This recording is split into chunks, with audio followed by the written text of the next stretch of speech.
For those of you here in the audience today, please ensure that you signed in so that we know you are here to speak. We're live on YouTube. Okay. Ready? Yes. Okay. Hi, good morning. Welcome to the committee adjustment of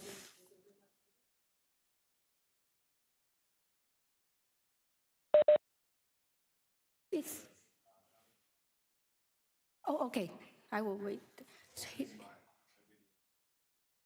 He has difficulty. Dino.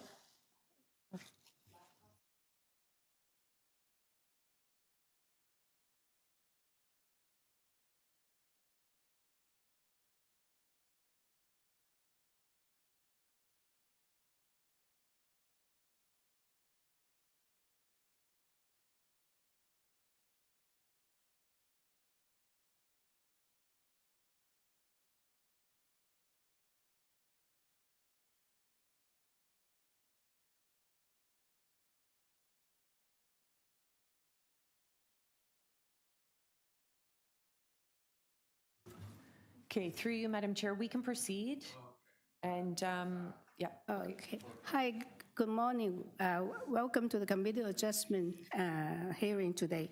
In accordance with the Section 45 and 53 of the Planning Act 1990 as amended, this meeting of committee adjustment of the City of Toronto is called to order. Committees of adjustment considers applications for the variances for the provisions of the zoning that applies to property, permission to extend or alter lawful non-conforming uses, and consent to serve the property to create new lots. My name is Im Chan. I will be chairing today's hearing, and I'd also like to introduce our panel members today. From my far left is Mr. Ryan Bissonette and Mr. Peter Reed and Mr. Dylan Reed, and also Mr. Dino Labardi. And our Deputy Secretary Treasurer today is Sabrina Salatino. And I also would like to acknowledge the land we are meeting on is the traditional territory of many nations, including the Mississaugas of the Credit, the Anasabe, the Chippewa, and the Haudenosaunee, and the Wendat peoples, and is now home to many diverse First Nations, Inuit Métis peoples. And we also acknowledge that Toronto is covered by Treaty 13 with the Mississaugas of the Credit. Committee adjustment public hearings are now conducted in a hybrid in-person and virtual format. Some applicants or participants will make their submission in person and others will participate through WebEx. The meetings are also streamed on the Toronto City Planning YouTube channel, and anyone wishing to view the hearing may watch on YouTube. Those who want to participate virtually and register in advance will be connecting with the computer, tablet, smartphone, or telephone, and have the options of participating via video or audio only. All virtual participants will automatically be muted on entry, and when your item is called, you will be unmuted by the moderator, one person at a time. We ask that you also mute your devices until you're called to speak. And those participating by video appearance will be temporarily upgraded to panelists when your item is being held. During this time, your camera will be enabled and you will only be visible during your 5 minutes speaking time. At all other times, your video will be disabled and you will be reinstated as attendee. For both in-person and virtual participants, committee adjustment staff will share presentations submitted in accordance with the written submission deadline. Those participating through WebEx are not allowed to use share screen or any other panelist control during a video appearance. How to receive a decision of the committee. People attending in person today who want to receive a copy of decision of the committee on an application must fill out a decision request card. And those participating virtually need to submit a written request for decision by email. Please ensure that you include your name, address, and email address because the Committee of Adjustment and also the TLAB will be sending notifications and appeal updates by email. And if you do not agree with the decision of the committee, you may be able to appeal the decision to the Toronto Local Appeal Body, is TLAB, or in some limited circumstances to the Ontario Land Tribunal. However, the provincial government amended the Planning Act and generally removed rights of third parties to appeal Committee of Adjustment decisions. Only the applicant, the Minister of Municipal Affairs and Housing, specific persons, and public body, as those terms are defined in the Planning Act, are permitted to appeal decisions of Committee of Adjustment. And the appeal instructions are set out at the bottom of the decision of the committee. And the following is the procedure of the hearing. When an application is not contested, the agent or applicant may proceed with the presentation if desired. When the committee does not require a presentation, applicants are to advise the chair should they wish to speak to the committee. The committee may ask questions or take the matter into committee for decision. Each speaker, including the applicant or agent, will be given a maximum of 5 minutes to address the committee. And I will comment when you're reaching your 5 minutes. Any presentation and other materials you wish to submit to the committee must have been emailed in advance of the hearing. Staff and committee members cannot accept materials at the hearing. When addressing the committee, please clearly state your name and address, and please remember to confine your remarks to the matters outlined in the application. The applicant or agent will proceed first and will make a presentation to the committee on the application. And please note, the committee might not entertain revisions to the proposals at the hearing today. The committee might decide to defer the application if substantially revised to ensure the revised application is accurate and all those entitled to notice are informed of the changes. Then individuals either in support or opposed to the application will be invited to speak. Generally, we will call the speakers in this room and then we'll move on to the online speakers. Committee member may ask questions of each speaker after they finish their presentation. When all the speakers are finished, after they finish, and then there's an opportunity for the applicant to rebut those issues that are raised by the speakers. And this will mark the end of the discussion, and the application will be then taken into committee for decision. And for this morning session, I would like to know whether there is minutes of previous meeting to be adopted. Good morning, Madam Chair and panel members. Yes, the minutes from the February 18th hearing as well as the February 25th hearing are ready for adoption. Yes, I have a motion. Yeah, Mr. Dino, so have motion second, Peter second. All in favor to adopt those? Thank you. They are adopted. Sorry, because I haven't got it. Okay, so next business is. Can I ask anyone from our panels or from our staff, any declaration of conflict of interest? Not this session? Okay, and now we can deal with any closed files or deferral requests. Through you, Madam Chair, see no closed files for this morning, see no closed or deferred files for this morning. Okay, so we are ready for item number, Item number 1, which is 81 Greensides Avenue. And this is all the existing 2.5-story detached dwelling by constructing a rear addition to the first and second story and a complete first-story addition, a front covered porch with a canopy and a platform, and a rear covered porch and a rear first-story balcony. Also to construct a new one-story detached auxiliary building, which is a 2-car garage in the rear yard.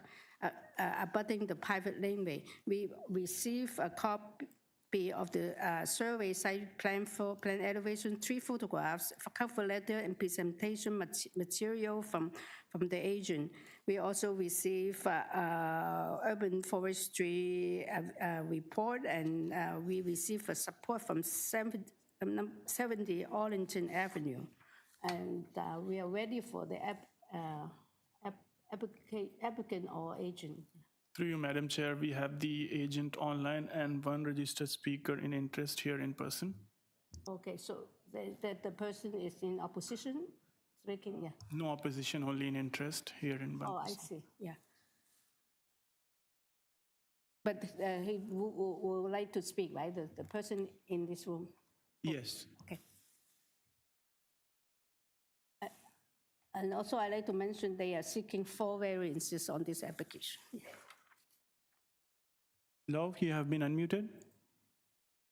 Good morning, Chair and members of the committee. My name is Lou Parente of Napa Design, located at 47 Loweswater Avenue. We are appearing before you here today in support of our application for minor variance at the above noted property. The subject property is located within an established residential neighborhood characterized by a mix of original homes and updated dwellings. Our proposal seeks approval for minor variances required to permit a proposed rear addition, interior alteration, and third-story addition over existing and over a new rear addition, along with a proposed 2-car garage at rear of the property connected to a laneway. As shown on the submitted architectural and site plan drawings. The proposal represents an orderly and appropriate development that enhances the property while respecting the neighborhood. The design has been considered to maintain existing or compatible setbacks, transitions, and architecture along the street. The dwelling remains fully residential in use and consistent with permitted land uses and homes in the neighborhood. We have some benefits we can go through on the design and also the benefits to the neighbors.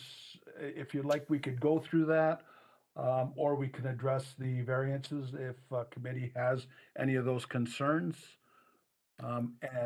We also have the homeowner, John Comrie, who may want to speak in regards to Urban Forestry's report. Oh, I'm sorry, I have a little bit of connection problem here, but can you hear me? Yeah, I can hear. Yeah, okay. I can hear you. Oh, Yes. I think that you still with the owner. You still have only 5 minutes to share. So whatever he wants to speak, but you also have a person in opposition here, or with concerns who wants to speak. So you can give us your presentation and the variances and use your 5 minutes. Thank you. Yeah. Okay, I'm just going to go with the front elevation is consistent with other homes in the neighborhood. The minor variance requests are not dissimilar to those approved by a municipality at 86 Greenside. The load on infrastructure, electrical transmission, solar panels, reduced load on energy, retirement homes and emergency personnel. The elevator shown reduces old age risk of falling and allows continued use of residential of the residents into old age. Municipal tax base, value of home will increase along with property taxes to the municipality. And energy use, we're going to have flat roof allows for the installation and maintenance of solar panels and greater ease of lower risk than the sloped roof. And I only have 3 minutes left, so we could get into the minor variances. Number one, the proposed canopy is smaller than the roof of the current front porch on the existing house. And in regards to the front yard setback, it does encroach, but that was originally constructed that way from day one. Item 2, the requested variance is consistent with the neighborhood. And in my presentation, the other items are addressed in the submitted presentation letter. if committee has any questions, or if John Comrie, the homeowner, would like to speak in regards to the arborist report. Yes, can we hear about the Yes, we like to, yeah, because I think the urban forest has got comment on that, right? That's correct, yes. Through you, Madam Chair, we have the owner here in person and would like to share the 5 minutes for the presentation. So we can just stop the clock until he's ready then. Yes, welcome, yeah. Yes. Good morning, Madam Chair, members. Yeah. I'll be very quick. I'm referring to... Your name and your address, just My for the name is record. John Comrie. I live at 81 Greensides. I'm the applicant. All right. The Urban Forestry has submitted a memorandum requesting that the committee deny one of the variances. The variance that they're requesting that you deny relates to the construction of the ancillary building, the garage. Now, the reason behind that is because there is a tree, a white spruce, that would need to be removed in order to build that garage. I am not asking for anything more comparable than the garages on either side of my property. If you look at the site plan, you can see that there are garages, and along the laneway of the 35 homes, there are actually 30 garages. So in this case, the site plan would show that we talked about the comparable costs. Now, the survey, referring to the survey of the property, or even looking at the backyard photographs of the house, you will see that there are currently 3 mature trees. So there, you can see 3 mature trees, 2 cedars and the white spruce. You can see the bottom part of the white spruce. And the Urban Ministry is saying that there won't be viable planting space if we remove this tree. Well, the reason for that, and they don't say it, is because there are 2 mature cedar trees that will remain. So in my estimation, my submission, I would say that perhaps Urban Forestry is not seeing the forest for the trees. More importantly, I intend to run a 240-volt electrical service to the garage to accommodate an electrical vehicle. And according to Google, if you offset to offset the CO2 created by one internal combustion engine, you would need to plant at least 200 mature trees. So in effect, I'm asking to remove 1 tree to build a garage, and in so doing, benefit the city by the equivalent of 200 mature trees. Thank you. I think, yeah, we might have questions. Yeah, we have. Do you want to wait till? For him, maybe we can ask questions now because he's not, he's focused on the urban. Thank you, Madam Chair, through you.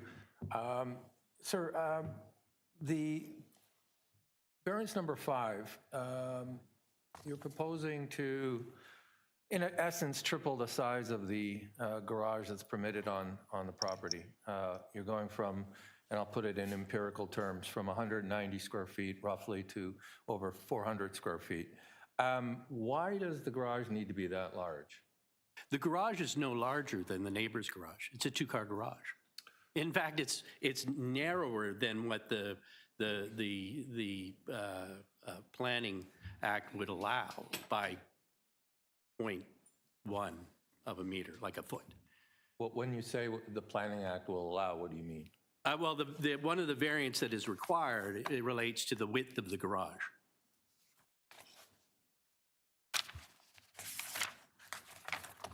Yeah, and our garage is 5.72 meters, and the neighbor's garage is 5.7 meters also.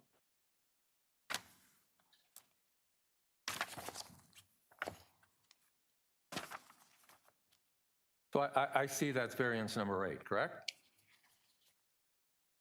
I'm sorry, could you repeat that? Are you referring to variance number 8? Yes, exactly. Okay. So typically what happens when you have variances and the onus is on the applicant to prove its case before the Committee of Adjustment, when you say that there are 30 garages along the laneway, typically your representative would try to assess previous Committee of Adjustment approvals in the neighborhood. That's part of assessing neighborhood character. Now you've done that with a home on the street at 86 for, I believe, the FSI, but you haven't done that with the garages, and that's one of the variances which you're asking for. So you're asking us to deal with a variance which Urban Forestry has recommended that this committee refuse that variance. It would be beneficial to us if you could provide something beyond, well, there are 30 garages on the laneway, and this is similar to those.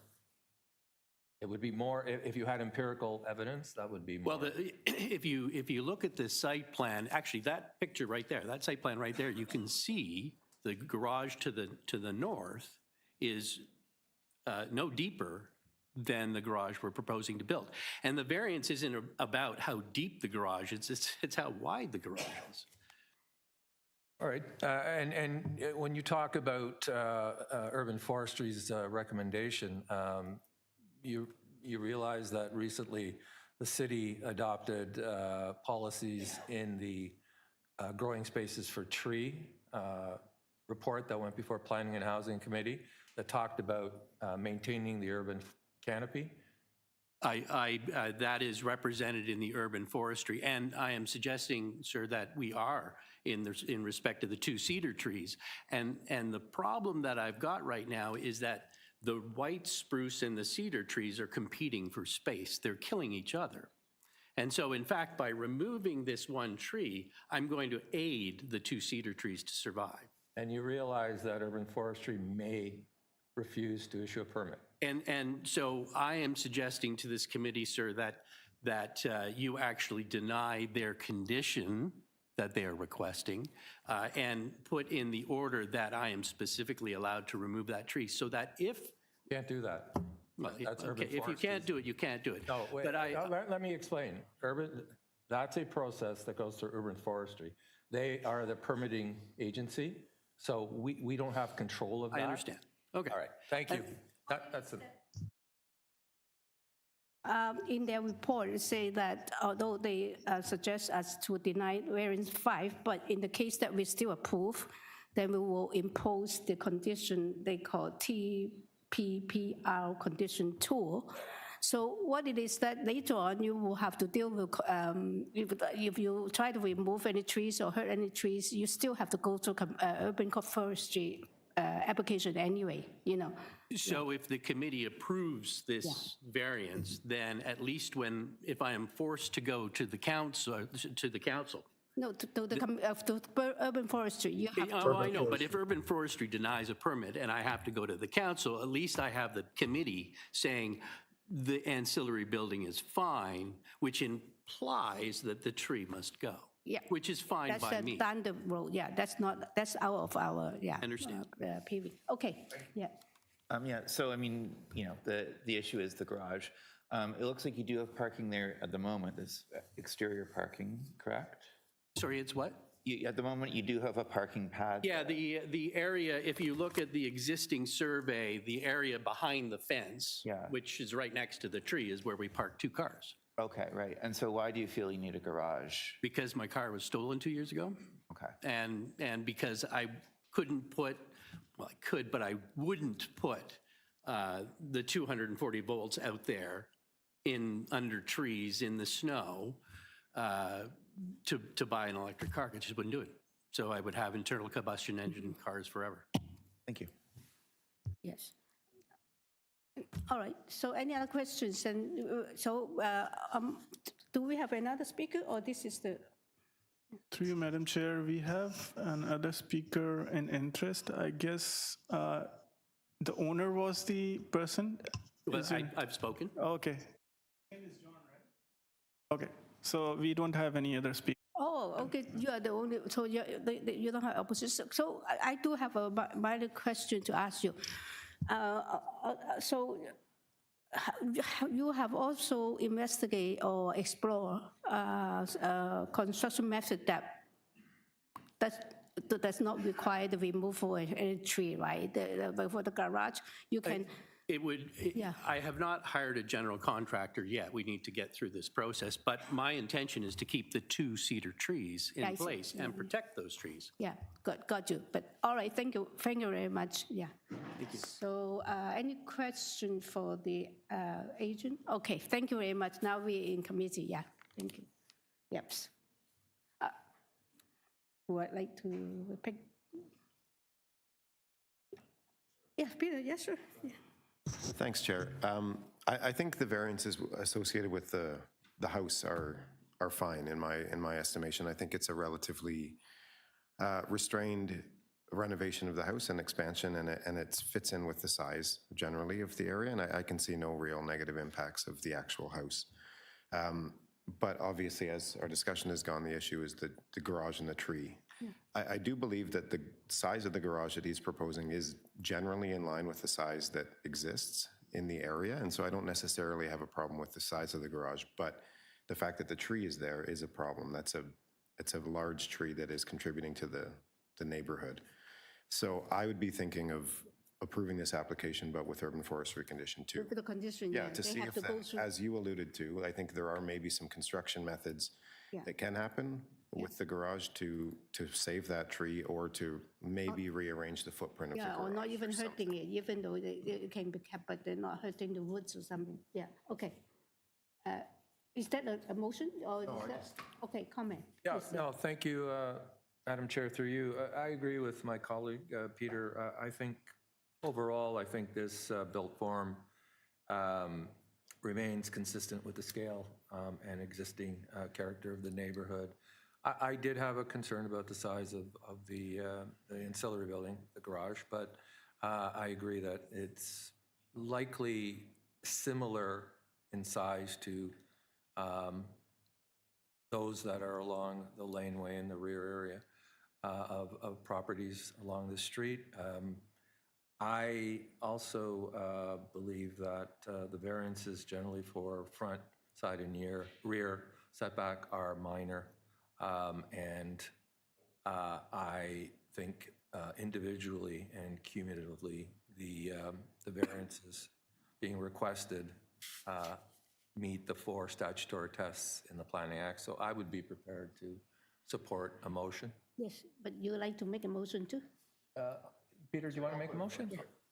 For the reasons we've discussed, I move that we approve the application subject to urban forestry condition 2. Okay, second. Peter, most all in favor for that approval? Yeah, it's approved. Thank you very much, it's approved. With condition 2. Okay, the next item is item number 2 is 279 Cedarvale Avenue. This is to construct a new 3-story detached dwelling, which is a houseplex, which will be cantilever at the front 2nd story and with a front yard parking pad, front and rear basement walkouts, a front and covered porch with stairs, and a rear ground floor deck with stairs, and front and rear 3rd-story balconies. And there will be a total of 6 residential dwelling units on this lot. We received a survey site plan, floor plan, and elevations, 2 photographs, and a decision affecting the subject property presentation material from the agent. We also received corresponding from transportation and a staff report from urban forestry. We also received 8 support from owners of 285, 289, and Cedarvale Avenue, and also 135 Coleridge Avenue, and 213 Grand Hill, and 10 Harvestead Avenue, and 1131 Woodbine Avenue. We also receive a quite a number, I will not read all the addresses, quite a few number of opposition on Cedarvale King Edward Avenue. Yes, mainly on these 2 streets. Welcome. Through Madam Chair, we have the agent here in person and a couple of speakers here in person as well as online. Okay, so you do have some opposition want to speak to your item, so you give us a 5-minute presentation, and yeah, bring up give us your name and address for our records first. Craig Race, applicant and architect for the project, 100 Lombard Street in Toronto. Do you have some presentation you'd like to bring it up on the screen first? It is already on the screen. Okay, so are Excellent you job, ready for your 5-minute presentation? Certainly. So the application before you is for a sixplex in East York. There are 5 variances being sought, 3 related to depth and length of the building, 1 related to side yard setback, as well as a parking variance to add parking in the front yard. Next slide, please. The site is quite large. It's 25 feet wide, but unusually deep. The depth here is 163 feet deep. The north side yard setback is an existing condition. We are maintaining the existing 0.3 meter north side yard setback. That is adjacent to a neighbor that is not objecting to the application, by the way. And we are seeking a variance to maintain front yard parking, which already exists and is a prevalent character to the neighborhood. Next page, please. The site is located just north of Danforth near Woodbine. It's a 10-minute walk to Woodbine Station and a slightly longer walk / bus ride to Danforth Go and Main Street Station. If you go to the next page, please, this site is within the MTSA for the area, which the official plan has designated as a portion of the city where additional density and height is a goal of the official plan. Theoretically, 4 stories would be permitted under the official plan requirements, but we are not seeking a 4th story. This is an as-of-right height 3-story multiplex. Next page, please. There is a history of minor variance approvals granted by the committee specific to this site. Those are related to the depth and length, well, specifically depth. We are essentially maintaining the rear wall location of those approvals, but instead of having a very large front yard, we're bringing the front wall up to align with both neighbors, which is why we're seeking the length as well as the depth variance. Next slide, please. We have done a study of existing building depths as well as previous approvals by the committee for this area. There are a few houses deeper and longer than we are proposing that exist on the street, as well as a history of minor variance approvals in the recent past in the neighborhood. So although, excuse me, this building is relatively long, it is not the longest or the deepest existing or the longest or deepest approved by the committee. And the depth of the lot is really the leg that I think most of these applications, including ours, stands on to justify that. Next page, please. As I mentioned, there is an established pattern of front yard parking on this stretch of Cedarvale, including existing on the site. We wish to maintain that. There's currently a curb cut and a front driveway already on the site. We're just essentially seeking that variance to maintain the condition. We have spoken to transportation staff and they are not objecting to the condition. Our dimensions comply with required parking space requirements. Next page, please. The client has done fairly significant outreach in the neighborhood. There are letters in support, I always like to mention. We have reached out to the councillor and spoken to community planning, transportation, and engineering staff, all of whom are not in objection to the application. Next page, please. I'll simply conclude. I'll be happy to respond to any comments from neighbors and questions from the committee, but this is essentially a minor variance application to maintain an existing parking condition and go for a deeper building that will allow for more livable family-size units on an unusually deep lot in the East End. Thank you.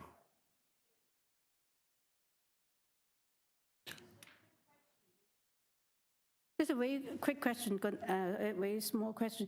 A houseplex is, means that it's more than 4plex, right? I heard of 4plex. Yeah. This is a 6plex, which is permitted typology here. It's technically a detached 6plex. I'm just thinking about the terminology. So when they go up to 4plex, then they don't bother to, they call it the whole thing's houseplex, right? I can't even keep track of what we're calling it right now. Okay. This is because, it's 6 units in a house. Appear more frequently. That's what I thought maybe you knew. Okay, thank you. All right.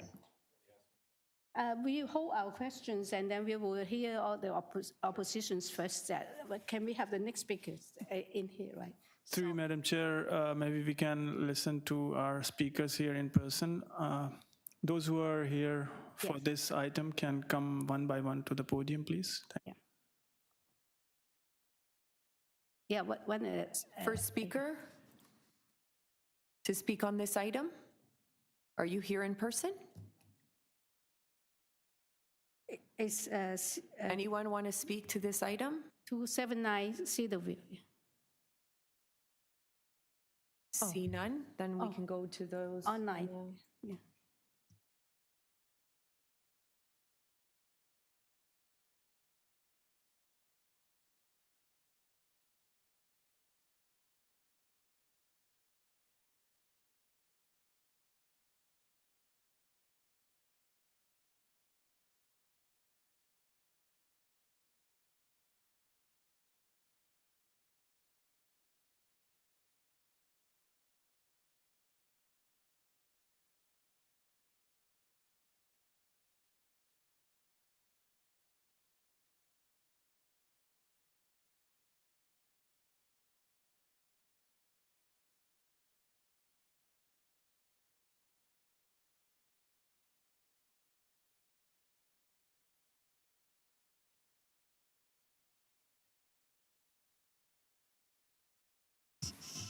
Craig, you have been unmuted.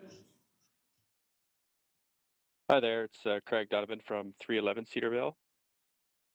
Yeah, a couple of concerns that I have for the property is our street is mainly detached housing, bungalow, and two-story, and so just the size of this will definitely affect the neighborhood style there. And another concern is the parking that we have on the street is very limited. It's been a harsh winter, and it's been very difficult to find parking, especially with families, lugging groceries and stuff like that. So a couple concerns I've had. Yeah, and a comment. Thank you. Oh, okay. Any question to this speaker?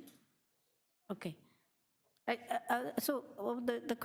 have a question. So you are concerned that the number of units will, although they only provide one parking space, you do not think that's enough? Is that what you're trying to tell us? Yeah.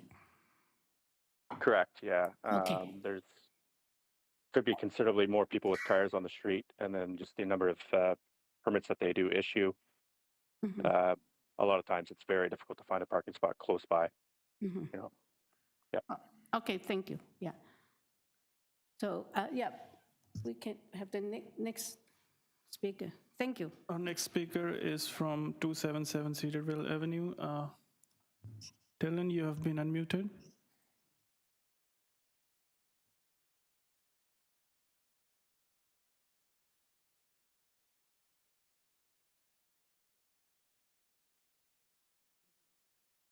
Dylan, can you hear us?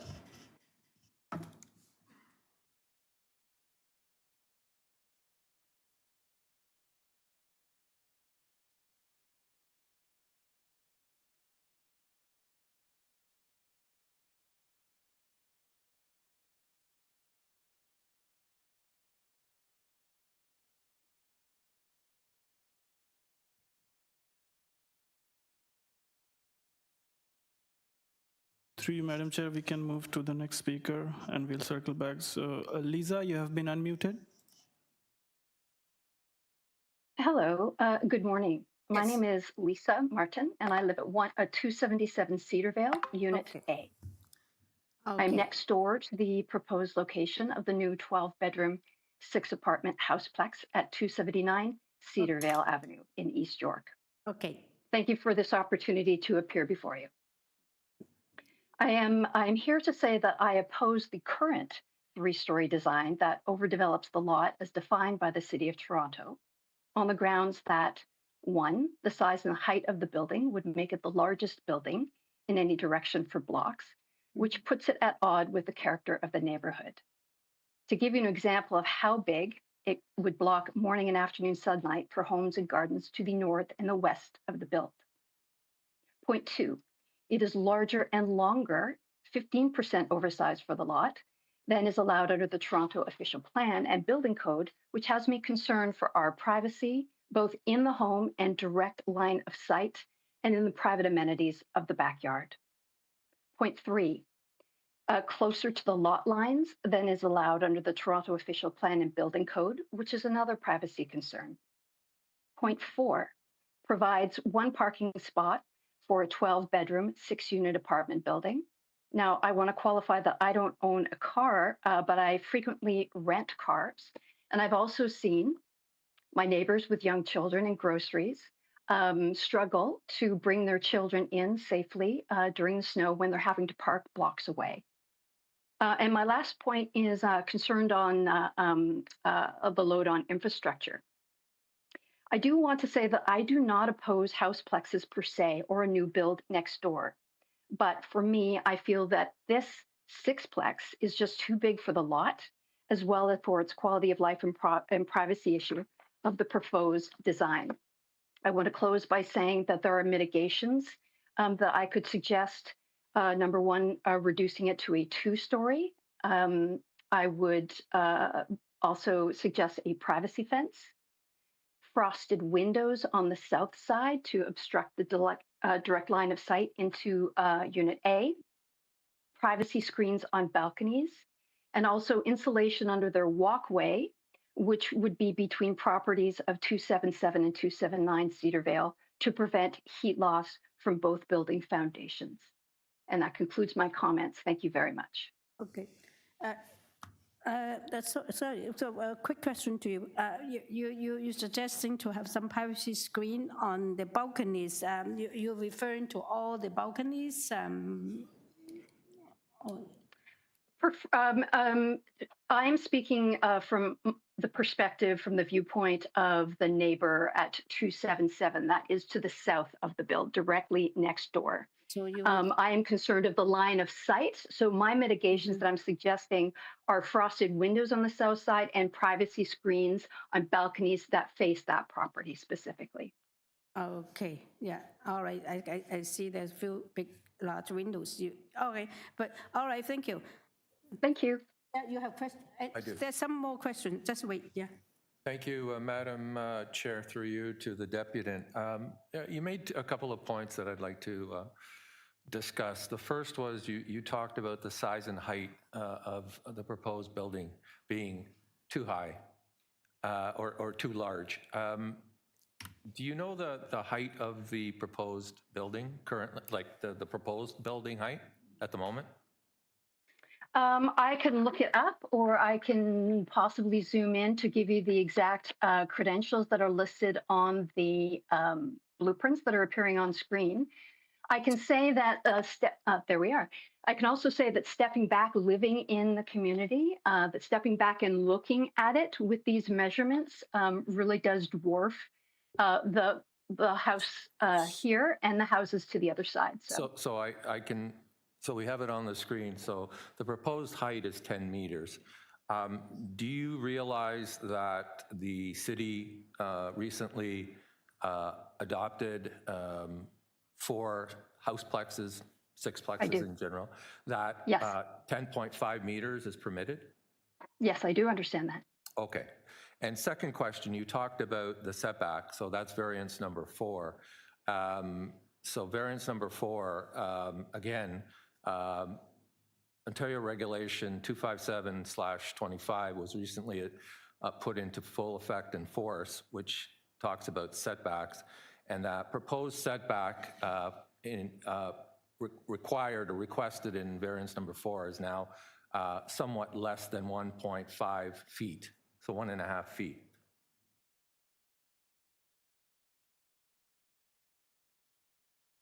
Yes, hopefully you can still hear me. My screen has frozen. Yep, we can hear you. Okay. So, yes. So you think 1.5 feet is too much to approve? Is too much, or is too close? Well, it's the same question. Is it too close? Yes. Yes. Okay. Thank you very much. Thank you. Okay. Any other question to this speaker? Yeah, okay. We're ready for the next speaker. Through you, Madam Chair, now we can hear from a speaker at 8 Pipler Avenue. David, you have been unmuted.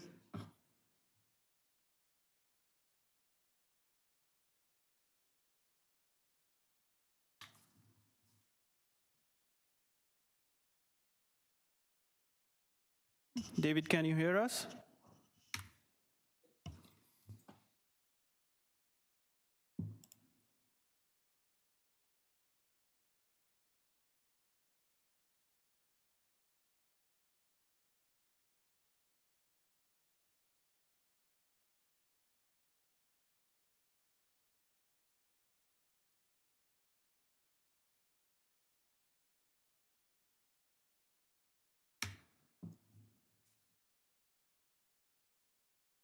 Hello, David, can you hear us?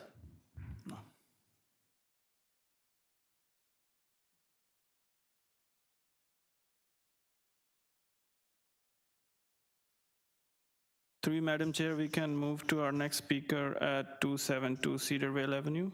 Okay. Barbara, you have been unmuted.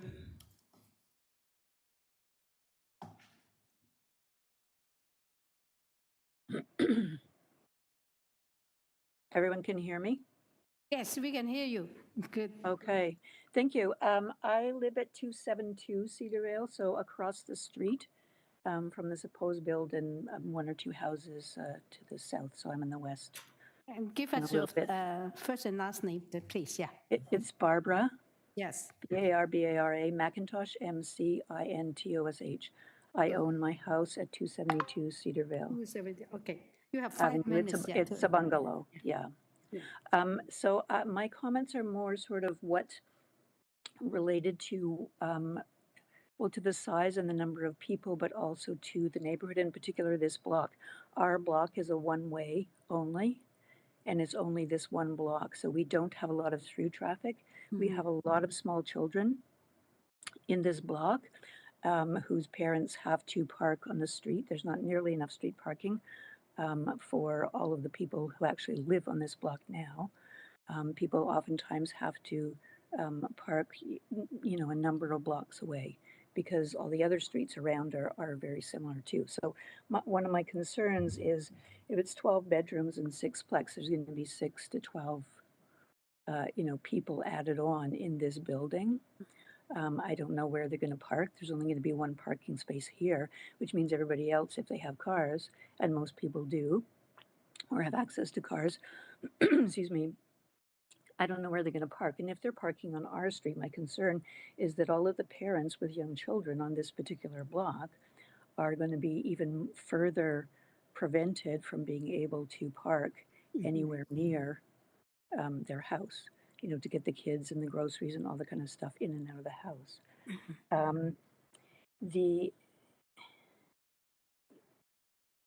Also the size of it is going to it's not it doesn't fit in with all of the other houses on our block. You know, there are some 2 stories, mostly bungalows, and 2 stories, so it's huge. There's no backyard, which means that the backyards on either side are going to have like big walls on either side, and so they're not going to get any sun. My neighbor to the north of me is retired. He's a gardener. He has a beautiful garden out front. He spends the whole spring, summer, fall working on his garden, and that garden is now going to be in complete shade if there's a 3-story building being built where it is. So I just wanted to, you know, I mean, besides the fact that you know, there's quite a few variances that would, you know, would have to be variances to what is approved. I think it's going to have a much larger effect on the social component and the neighborhood component of our particular block, which is unique. And it's way too big to fit in. You know, and as I say, people who live on the street are parking, you know, 3-4 blocks away, and then having to walk their children in the winter, you know, back to their house. So just, I think I would like people to, you know, when you make your decision, just to kind of, you know, understand that this is a huge change in our particular block, which is unique. That's all I have to say. Thank you. Okay, thank you. Yes. Any question to this speaker? All right. Do we still get back the previous one? Or? Through you, Madam Chair, we can hear from our next speaker at 278 CEDARVALE Avenue. 278, okay.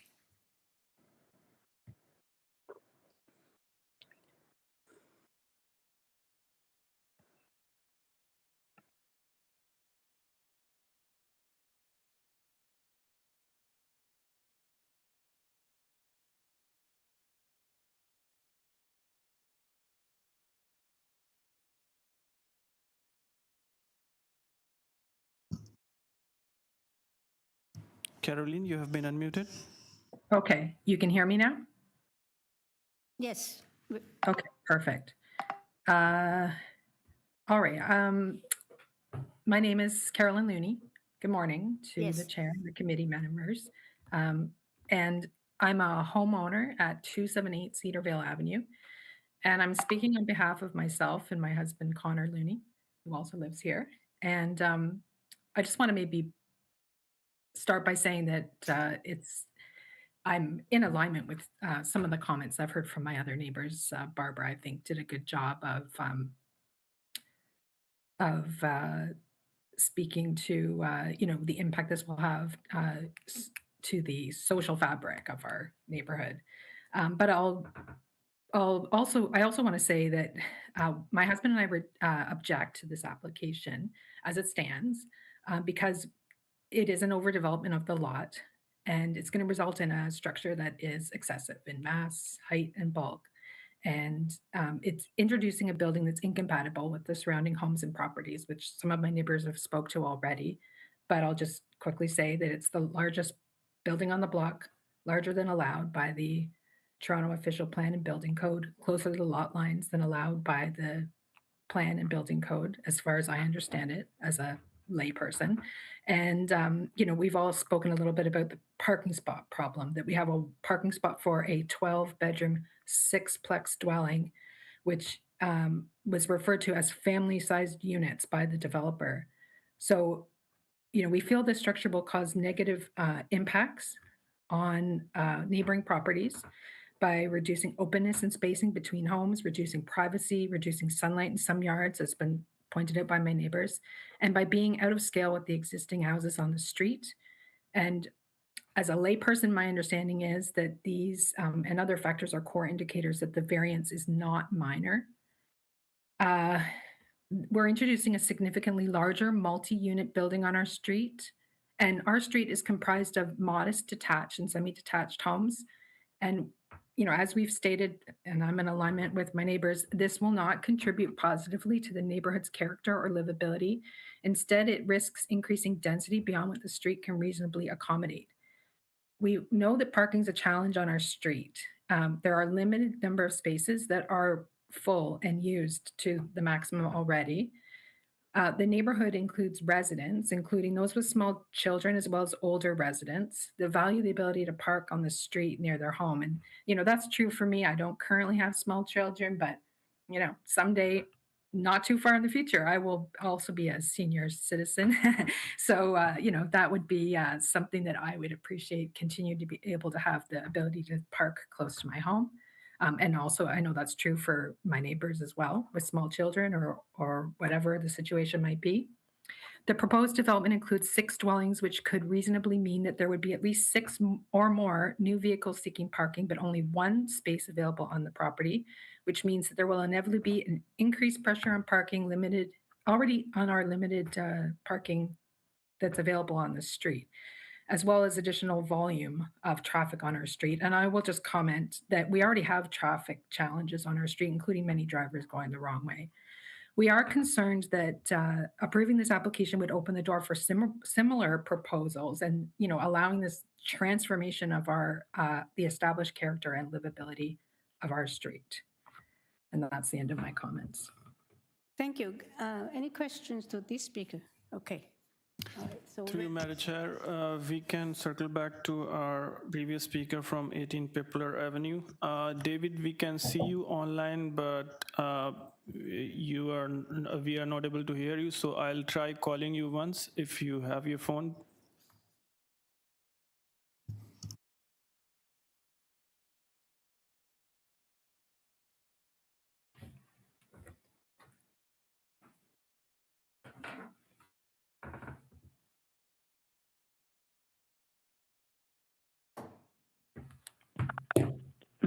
David, can you hear us?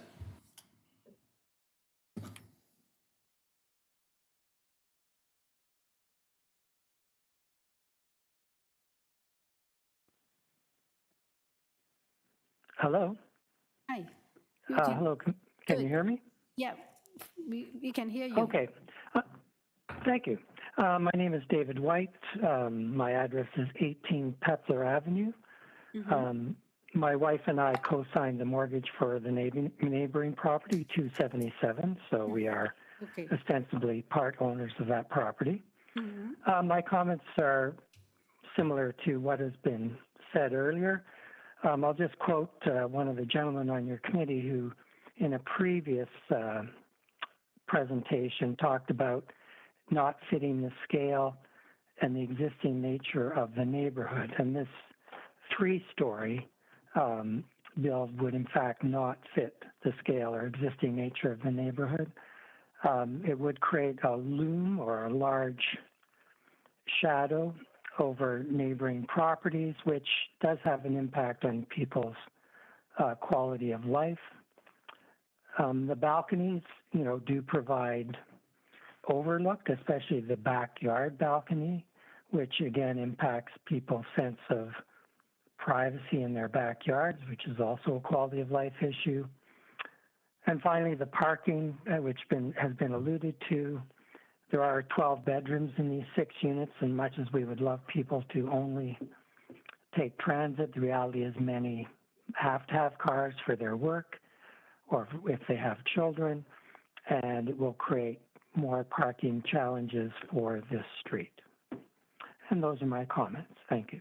Thank you. Any questions to this speaker? Okay, so have we done finished? Through you, Madam Chair, we have 2 more speakers. One speaker from 277 Cedarvale Avenue. We have tried multiple times and we were not able to successful. The speaker was in interest. And the second speaker from 292 Cedarvale Avenue, the person was in opposition, and we have tried multiple attempts, but we were not successful. So maybe we can move ahead with the agent now. Yes, we can bring back the agent, and I'm sure you have noted all the issues that they have raised, mainly parking, and the second one is the size of the. Sorry, and through you, Madam Chair, those 2 speakers also submitted opposition, which you would have reviewed, okay? Yes, yes. Thank you. Yeah. Thank you. So I'll begin by addressing the parking concerns. For several years now, the bylaw requirement for parking in residential zones has been 0. Ironically, we would have reduced the number of variances in this application if we had eliminated the parking. So we added a variance to maintain a parking space on the site, which in some ways made the application worse on paper, but we think helps address the parking concerns of the neighborhood and of the future tenants. So that's worth taking into consideration. With respect to height, we could technically construct this building half a meter taller and still be as of right. We purposely kept it to 10 meters, which is a commonly accepted height for 3-story multiplexes. The official plan also indicates that a 4th-story would be supportable here. All over Toronto in MTSAs, we are seeking 4 stories and getting approvals for them in multiplexes. We've chosen not to do that here, partly because it's not necessary and not desired by the client, but it does speak to the height that is permissible in this area. The city's EHON teams are working on as-of-right bylaws that should be drafted next month and come into effect later this year that will make 4 stories an as-of-right height provision in this neighborhood. So in my opinion, we're perfectly reasonable within the height provisions, and it is as of right. There is no variance for height. Nonetheless, because depth is a variance, we wanted the application to be an appropriate balance of being under height in exchange for the added depth. I'll also note the south side yard is actually 0.1 meters larger than it needs to be. The south side yard requirement is 0.9 meters. We are at 1 meter, again, to reduce that overall impact and balance the application. The north side yard setback is the only place we have a variance. That is an existing condition, as I mentioned. That has normally been something where we would maintain 50% of the walls historically, and that would become an as-of-right condition or a lawfully existing condition. The CRA changed HST rules so that if you maintain any portions of existing buildings, you are not eligible for HST exemptions as a developer. So we have to get approval for new construction homes, where previously we would have avoided variances by maintaining portions of the building. So although that is an existing condition, we're not making it worse. This is an effort to basically appease federal tax law.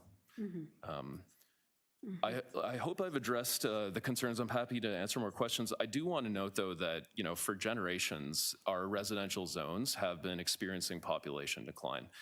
That's the reason why secondary suites and multiplexes and accessory dwelling units and MTSAs have been approved by City Council. All of these policies are intended to take areas like this and add density where we have historically declining populations. So it's my opinion that on balance, these minor variances are appropriate and that this application does follow the intended goals of City Council, the official plan, and the bylaws. Okay. Yes, we do have some questions on our, Yeah, am I correct in understanding that this is actually close to bike lanes both on Woodbine and on Danforth? I'm sorry, close to where?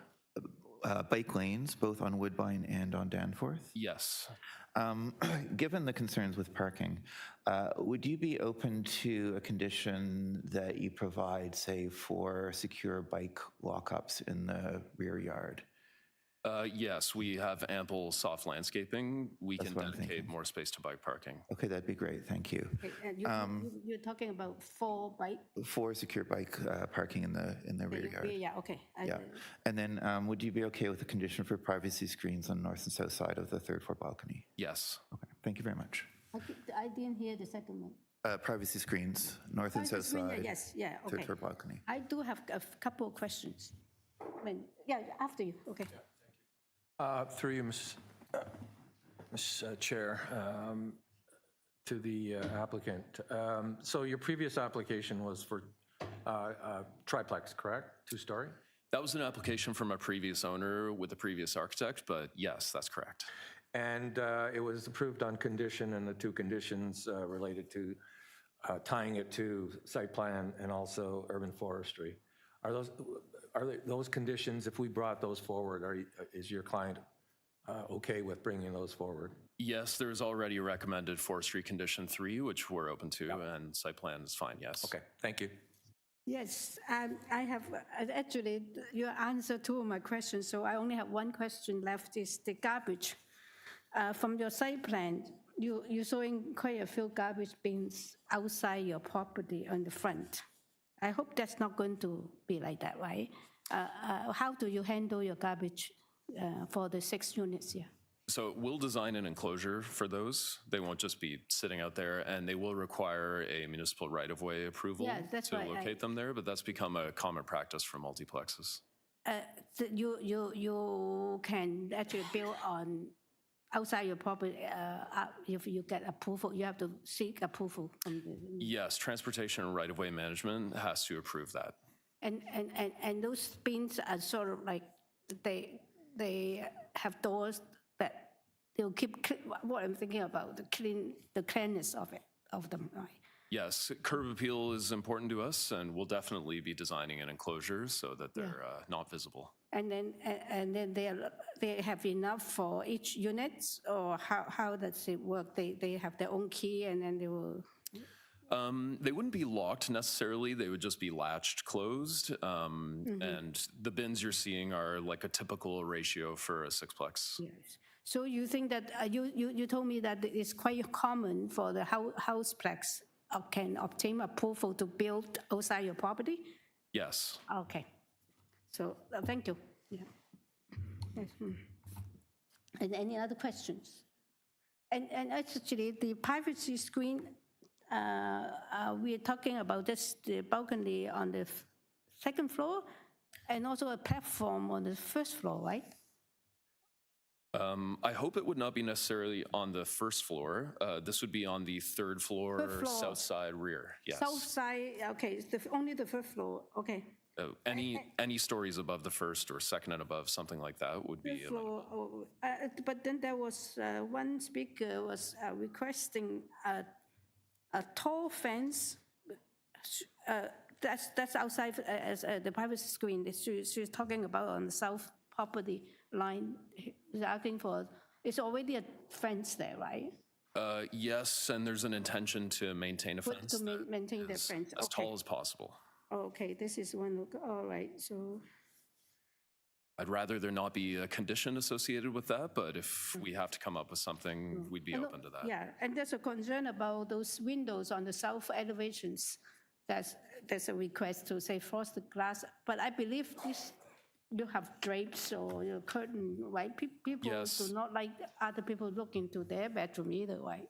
That's true. They also look at the roof of the neighbor. It's not like they're looking into the front or rear yards. So Yeah. I'm not sure those present a privacy concern. Yeah, okay. So we are not going to impose so talking about frosted window, but okay. Any other questions? Okay. Yes, you would like to take this on? Yeah, we're in a committee now. We don't have any more questions, right? We are in committee. I'm happy to. Thank you, Madam Chair, through you. No, I'm sorry. Oh, I was going to, Question, sorry, yeah. no, not a question, just I wanted to start Please, off. yeah, go ahead, yeah. Yeah, so first of all, I wanted to say that I do understand the concerns of the neighbors in terms of traffic. Yes. That is certainly something to be concerned about. But I think we do need to point out that, as the applicant has pointed out, the city has decided that parking is not an issue for multiplexes. So given that we are following the city, trying to align with city zoning and official plan, at the moment there is no need for that. And in fact, it's helpful that the applicant is providing at least one parking spot. I think it's also worth pointing out that this is close to a major transit stop, to lots of retail that's definitely within walking distance, and also to bike lanes. So there are options there for living without a car, basically. So I think that, that's not really, although I can see the concern of the neighbors, that's an issue the city has decided that they actually want that increased density without parking and to encourage car-free living. Other than that, I think it's for the applicants, what's being requested is quite minor. The side yard setback is an existing condition. The extent towards the back is not that significant, and it's only a small extension past the neighbors. So I think it does, and I think it does fit within what the city is looking for in terms of multiplexes. So I think that this is supportable, and with some of the conditions that we've talked about. Okay. Yeah, that's a motion there? No, I think other okay. people want to speak Please, to it. Mr. Bissonnette and Mr. Lombardi here. Yeah, thank you, Chair. I thank the neighbors for sharing their concerns. I understand introducing a new built form is a change to a neighborhood. Today, the focus has been on the perceived negative impacts of this development, but this brings a lot of positive impacts to the area. I, for one, support housing densification in Toronto because it's essential to making the city more affordable, inclusive, and sustainable. It allows more homes in neighborhoods, helps address the housing shortage, reduces sprawl, commutes. There's a lot of benefits. This location, my colleague just says, has access to rapid transit, and I think thoughtful densification supports complete communities. This also supports the policy outcomes of the province and the city, so I find this very supportable. Thank you. Thank you. Mr. Lombardi, yes. Thank you, Madam Chair, through you. Yeah, I agree with my colleagues. And I also acknowledge those who have presented today in opposition. I thank you for attending, and I thank you for speaking to this proposal. We certainly here, as panel members, acknowledge your concerns. I think, though, in this instance, given the fact that this property is located, well, first of all, it's designated neighborhoods, and City Council has adopted policies that encourage gentle density on properties such as this that are designated neighborhoods. And also, importantly, it's located within a protected major transit station area through OPA 540 and Site and Area Specific Policy 620, which also encourages and directs density to areas such as those located in this neighborhood. And by the way, I have some familiarity with this neighborhood, so I do bring that to the table here. Having said all that, I think through the EHON initiatives and recent OP policy adopted by Council, that this built form will fit the neighborhood and increase both the tenure and the amount of housing, which is encouraged by Council. Also, in terms of the variances, I think individually and cumulatively, they are minor. In talking about the impacts that have been raised here by those in opposition, those imputed impacts, I'm satisfied, do not rise to the level of adverse or undue impacts of a planning nature. So based on all that, I think the variances that are being requested maintain the general intent of the OP, the zoning bylaw are desirable and are minor in nature. So I will be supporting a motion. Yes, yes. I agree with the point that this proposal fits the intention of the bylaw, official plan of the, developing or allowing more house places.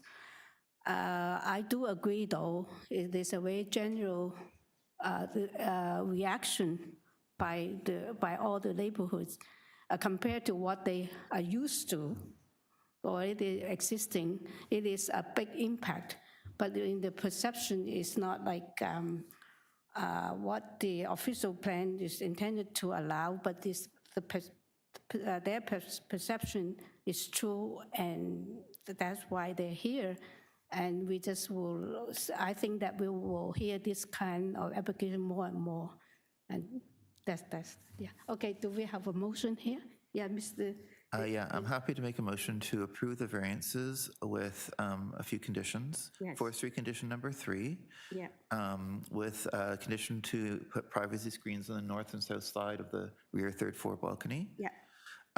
With a condition to install 4 secure bike parking locations in the rear yard of the property. Long term, yeah. And did you want to do site plan? Actually, can I, just a friendly amendment, if we can add the 4th, which is a carryover from previous approval, which is tie it to the site plan. Sure, we can tie it to the site plan. Yeah. And I would second that motion. Yeah. Yeah, so. 4 conditions then, okay. Okay. We all clear on the 4 conditions, right? So second, Ms. Lombardi's second. All approved with the 4 conditions. We got all the 4 conditions. Thank you for coming, it's approved, yeah. Okay, next item is 890 and 892 Dundas Street West and also 190 Claremont Street. This is to alter existing 2-story commercial building by constructing a rear 1-story addition and with side ground floor canopies and the side ground floor, which is east and west side of a patio for restaurant use that will be occupying the ground floor and basement. And the existing second story will be offices, and those will be maintained. And the existing two-story, 2.5-story semi-detached dwelling at 190 Claremont Street. And also the existing parking spaces, the south portion of the lot will be maintained. We have received a survey, site plan, floor plan elevations, red line notice, and 5 photographs and cover letter and decisions, previous decision and presentation from material from the agent, and we have support from owners 982 and 986 Dundas Street West, and we have a letter of concern from 190 Claremont Street. Welcome, we are ready for... Through you, Madam Chair, we have the agent here in person and no registered speaker for this item. Do we have any other speakers? No speakers for this item, yeah. Okay. You do not have any, okay, give us your name and address, we are ready, yes. Sorry, through you, Madam Chair, if you can just press the button. This one here? Green? Yeah, now we can hear you. Good morning, Madam Chair and members of the committee. My name is Francois Abbott. I live at 15 Wellesley Avenue, and I'm representing the owner of 890 Dundas Street West. Yes. You do not have any opposition to want to speak, so let's see whether you guys want to have a presentation. Yeah, you have questions. Okay, we do not need a presentation from you since it's not contested application, but we do have questions. Go ahead, Peter and Mr. Lombardi. Yeah. Go ahead, Peter. Yeah. Thanks, Chair. My only question is about the encroachment into the right-of-way on Claremont. The awning goes almost 1.9 meters. And then there's the additional patio that involves some actual grade work and retaining walls. Have you had discussions with right-of-way about that, and have you progressed those discussions? Yeah, we actually have a verbal agreement to an encroachment permit. We're expecting it any day. I was hoping to have it before presenting here. I can pull up, honestly, I'm expecting it maybe even today or this week. Okay, thanks. Okay. No, Thank you, Madam Chair, through you.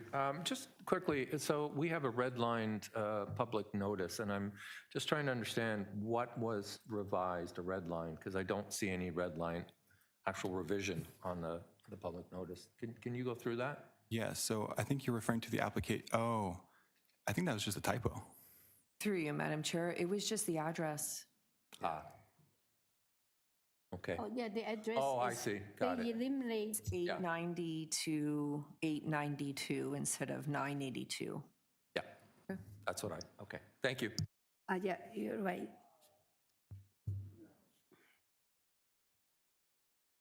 All right, that's my, okay, please, Mr. President, and also Mr. Reid. Yeah, yeah. Yeah, through you, Madam Chair. There is some correspondence concern. I wondered if the proponent can just address that. How long will construction take? What are the construction hours? Is there noise mitigation during construction? I mean, construction ideally is one season. All of the concrete elements are one season. It's designed as a slab on grade with trench footing, so that's one concrete pass, minimal trades, single story. There's also site parking for most of the construction equipment, which is extremely valuable to remove traffic from the street. And construction hours, I think, are standard throughout the city. Yeah, I don't know how to answer the hours, but... That's after you have obtained the building permit for sure, right? Oh, yes, of course, yeah. Okay. If I can just follow up on that. The concern was also about noise from the patio. Can you just address how you're going to mitigate that for nearby residents? Yeah, so, I mean, one of the renders shows it quite well. There's like a view from Dundas on the patio. And the awning, the enormous awning serves as a privacy screen to, you know, what's happening back there. It might be on the 6th page or something like that. But you can see there's a changing grade. There it is. There's that awning, privacy fence, and then the foliage. The other component is hours of operation of a patio. I mean, I don't think you're allowed to have noise beyond a certain hour. yeah, we don't yet have an operator, but we are looking for someone that's relevant for like the transition between commercial and residential. That's sort of the point of this addition, is to be like a subtle piece on this corner lot. Okay, thank you. Okay, thank you. Any other questions? Yeah, okay. Okay, no, all right, we don't have any more questions, so we're in committee. Okay, I'd like to just follow up what you, Mr. Wee said. Are you concerned about the operation hours on the patio? No, I just thought it would be important to address that in the discussion before we move on. I'm thinking the same thing. That's what I'm trying to say. Would you consider putting a sort of like condition in the operation hour? I know there's the city has this like 11 o'clock after, but isn't it for restaurant right next to? Because they're asking for the adjacency or the distance from residential zone is not what it's not 10 meters, it's only 6 meters. I thought maybe whether you will consider putting a condition as to limit to maybe 10 o'clock at night, but rather than 11. I don't know. No, I'm just picking up on what do you think? Well, yeah, we can come. Yeah, we get out of the committee. What do you got our discussion, right? So. Yeah. Right. So, I mean, my opinion, I mean, ideally, we don't have an operator yet. We don't know. That's what I heard, yeah. But don't have the program. We don't know if it's going to be tea or a more like busy restaurant, or if they're going to, how they're even going to place the furniture. So we're trying to leave things from our point of view as open as possible to cast a wide net. And if there's a concern, then for sure we will address it. And that's going to... That's my concern too. What I mean is if you leave it wide open, okay, say like 11 days, people started to get disturbed, and then they will call, and then it will be like still unnecessary disturbance, right? It will be like they keep calling maybe. So since you do not have an operator, what if they want to really push it to the really like past 11, then people start calling, and I just have that concern. Will you accept if we're only discussing it, right? That put a condition, say that the operation hour for outdoor part, that particular part, is limited to 10 p.m. Will you? If I can, I think it would be somewhat, I don't want to say inappropriate, but perhaps premature to add something like that. I think the city, in terms of bylaw after and yeah, enforcement. that's only in the discussion. Yeah, that's right. But I understand your concern. Yeah, but you can be both ways. You can be like a coffee shop that close at 5 o'clock, 6 o'clock, whatever. But then it can also be a nightclub. I mean, like I just want to put that into discussion. So thank you for your. So what's your response? What do you? Oh yeah, so that would be my concern as well if I was living in that neighborhood. Yeah. And we want to be sensitive to that. We definitely are not going for a nightclub. We're looking to kind of just fill that vastly empty corner lot where there are other like nice restaurants in the neighborhood, and we want this restaurant to belong in its neighborhood and really have its place there for a long time. Mm-hmm. Okay. Thank you. Thank you. So, okay. Yes, we're back in committee now. Okay. I will take this one. I think this is a really unique and interesting proposal and project, and I'm prepared to support it. I think this is essentially an addition at grade. It's a corner lot. There's a previous decision from November 2024, which proposed something a little larger. This is smaller.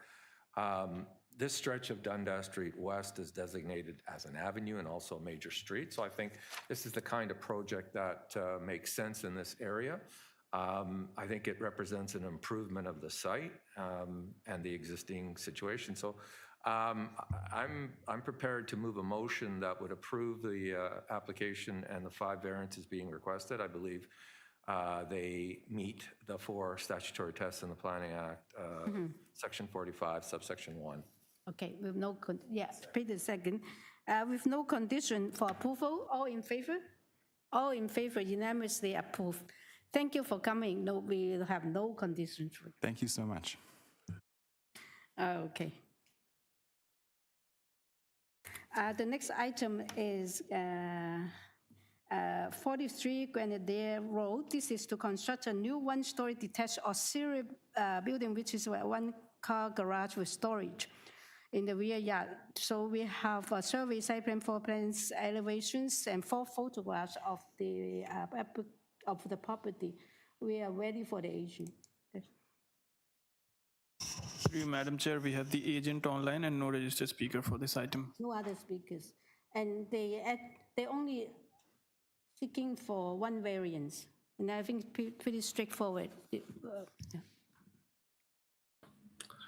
Hi, good morning. My name is Adam Kagurik. I am from 43 Grenadier Road, and I am the primary applicant of this variance application, I guess. Yes. You do not have any opposition. We are ready to move into a committee. You have anything you want to address the panel? No, it's basically just a garage. It's a little bit larger than what is allowed, I believe. We just want to store our car securely and add some storage, some bicycles, gym equipment, and workbench and stuff. So currently, a lot of that's in the house, and we're kind of keen to get this going. And I appreciate you guys looking at it. Okay, thank you. Any questions? No, we do not have any more questions. We are in committee now. Thank you for this. Yes, please. Mr. Bissonnette, yes. Yeah, I'll move the motion forward to approve the variance. Oh, okay. No conditions, right? Mr. Lombardi, second. All in favor with no conditions? It's approved. Thank you very much. Yes. Thanks. Yeah, unanimously. Items 5 is 52 Phoebe Street. This is to alter the existing 2.5-story townhouse by constructing a rear first-story addition with a balcony above the existing 2-story portion of the dwelling. We have received survey, site plan, floor plan elevations, and revised site plan, floor plan elevations, and 9 photographs and corresponding, and also presentation from the agent. And we received comment from Heritage and a staff report from community planning and urban forestry, and advisory comment from Metrolink. We have received a number of support from 42, 48, 63, 67, 70 Phoebe, and 75 Sullivan, and 34 and 40 from Phoebe. And we also receive a letter of interest from 54 Phoebe Street. Thank you. Through you, Madam Chair, we have the agent here in person and 1 registered speaker in opposition. In opposition. Okay, so it seems that you do have 1 opposition. So give us your name and address, and when you want to, you need to give us a presentation, and then tell us whether you want to bring up your presentation. Yeah. Can you push the button in front of you? Yeah. Yeah, my name is Jason Fung. I'm the architect and agent on the file. My address is 675 King Street West, Unit 211 in Toronto. Okay. So are you ready for the 5-minute presentation? Sure, yeah. We can start. If we could bring up actually the site plan on the drawings, that's the first thing I would like to highlight. Oh, I'm sorry, can we stop? Oh. Sorry, you know why? Because I have read the file, and I find that you have made some kind of revision in terms of the soft landscaping. Yes, yes. I noticed that you do have a revised site plan too, showing where those existing landscaping areas are. But you, in your email, you said that you do not need to revise the variances. However, can you explain that variance number 1, you're still asking for 0 landscaping? Well, the rear was existing to remain. This is a third-story rear addition to an existing two-story space. So when we originally drew the rear backyard, we were saying existing to remain. There's a lot of interlocking back there that has existed for decades. Planning staff called us and they said, "Oh, do you have any planters, something in there?" Like, "Oh yeah, we took a look. There's photos of it. There's actual 2 planters on the east and west sides of the property." So we added that in to show that there is some soft landscaping, and the planning staff was satisfied with that. And I understand, but what I mean is that in the agenda in front of us, your variance number 1 indicating that you're asking for 0. no, it's the existing condition. It's the, No, I know it's existing, but it's the percentage though. Yeah, because if we approve this, you're allowed to take those planters away. Oh, I see. You see, those plants are contributing to about 5 something square meter. You have to give us the percentage instead of a 0. Oh, okay. Well, we have the percentage on the site plan. So give us, we have to get it from you. You have to tell our deputy secretary. Chair, it's already there. If you look at drawing A1-10. Yeah, I understand. He has to tell us to revise variance number 1. Let's revise variance number 1 and give us the percentage and the area. Yeah, I can't read it on the screen. It soft landscaping. Yeah, that looks to be 2% of the rear. Is it 2%? No, I just need to have the actual number. Okay. 2%, and also the area is 5.75 meters. Yeah. Okay. And okay, that's a revised. All right, now we can start the presentation. No, this is crucial to get it revised. Oh, that's true. So, I mean, there's 2 variances before us. One of them is the rear landscaping, and that's existing to remain. This is, again, a 3rd-story rear addition. Overall, I think this is a very small project. We're adding to the rear of it. If we go to the site plan, so now we can go to the site plan. Yeah, thank you. If we look at the issue, the area of concern, it is with the, if we go to the actual plan there themselves, at 54 Phoebe on the west side, this is, north is to the left in this drawing. On the west side, there's 3 areas of concern. One is with water. They are worried about stormwater, rainwater. All the rainwater will be handled on this property. In their letter of concern, they show an area right where you kind of see, it's hard to show on this, but there's a knuckle that's still on our property, on my client's property. The second issue is a privacy screen. If we go to the presentation material on the last page, on the 8th page, it shows the current condition. That is basically the property line. That is the privacy screen that exists on site. So adding a privacy screen is rather redundant, considering that gap is 3 feet wide. Okay. Yeah. And then the third item is to make sure that the windows for the rear addition, which is the 6th page, if we go up 2 pages, this is a contemporary glass box to make the westerly windows to be non-operable, which they are not operable. They are fixed panes. Overall, we're very excited about this proposal. It's a rear addition. There's a lot of precedence of 3-story buildings. There's a lot of precedence of 3rd-story rear decks in the area. There's a lot of precedence of new development happening on Sullivan Street, which is just north of Phoebe, and on Phoebe.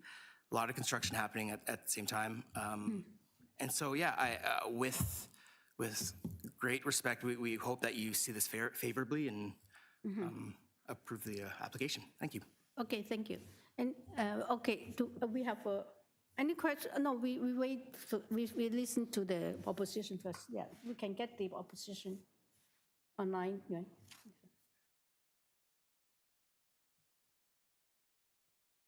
Good morning. Can you hear me? Yes, we can hear you. Give us your name and address, please. Yeah. Good morning, Madam Chair and members of the committee. My name is Karen Seeley of Seeley Design, and I'm representing the adjacent property at 54 Phoebe Street. All right. So you have 5 minutes to tell us your concern, yeah? Yes, thank you. And Mr. Fang has already addressed our concerns, actually, so I'm going to just quickly go through them for you. We are not opposed in principle to the addition at 52 Phoebe. However, given the very close urban condition between the houses, we're requesting the approval be subject to a few conditions to ensure the proposal does not negatively affect the neighboring property. Our primary concerns relate to privacy and water management.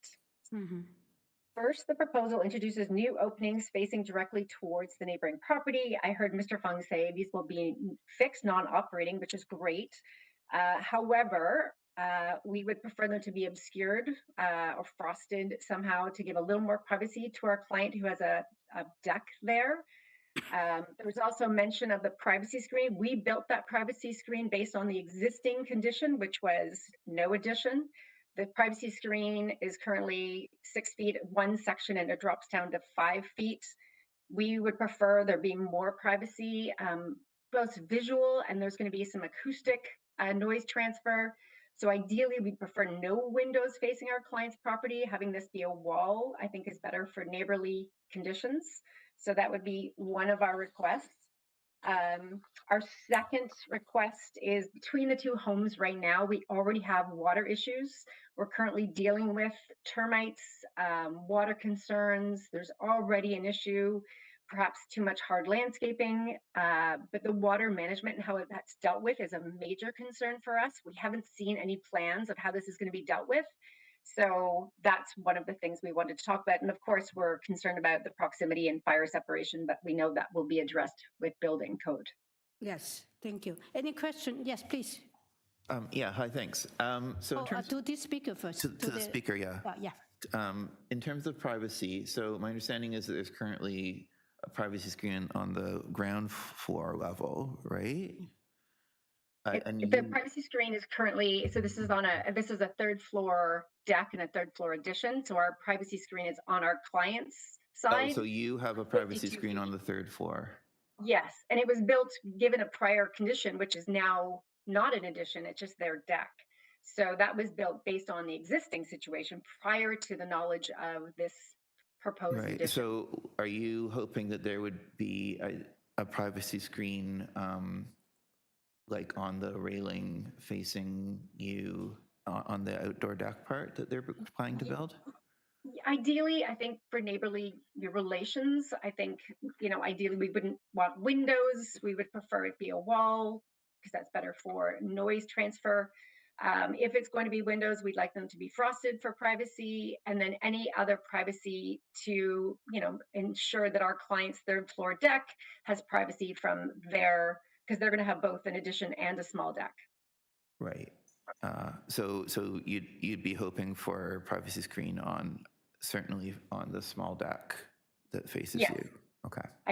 Yes, and then again, the frosted windows and or wall would be our alternative. Okay, thank you.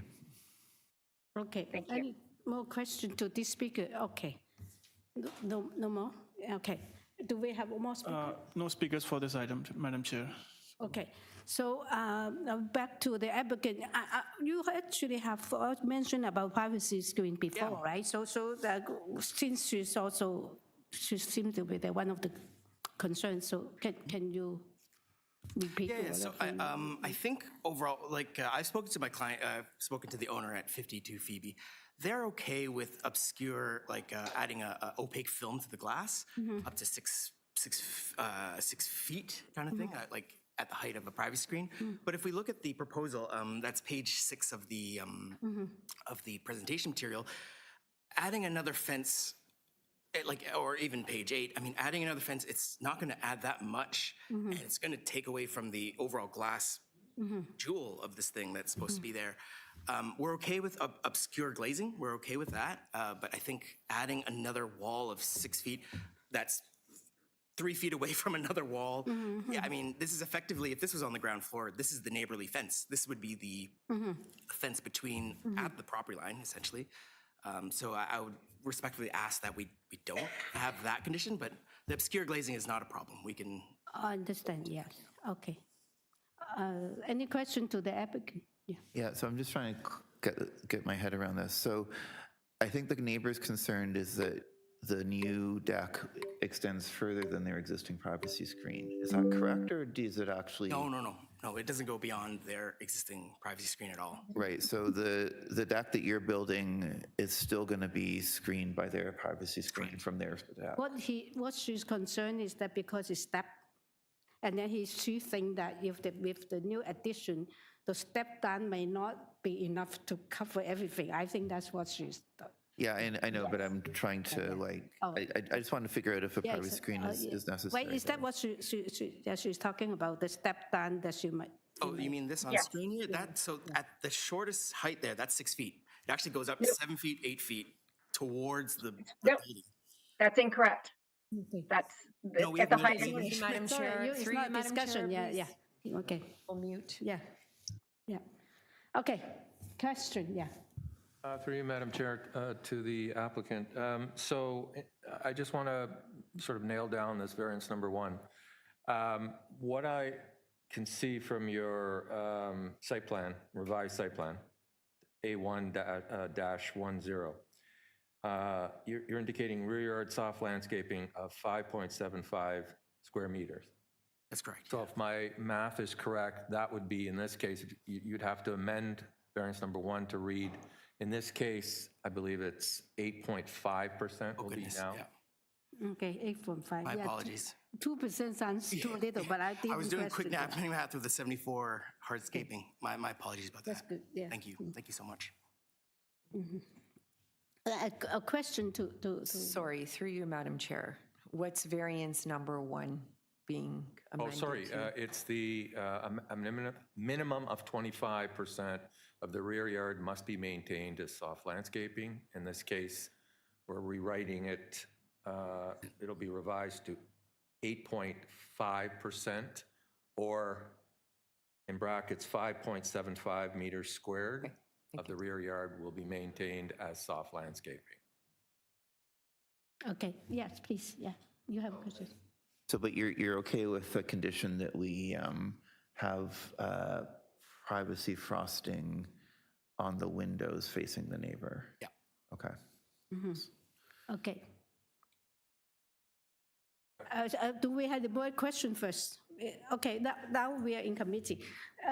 I'll talk about the private screen. I think the existing one, the height is already adequate. I do not think we can impose any privacy screen beyond 1.5 because of there's also a fence height limits, I think.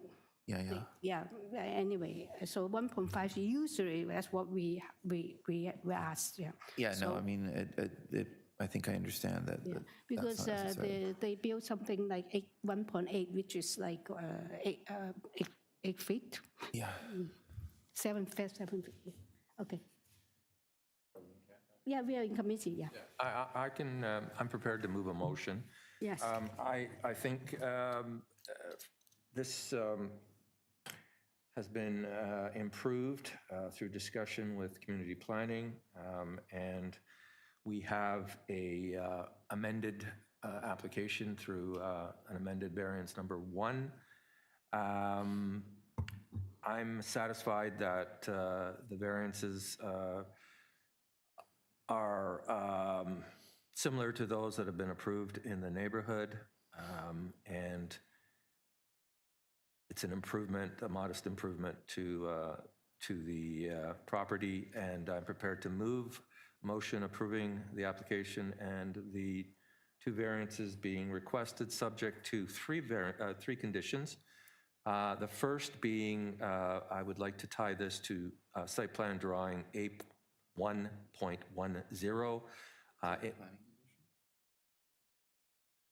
No, it's a carryover, I believe. Planning has a condition. Oh, okay. So in brackets, proposed site plan revised January 28, 2026.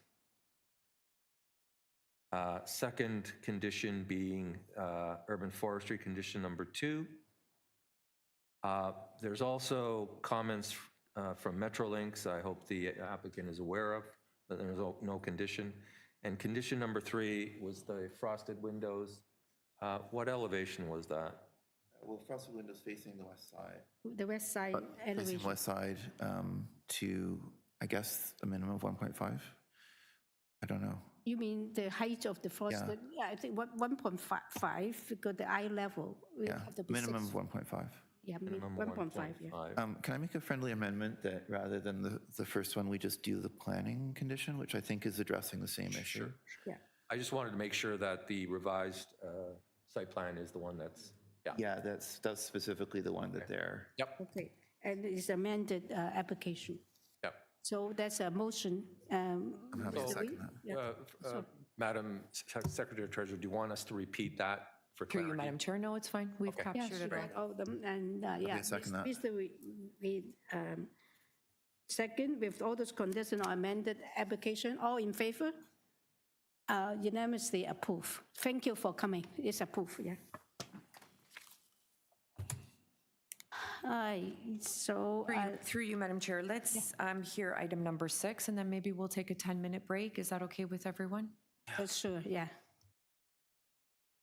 Let's break for 10 minutes and we'll back. So through you, Madam Chair, let's hear item 6. Oh, I see. Yep, and Okay. then we'll take a didn't- 10-minute break. All right. Number 6 is 88 COLIN Avenue. This is to construct a new 3-story detached dwelling with a front covered porch and stairs, and a front integral garage and a rear ground floor porch and a rear third floor balcony. Also to construct 1-story auxiliary building, which is a cabana in the rear yard. We received survey site plan for plans and elevations, 9 photographs, arborist report, 3 protection plan and presentation material from the agent. We have also received transportation engineering comment and the staff report from urban forestry.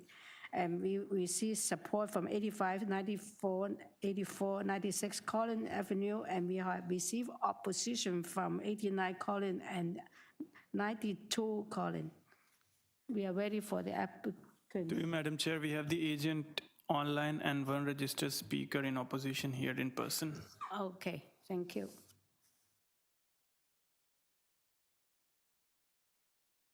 Good morning, Madam Chair. Can you hear me okay? Yes. Thank you, Madam Chair. The last name is Bronskill, Bronskill. Okay. First initial D for David, 333 Bay Street, Suite 3400 in Toronto, and I am here as the agent for the applicant. Okay, thank you, Mr. Bronski. You do have some opposition here in person, so we require a 5-minute presentation from you.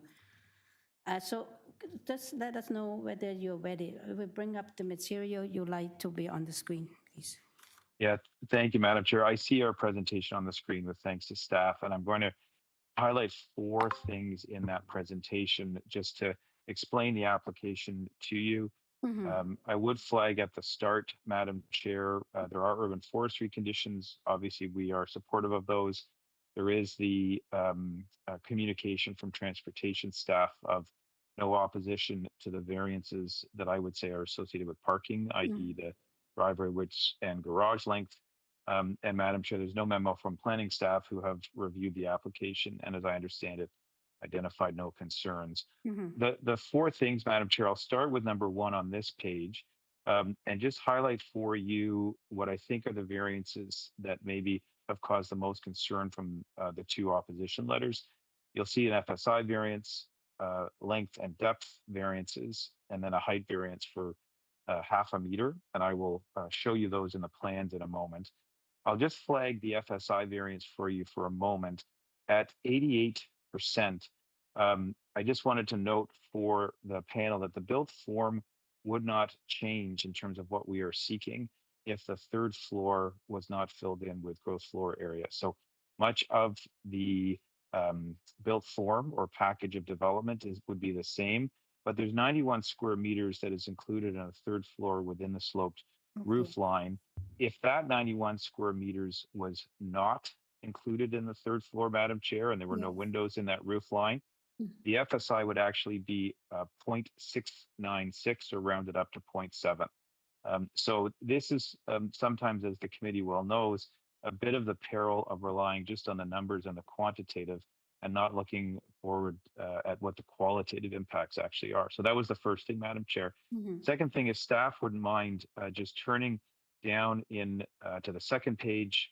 We have a usual site plan visual for the committee just to help understand how the proposed house would be situated on the lot. Just to explain some of the colors again, Madam Chair, the light green dashing is the existing building or house to be removed, as well as a shed. The dashed red line is what I would just call the outline of a footprint for a building in accordance with the various setbacks and length and depth measurements. And then what we've shown with the black heavy lines is the stepping first story to second story to third story. And then the committee can see that we've gotten the building length as measured from the front yard setback to the back of the first story element at 20.07. And then you'll see, that's building depth. And then you'll see building length measured from the first story projection, which is really an architectural and entrance element at the front. It goes all the way to the back of that same first story projection at the rear. That's why the building length at 20.99 is slightly longer.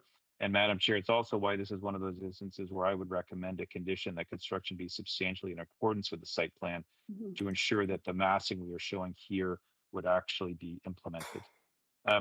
Third thing, Madam Chair, would be the next slide. We've included this slide with the green, blue, and purple for the committee, just to understand that stepping that I spoke about just a moment ago, and how the length of the different stories reduces as one goes up through the building. So first story or ground floor, 20.99, as I indicated to you, but the second floor comes down to being 18.08 meters, and then that third floor within the roof line is 15.19 meters. Madam Chair, just in the interest of time, if staff wouldn't mind going through the presentation, we've got some what I would call massing, where we've shown the proposed house in context with 86 and 92. That slide just shows the half meter of height above, with thanks to staff. But if a little bit further down, we had the architects prepare this given the opposition letters, just to understand, and so the committee could see it in 3D with the additional half meter, how this building might sit in relation to the adjacent properties.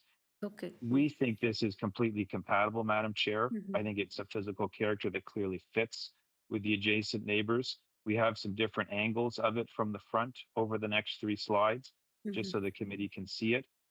And in the end, Madam Chair, although the third floor is filled in, I don't think the massing is demonstrably different from what is occurring in the area, which is why we think the variances would be in keeping with the prevailing pattern of development in the area. So, Madam Chair, that's an explanation for you. I'm happy to listen to the opposition and obviously respond to that and answer any questions the committee may have. Okay, thank you. Yeah, we will have you back. I think we will listen to the opposition now. Yeah, we wait. Yeah.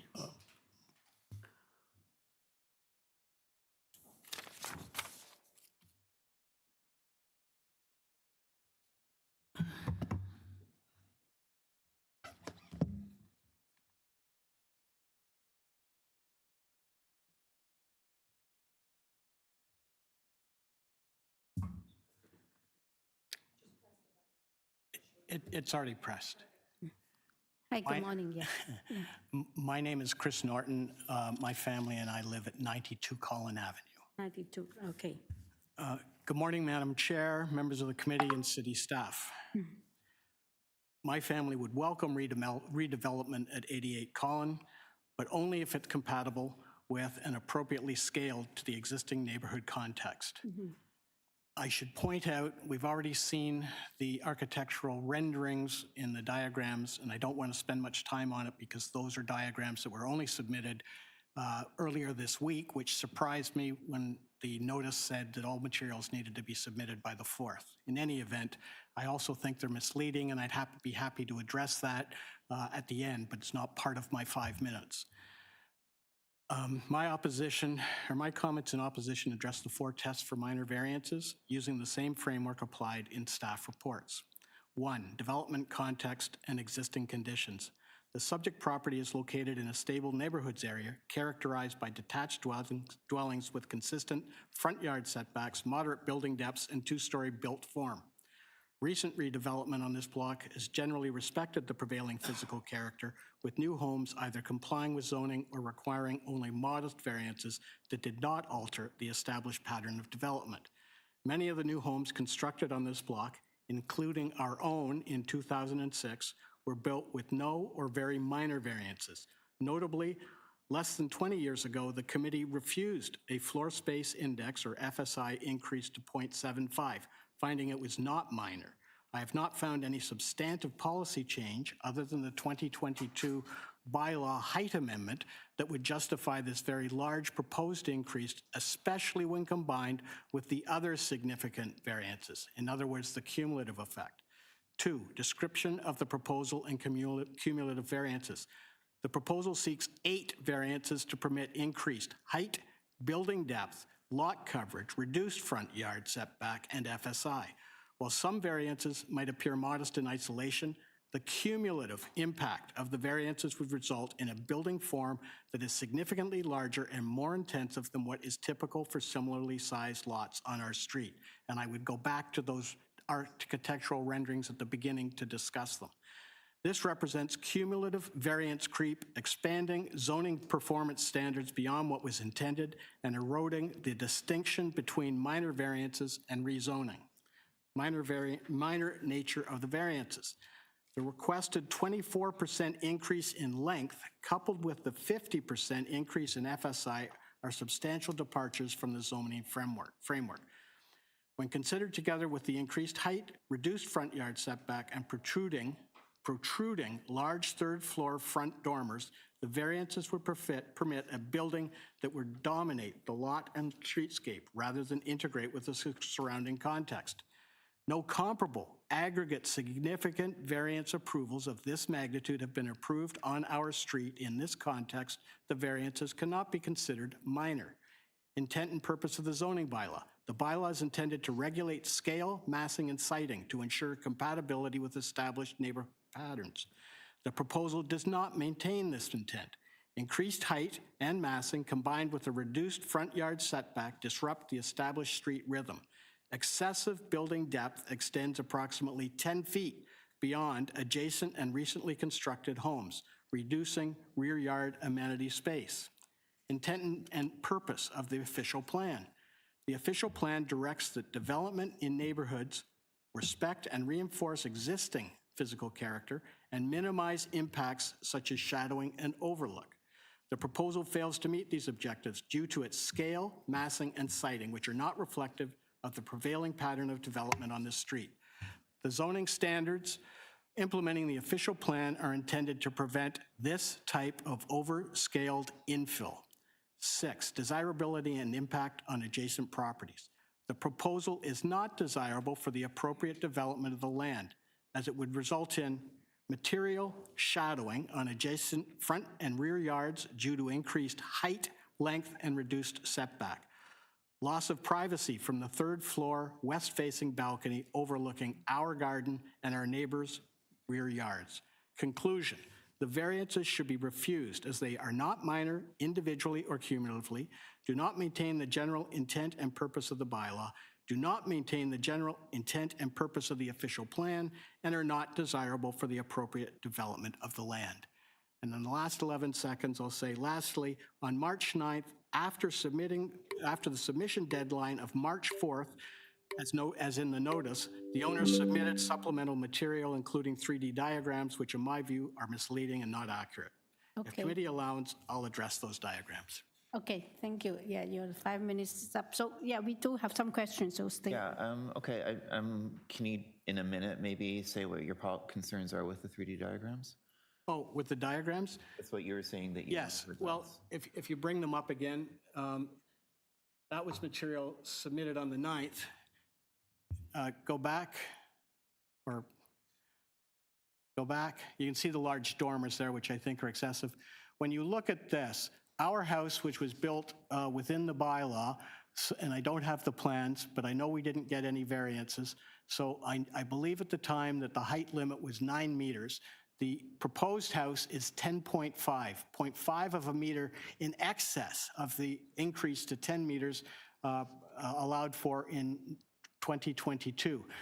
I don't see that there's a 5-foot difference between the top of our house and these diagrams. So I think it's misleading when you look at these diagrams. 5 feet, that's my height. You know, I don't see that there's that height difference between our buildings. So I think it's misleading in the proportions. Plus, these diagrams, I went out this morning and had a look, are proportionately taken from a long distance back, or at least that's the visual. And the further you get back, the differences and the scaling or mass becomes less important as you move back.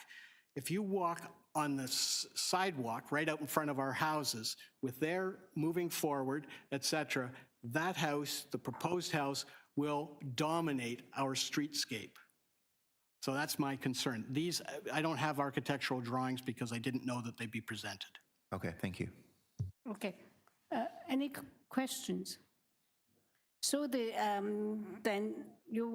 so you will see that the 5 feet beyond your house will create just a visual impact, right? It's not like It's the mass. Yes, my concern is massing, and the FSI, as pointed out earlier, is not a huge concern for us, like filling in the 3rd floor, but with the huge dormers and a 3rd floor balcony, right? That does become a concern. And the overall footprint, the length, is substantially larger and it's the very largest extreme of any other variances that have been permitted in our neighborhood. Mm-hmm. And I can see that the agent included with their material or supplemental material, identifying other buildings or variances permitted in our neighborhood. But if you look at the actual numbers for FSI and I think building length, there are very few, there aren't any that together match what is being proposed, and they're at the upper limit of anything else that's been permitted. So if you're looking at just FSI, yes, there have been other houses, 1 or 2, that have met that or have been at that limit, but you don't find one that's got that FSI plus that length increase, plus the encroachment on the front, those types of things. So I just think the overall massing is excessive and, in my view, on steroids. Okay. Yeah, you can have the agent address that. Yeah, all right. Any other questions, so to speak? Okay, thank you for coming. Yeah. Any other? Madam Chair, we don't have any speaker. We can hear from agent now. Yeah, we can bring Mr. Bronskill back for his response. Yeah. Thank you, Madam Chair. So I did hear the speaker in opposition indicate he actually had no concern with the FSI, Madam Chair. That map that's on the screen, he did cite, I guess, a refusal from 20 years ago. We've provided this map, Madam Chair, as we always do, not to say, hey, they got a number, therefore we should get a number, because I do think how density is deployed on a lot and the qualitative aspects of that deployment are so important. But we included these numbers so the committee can see that there's a range of densities being approved within the geographic neighborhood. And they include densities in excess of what we have requested, densities around what our client is requesting. And as I noted to you, Madam Chair, at 0.696 or 0.7, if the 3rd floor density was simply deleted, we would be well within the middle of the range of densities approved in the area. But I don't think the immediate neighbor was actually expressing a concern with that overall number. I would say, Madam Chair, 8 variances is actually quite typical for a project such as this. 3 variances relate to parking, driveway width, integral garage, 2 of them, and 1 of them is then that stairway width, quite technical variances, Madam Chair. There are then the 5 variances that I've walked through with you in terms of FSI and height and length and depth. The front yard setback, Madam Chair, and I don't want to mislead you, so I want, if I could, to ask staff to go back to page 3 of that presentation. Yeah. Because there was a suggestion made to you that dormers are protruding and the dormers are looming. The dormers are actually back from the front yard setback, as you can see there, in the line of the roof, and in fact, in line or just behind the neighbor's house. The dormers don't extend in front of his house. It is just that 1st story entrance and architectural piece for which the front yard setback variance is required. And it's just that small piece. So when he's suggesting to you the whole house is moving forward and looming on the street, Madam Chair, that's actually unfortunately not true. And that's why, Madam Chair, a condition that would require construction to be substantially in accordance with the plans would be warranted in this case. I would just say about the 3D modeling, Madam Chair, we did. Yeah. This is a bit of the nature of this process. We read the letters that were put up online that were not provided to our client. We responded to those letters as quickly as we could with the 3D modelings based on the concerns raised in those two letters. They are accurate. They are prepared by architects. They are to scale. They are not misleading. And they are designed, Madam Chair, to show the committee how the proposal would fit on the streetscape. I would say to you, Madam Chair, just a couple of last things. One, there is no shadow impact due to the sculpting of the building and the sloped roofs. The third floor balcony at the rear, it is required for fire code, no variance is required, and it's in fact recessed into the roof line to ensure maximum privacy and mitigate views to the north and south. And lastly, Madam Chair, there was a lot of submission made to you, I think, based on numbers and what's been approved, not a lot actually on impacts. And I'm a bit challenged, Madam Chair, because I don't think there are any impacts from this proposal. And I didn't really hear any submissions made to you about those impacts. I would just come back to this plan over and over again to show how it relates appropriately to the two neighbors and how really the protrusions are just the first story at grade. And those aren't going to cause any impacts on the adjacent neighbor. Thank you, Madam Chair. Okay, thank you. We just wait. We have some questions. Yeah, Mr. Bombardi. Yeah. Thank you, Madam Chair, through you to Mr. Bronskill. Mr. Bronskill, I'm looking at your presentation, supporting material presentation, map number 4 and map number 5. So as you likely know, the official plan in requiring a neighborhood character assessment directs that a study area, neighborhood study area, be identified, boundaries of which typically are identified in a presentation. Am I to assume that that heavy red line on map number 4 is your neighborhood character, which includes both a broader context and immediate context? Through you, Madam Chair, I think that's a good characterization, sir. It does have the immediate context, as you well identified, per the official plan, both sides of the immediate block. It does then include a broader context to pick up as much as possible in the area. Through you, Madam Chair, to you, Mr. Lombardi, if I was going to draw a geographic neighborhood that might be more in keeping, I might not go west of Oriole Parkway on that west side, just out of all honesty. This is just, that red line shows where we pulled decisions, and so we provided them all to you.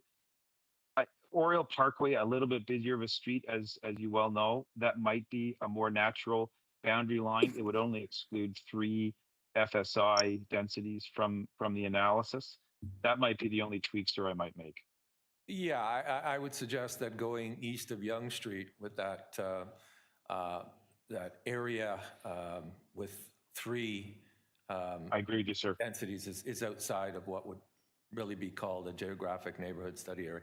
Anyway, in the immediate and broader context within that darkened red line study area, I see only 3 densities that are greater than or equal to what is being proposed at 0.88. Is that correct? I think that's a fair conclusion, sir. I would add 2 things to that. There is a substantial range. We are not the greatest. We're within the range.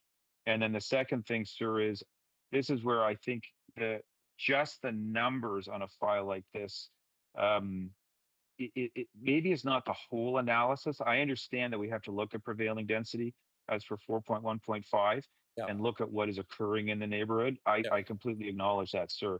Okay. I come back to what I said to you a couple of times now, and I won't belabor the point, but without the 3rd floor at 0.7, I don't think we'd have any question about that FSI number being part of the neighborhood. I think the 0.88 is an interesting discussion. When you just deploy that 91 square meters within that roof line, you do get a higher number, but you don't change the overall impacts. And that's why I think the physical character, through you, Madam Chair, to Mr. Lombardi, fits within the neighborhood.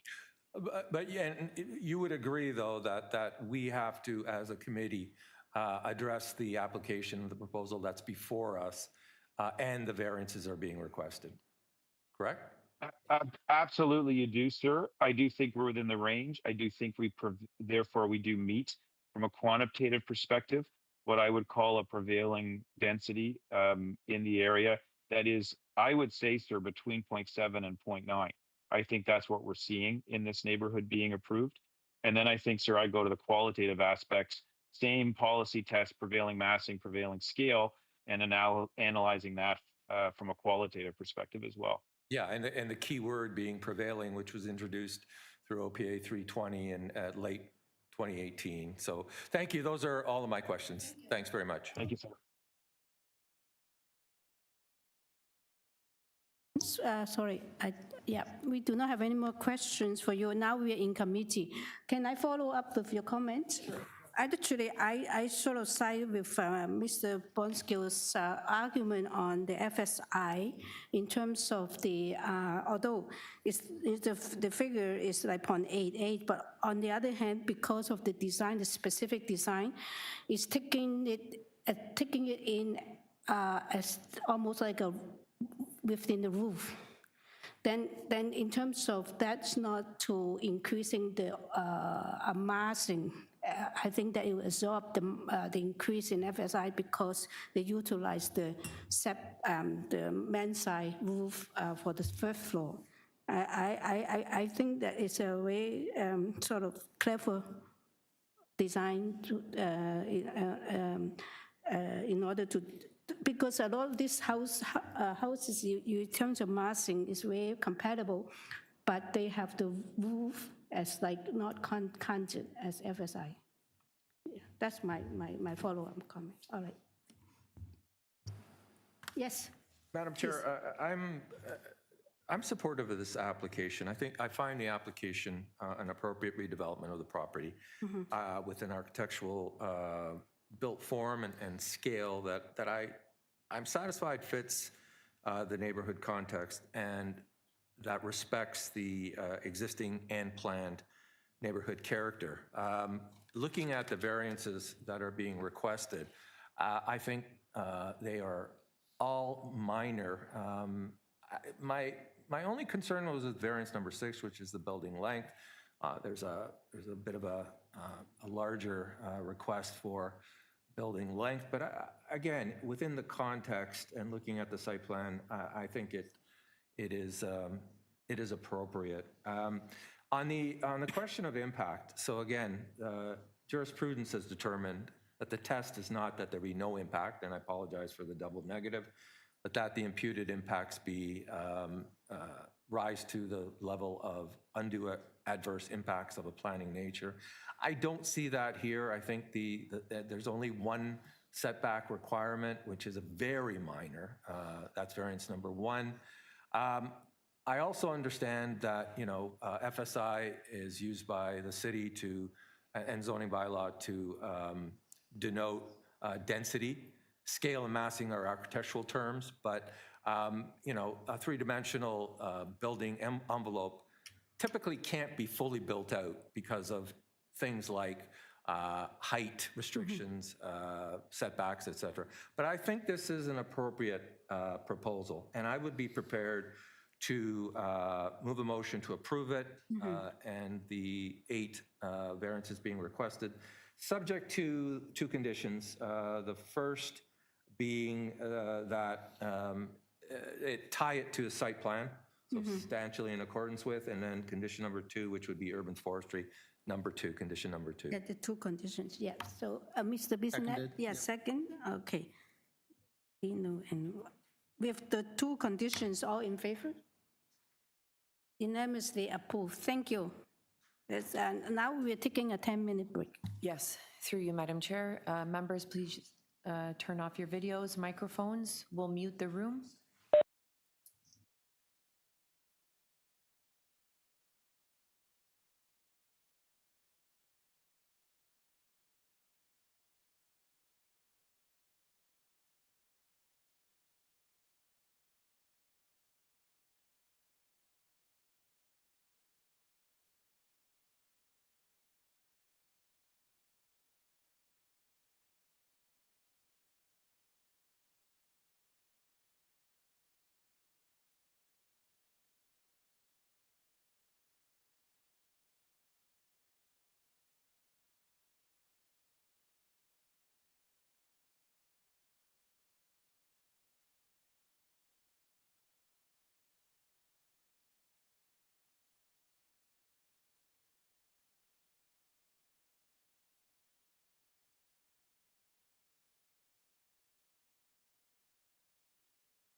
Okay, we all good?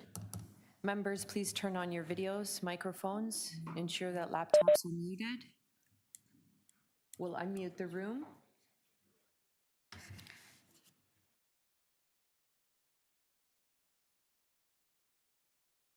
Okay, we resume the hearing. The item is number 714 Eastern Avenue. This is to convert the existing two-story non-residential dwelling into a day nursery. It's a childcare facility with a second-story rooftop outdoor patio to be used as a children's play area, as well as ground floor play area, playgrounds located in the west side and the north side.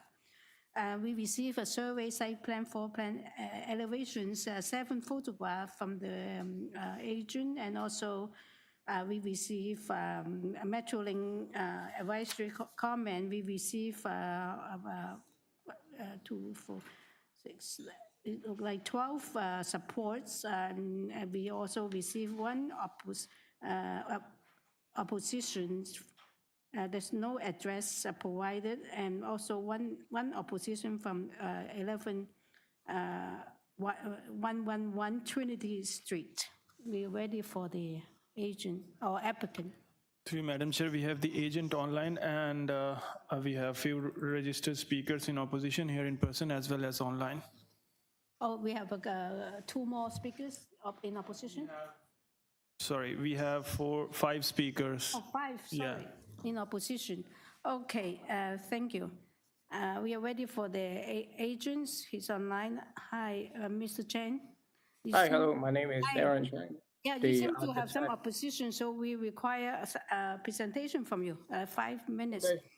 Good. My name is Aaron Chang from CM Panos Architects. Address is 142 St. Helens Avenue, Toronto, Unit 201. That's the office address.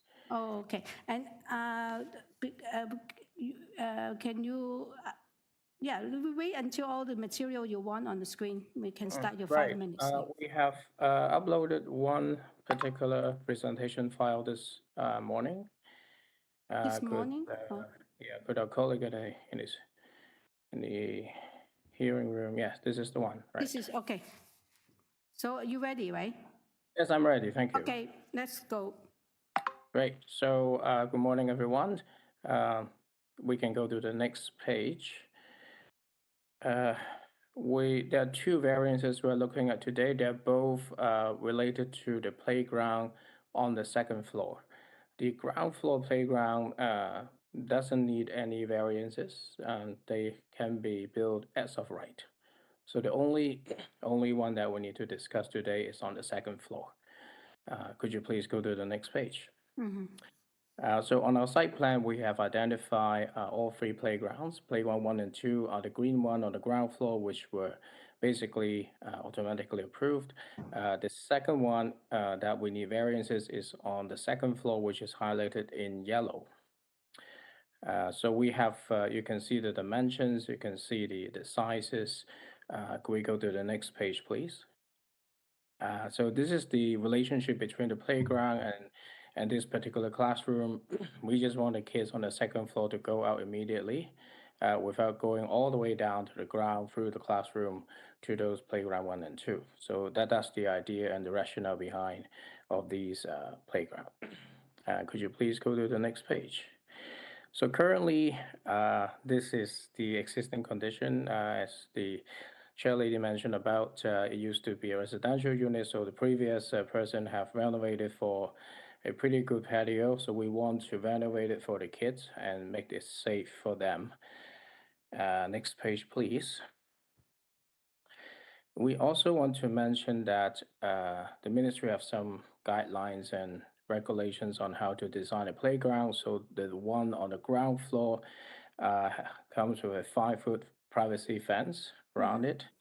And on the 2nd floor, the ministry requires a 7-foot fence just in case they fall down. So we will be following all these requirements. And I think this should be the last page, yeah, I believe. Mm-hmm. Okay, Yeah, thank you. that's it. That's my presentation. Thank you. Sorry, you have questions? Yes. Mr. Reid and also Mr. Lombardi, yeah. Thanks, Chair. Just confirming. We have 3 variances in front of us on our notice, but you mentioned that there's 2. Can we zoom back in on those 2? And am I understanding that this is an amended application? You have 3 variances? Yeah, we have 3 that are kind of odd. The first one seems like it may be incorrect. It talks about a day nursery in a residential apartment zone, which this is not. So that on the screen, those are the 3.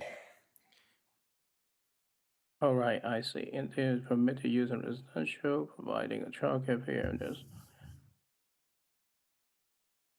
Right, so I guess You need this one, it is also, yeah, this one is also really, I'm sorry, yes, use the one that you have on file, please.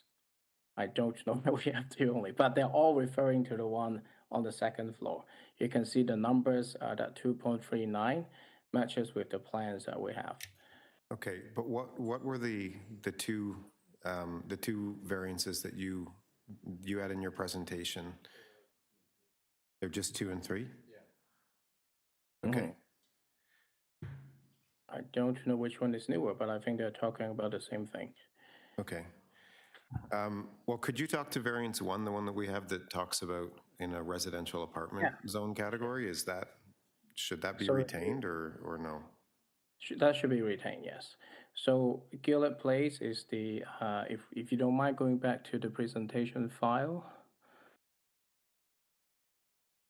So that street is, if you don't mind go to the 2nd page, yes, is the laneway on the right side. Okay. You don't mind, can you zoom in to that 2.39? Yeah, so that variance is talking about this 2nd floor playground. Okay. Which is quite close to that, yeah. Okay, thank you. But it's on the 2nd floor. Thank you. Okay, so we stick with what is on the agenda, right? Yes, please, yes. Follow yours, please. Yeah, we have more questions. Yeah, it just, again, clarification. So variance number 1 that's was filed and consists of 2 others, so there's 3 in total. The first one is related to the use. And so this property is zoned CR, which is commercial residential, and it's not RA. So a day nursery is permitted in an RA zone, but it's not permitted in your zone. I just want to be clear on that.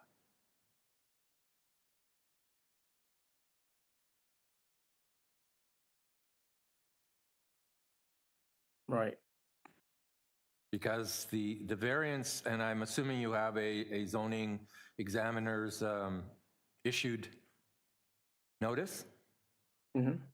Okay, so variance number 1 relates to first the use and second to the location of the child's play area, which is at grade, I believe. That's playground number 1. That one, they were, somehow the examiner has been communicating with us, and we were only talking about the 2nd floor playground. And that's why. So just to be clear, so variance number 1 relates to the use which is not permitted, the day nursery is not permitted, and the child's play area, which is the one on the 2nd floor? That's right, yes. Okay. But somehow he approved us to use it on the ground floor. Okay, I just wanted to clarify. Yeah, I just want to confirm that this is what we are, this hearing is based on, this one appear on the screen, not the notice, which we do not have anyway. That's right, yeah. Please use the one that you have on file, yes. Okay, yeah. Yeah, good. Thank you for clarifying that. That's important, I think, yeah? All right, so we have clarified that now. We're going to hear the oppositions, and then we will bring you back, okay? Okay, thank you. Let's have the first speaker. Through you, Madam Chair, we have speakers here in person. Maybe we can hear from them. Before we go there, I have to ask again about variance number 1. I don't think the applicant is correct. Sorry, I don't think the applicant is clear on variance number 1. So the child's play area will be located 2.39 meters from a lot line. I believe that deals with playground number 1 at the rear of the building, not the outdoor patio area, because variances 2 and 3 specifically say outdoor patio, in brackets, children's play area. So I think variance number 1 is dealing with the use which is not permitted and the setback of the proposed playground number 1 at the rear of the building, which abuts Gilead Place. So can we get this clear before we actually proceed? We can bring up the site plan, yeah. According to the site plan, they have a building permit for the playground one. Yeah, we already, I'm sorry, am I allowed to speak? We do have the building permit for playground 1 and 2 already. This is an application for playground 3. Okay, so I'm not clear on the wording that zoning has used. They should have been consistent. So, all right, I will agree then, based on the applicant's understanding, that variance number 1, the children's play area deals with the outdoor patio, which is on the 2nd floor. Yes. Okay. All right. All right. Thank you so much. Okay, the more. Yeah, sorry to keep bringing this up, but I'm just looking at the zoning map, and this is not, Gilead Place is not a residential apartment. The site is completely CR, and the adjacent sites are CR or residential. So I'm just concerned that that first variance is wrong. Yeah, I'm checking my record. I've never seen that variance before.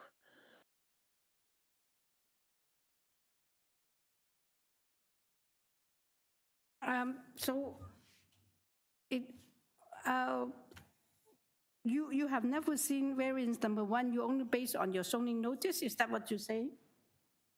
Yeah. So. So what do you want to do? Do you want to state this or go and clarify this and come back, or because we can only base if you agree we can hear 1, 2, 3, but will you be able to proceed with your project if you have these 3 variances without complicating it? Yeah, so right now the construction of the daycare is going on. Playground 1 and 2 are being constructed now. We just feel like we want to, because of the fundings that our client receive, and the quite a lot of kids applying for this daycare. There's huge demand here. So even though playground 1 and 2 meet the requirement for the kids, we just thought that it would be better if we can have a third one on the roof, in order to, it's actually kind of helping the neighbors' concern as well. Less kids using playground 1 and 2, even though they are as of right. No, my question is, are you satisfied with what is in front of us? The 3 variances that will allow you to do what already you're planning. So I think it's just the wordings that they were using in that notice you have is a bit confusing, but the intent is really for the 2nd floor. Madam Chair? Yeah. I'm looking at the zoning bylaw notice that's filed in this application. It's dated, let's see, there's no date on it that I can see. There's a date, February 2nd, 2026, page 2. There's only 2 variances shown.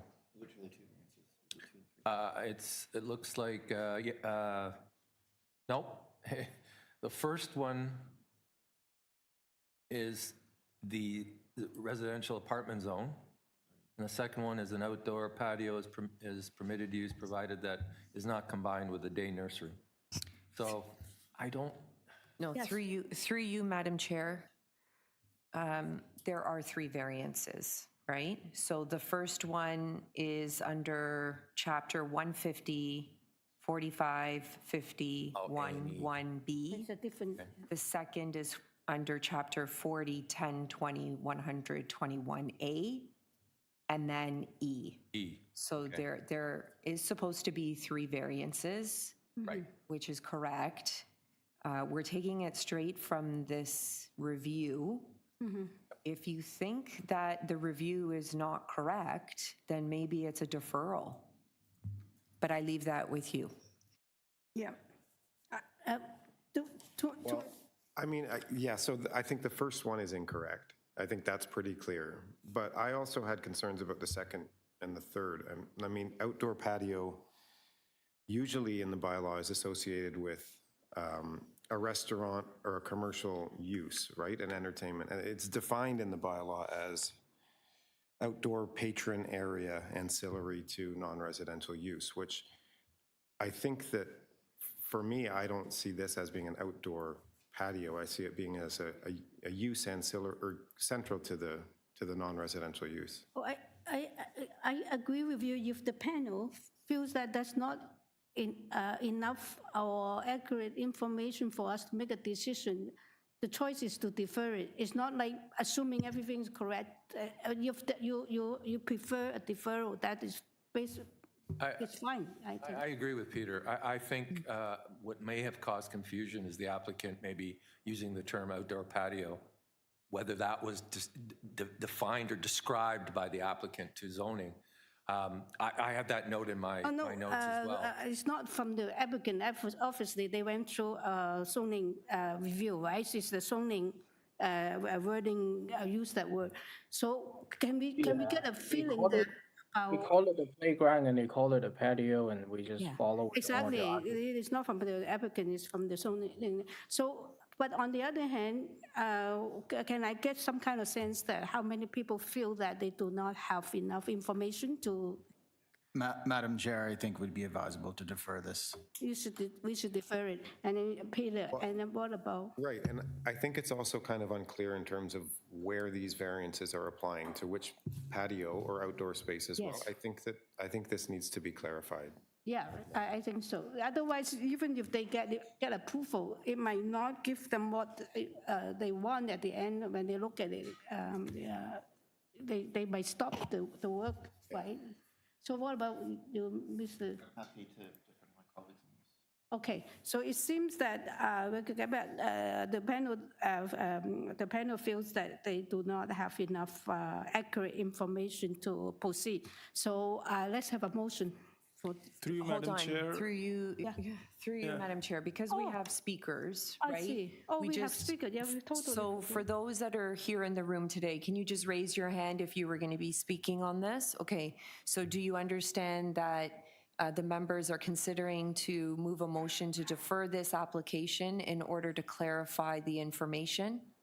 And then once it's ready to come back, that you'll get re-notified again, and you'll have that opportunity to speak at that time. Yes, you're going to be, you will receive a new notice, okay? Yes.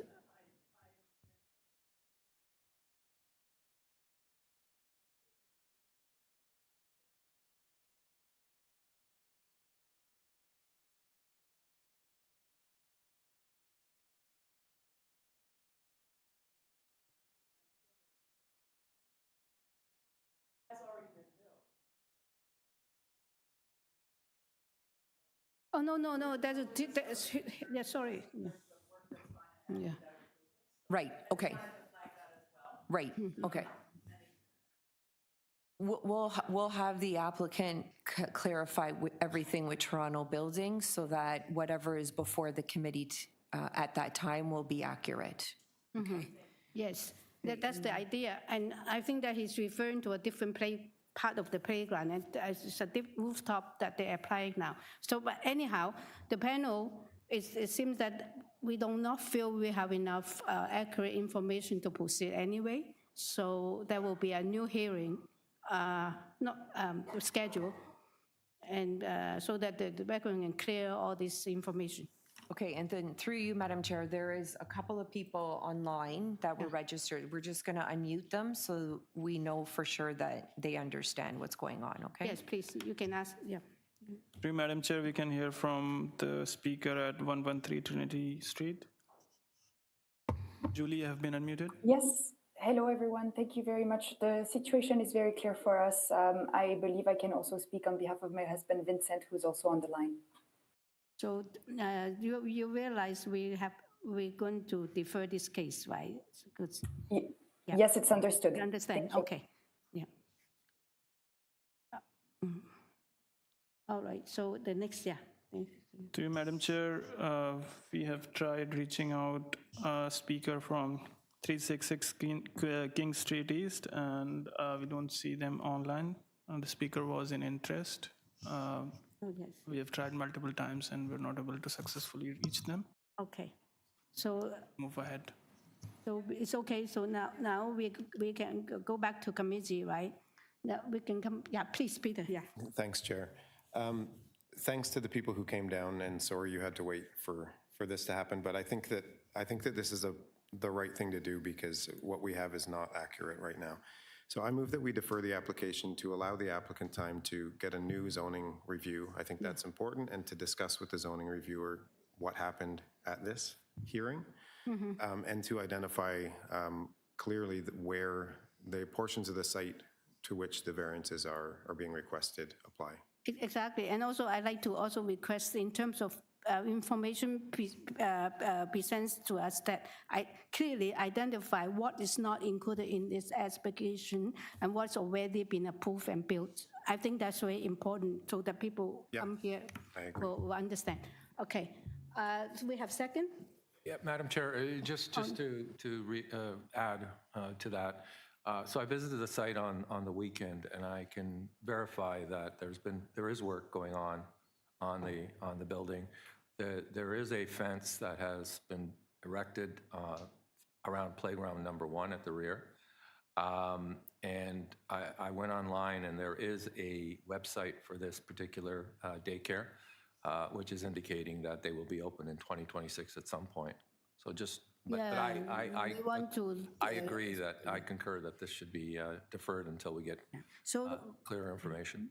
Ryan, business. You're going to second, right? You got your hand up, yeah. So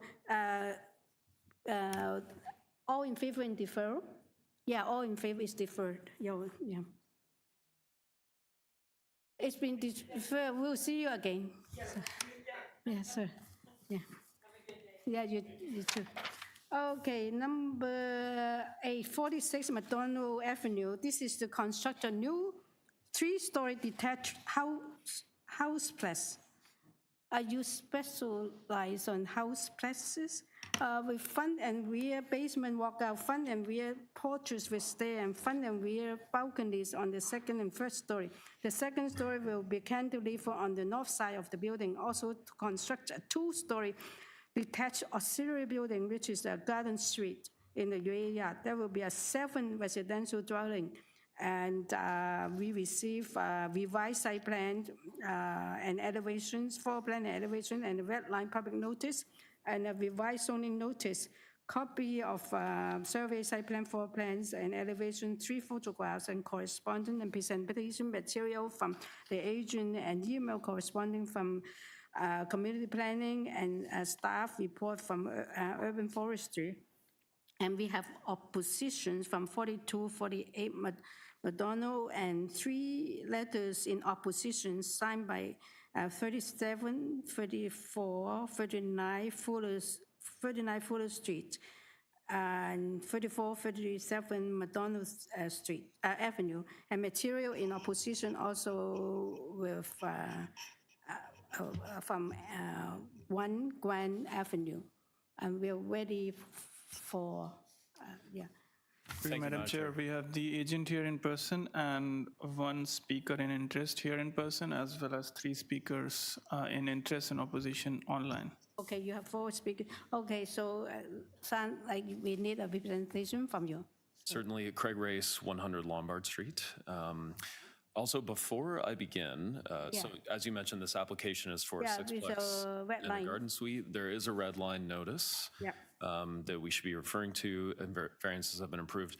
We are going to be requesting improvement, again, to 2 additional variances after discussions with the neighbors. Okay. Number 4, we would like to improve to 19.75 meters. Number 4, just wait at 19.4. So it's presently the building depth is 19.99. We are asking to improve it to 19.75. 75, okay. And similarly, the separation from the garden suite, number 11, will improve to 6.74 meters of separation. The separation, I'm sorry, I have the distance is 6.74 meters. 6.74 instead of 6.5, okay. And if staff could pull up our supporting material, please. Yeah. So this is a situation where we are simply asking ourselves, how do we apply the sixplex and garden suite typology to the context here? If you could go to the next page, please. Sixplexes and garden suites are permitted typologies. This site happens to be near Queen Street West in Roncy, just north of Queen on MacDonell. It is served by a bus line and a 3-minute walk to a 24-hour streetcar. If we go to the next page, the site plan, so this indicates the current statistics I mentioned to improve the depth. The situation or the siting of the building was really derived from context. The front wall is aligned with the neighbor to the south. The south setback is existing, and we are preserving an existing structure in the rear yard for the ground floor of the garden suite only.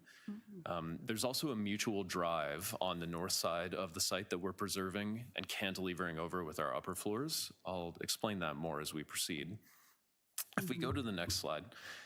We did study depth in the area, and as you can see from the context, there is a well-established precedent of very deep buildings along this stretch of MacDonell. There are quite a few buildings that are deeper than we are proposing and longer, even though length is not a variance. Not only in established form context, but also in approvals history. We did a research poll, and there are several approvals in the immediate area that are deeper than you're considering today. If you go to the next page, please. We also studied side yard setback. Every single house in our study area, except for 3, has at least one side yard setback that's 0.3 meters or less. So as you can see, there's a well-established pattern of very narrow side yards here. We're actually very lucky to have a mutual drive in this case. That's very unique for the area. If we go to the next slide, there's also an approvals history establishing that. So a large number of applications in the recent past have gotten side yard setbacks as small as 0 approved. As you can see from the photos, this is simply an area where narrow side yards are prevalent. That not only affects our side yard setback variances, but the platform variances we are seeking are also in line with those established characteristics. Next page, please. So just walking through the site plan a little, I mentioned the ground floor of the garden suite is being preserved from an existing structure. The second story complies with side and rear yard setbacks for the new volume. The only place it deviates is separation from the main house, which we are pursuing because of the typically deep buildings on the street. The right-of-way access is less than 8 feet wide. The height we're preserving above that is about 13.5 feet. To contextualize that, that's the height of an 18-wheeler that would not be able to fit down this side driveway anyway. But we are interested in maintaining vehicle access for the neighbor. The south side yard, as I mentioned, is an established setback of 0.3 meters, and we are proposing bin storage in the municipal right-of-way. If we go to the next page, our client has done some neighbor outreach. We've also been in touch with city staff. There's correspondence from community planning that are supportive of the application, or I should say not objecting. We are aware of the forestry report. I would like to speak more to that. That report does not make any sense to me. We are not building inside of tree protection zones with any of our building footprints. We have reviewed that with our arborist and forestry. That report came in at the very last minute, so we haven't had a chance to address it with them, but I do have a diagram to explain it further. We are accepting of conditions 2 and 3, which they're recommending in the event of approval. And if we go to the last page, I'll simply summarize before I give the floor to others that we really just looked at this as how do we apply a sixplex and a garden suite to an area that has a high prevalence of deep buildings and small side yards. It's important to note we are not seeking a height variance. We are maintaining main wall requirements, so we are not seeking main wall height requirements. We've been working with the neighbors and with community planning staff to improve the application for character elements that are not visible in the minor variances, and we're interested in continuing to do that. Thank you. All right, thank you. Maybe we'll listen to the opposition and then we'll bring you back. Madam Chair, here, right? should we go through the redlining? he already went out. Oh, that's what he said. Did you not get all of them? Well, no, but these were additional ones, but we didn't go through the original redlining. There's 4 variances that were, 3 variances removed and 1 was changed. Okay, let's go through the agenda, though. It seems that maybe we've skipped some of them. Okay, let's go to, nothing changed 1, but 2 is removed, right? Correct. Okay, so you go down, I will let you do it. What you see before you is correct. We've reviewed this with staff. So 4 would change to 19.75. Yeah. 6 was removed. 6 removed, okay. 8 was improved per the red line. Revise 8, okay. So through you, Madam Chair, you have to say it as public record, right? Certainly. So Forgive people my listening aging in eyes. and not here. Let me just get it a little closer to my eyes here. So the improvement to number 8 will be to 63.6% front soft landscaping. 9 is removed. 11 is improved to 6.74 meters. Okay. 9, okay. And that is the last change. Appreciate the diligence. Yeah, it's good. No, yeah, you're right. I just assume he's finished. And just for very quickly, can you just let us know what it was that was changed to remove those 3 variances? 1 was simple improvements to the design through consultation with neighbors and community planning staff. Also, specifically, what did you shrink the balconies or? We removed some platform variances and increased soft landscaping, essentially. There were previous iterations of the application that are not on record for this. We originally started with 19 minor variances, but that has been reduced substantially through those consultations. Okay. And all right. Have we got everything? Sabrina, we got everything? Well, through you, Madam Chair, now that everyone is aware of the revisions, we can move forward with hearing from those that are here in person. Okay. So for the first speaker, please come up. Whichever one, whoever wants to speak first. I can speak first if that's Sure. Hi, Madam Speaker, and hi, members of the committee. My name is Angie Liu. I live at 1 Gwyn Avenue. I am a family member of the owners at 48 MACDONELL. That's the property directly north adjacent of the development site. My parents live there, and they live there with my grandparents. Mm-hmm. Shall I begin? Yes, please. Yeah, you have 5 minutes. Do you have something? I do have materials that I submitted. Yeah, let's stop the clock and bring up her materials first. Yeah.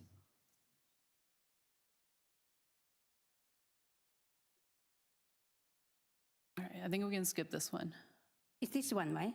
Yep, this is, we can start here. So okay, we can start now. Okay, thank you. First and foremost, I'd like to say that I support densification. I'd love to see more housing being built in the city. However, I think it's important that the quality of the living environment is maintained and thought about, because changes are difficult to reverse and development opportunities are hard to come by. So the first thing, next slide please, that I'd like to mention is that there was an error in the drawings up until the very recent submission on the due date of the hearing materials. Previously, it labeled my parents' house as 3 stories when in fact it is 2 stories, as you can see from the photo there, which is also from the application materials. So that means for most of the duration of the correspondence with city planning, the drawing would have said 3 stories. And I think that is a significant difference when it comes to representation of the site context. So I would like this to be, I would like you to be aware of this discrepancy. And this was fixed after I told the developers, so I appreciate that. Next slide, please. So I'd like to talk about the encroachment here. So this cantilever will encroach on this right-of-way along the entire length of the proposed building. This outline is based on the second last version of the drawings, but the encroachment, I think, the dimensions are still the same. It'll stick out 3/4 of a meter and leave a 45-centimeter gap from the wall to the property line, which is what requires variance number 5. Variance number 5 seeks to reduce the side lot setback from 0.9 meters to 45 centimeters. That would leave only 1.6 meters left on this laneway. Next slide, please. This right-of-way is protected through the deed to the land. There's wording to suggest that the right-of-way is over, along, and upon the land. So that is something that we object to. Urban Forestry has also requested not to accept this variance. I think the bylaw protects quality of space through these setbacks and also for future development potentials. So I'd like the committee to keep that in mind. I'm also concerned about if the cantilever is allowed and that the wall does come to 45 centimeters of the property line, whether windows would even be allowed, because currently there are a lot of windows proposed on the development wall, which will come forward and either potentially look into the neighboring house or a brick wall. I think allowing this variance could create problems on several levels. Next slide, please.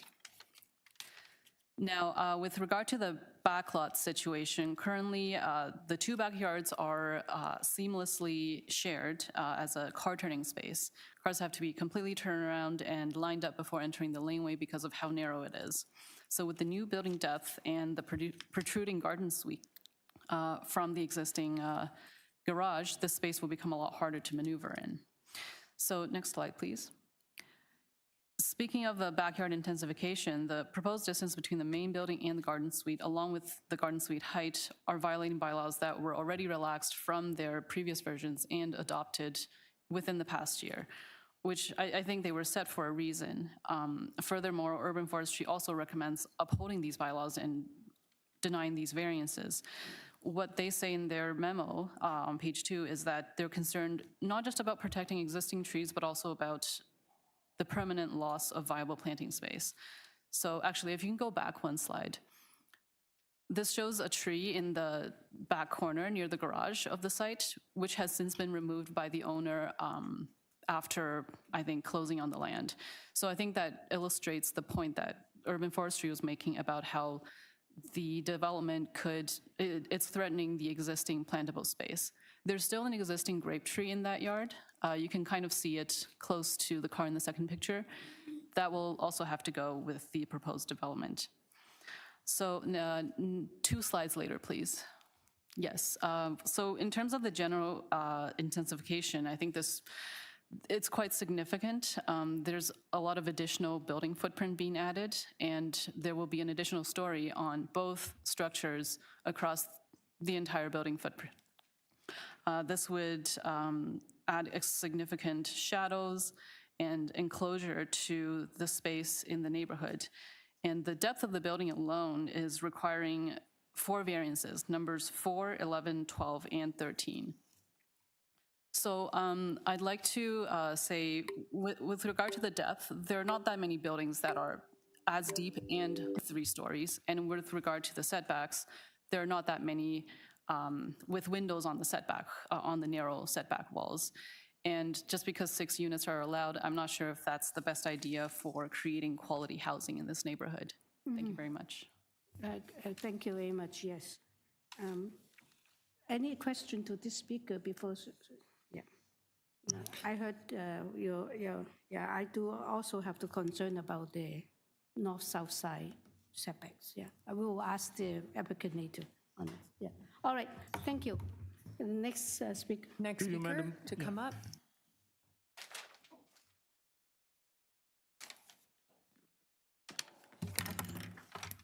Oops.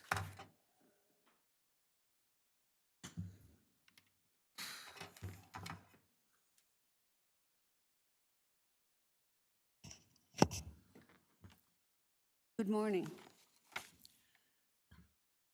My name is Roma Dabrowski, 42 MacDonell Avenue.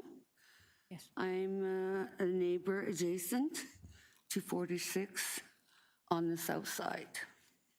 You're 42, yeah, all right.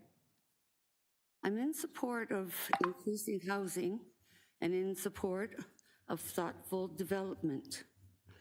However, the proposed compound next door is not that. By almost doubling the length of the building erecting a complete third story across the full length, and additionally constructing a large two-story garden suite. Only leaving a minute amount of softscape is disrespectful and has little regard to the environmental impact of the neighborhood. As correctly pointed out by Urban Forestry, there are two magnificent 30-foot blue and gold spruces in my backyard, approximately 5 feet from the south lot line.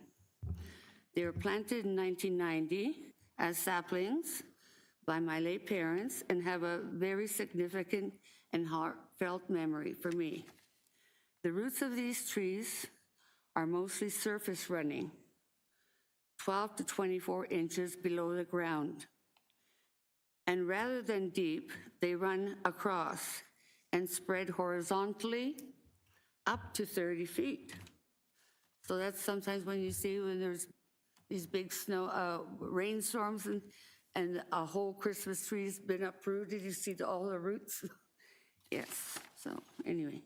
And as pointed out by Urban Forestry, the proposed development, excavation, and basement construction pose a severe risk to the health of these trees because they're quite right within that vicinity. So the excavating for the basement and the stairs and okay. Regarding the south side setback, it is incorrect to say that the variance is only for maintaining existing setbacks. That is not correct. The original building, yes, they are keeping the original wall of the existing building, but they are extending it the full length to the rear and to the back. So that's a new build. So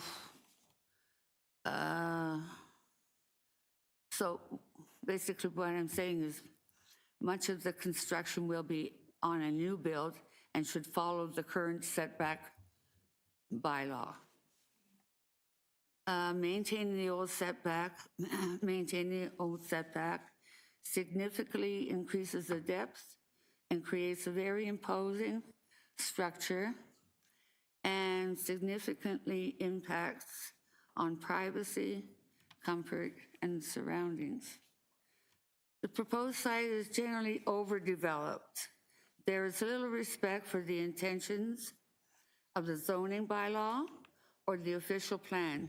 It is not desirable for residents of existing properties or new residents looking to have a peaceful, happy, harmonious space.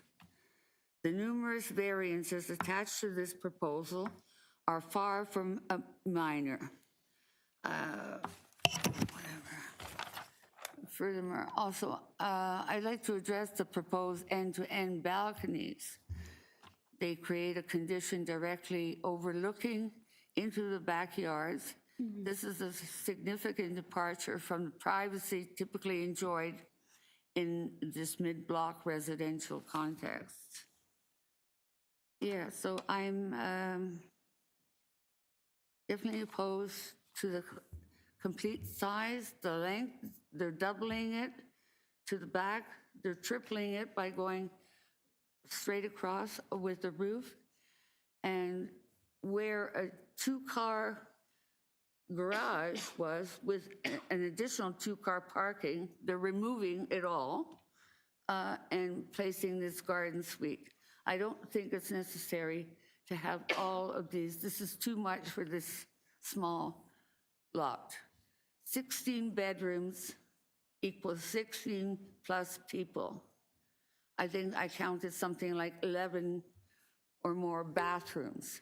So the main building, yes. Thank you. 13 bedrooms and a 3-bedroom garden suite. Thank you. Thank you very much. Yeah. All right.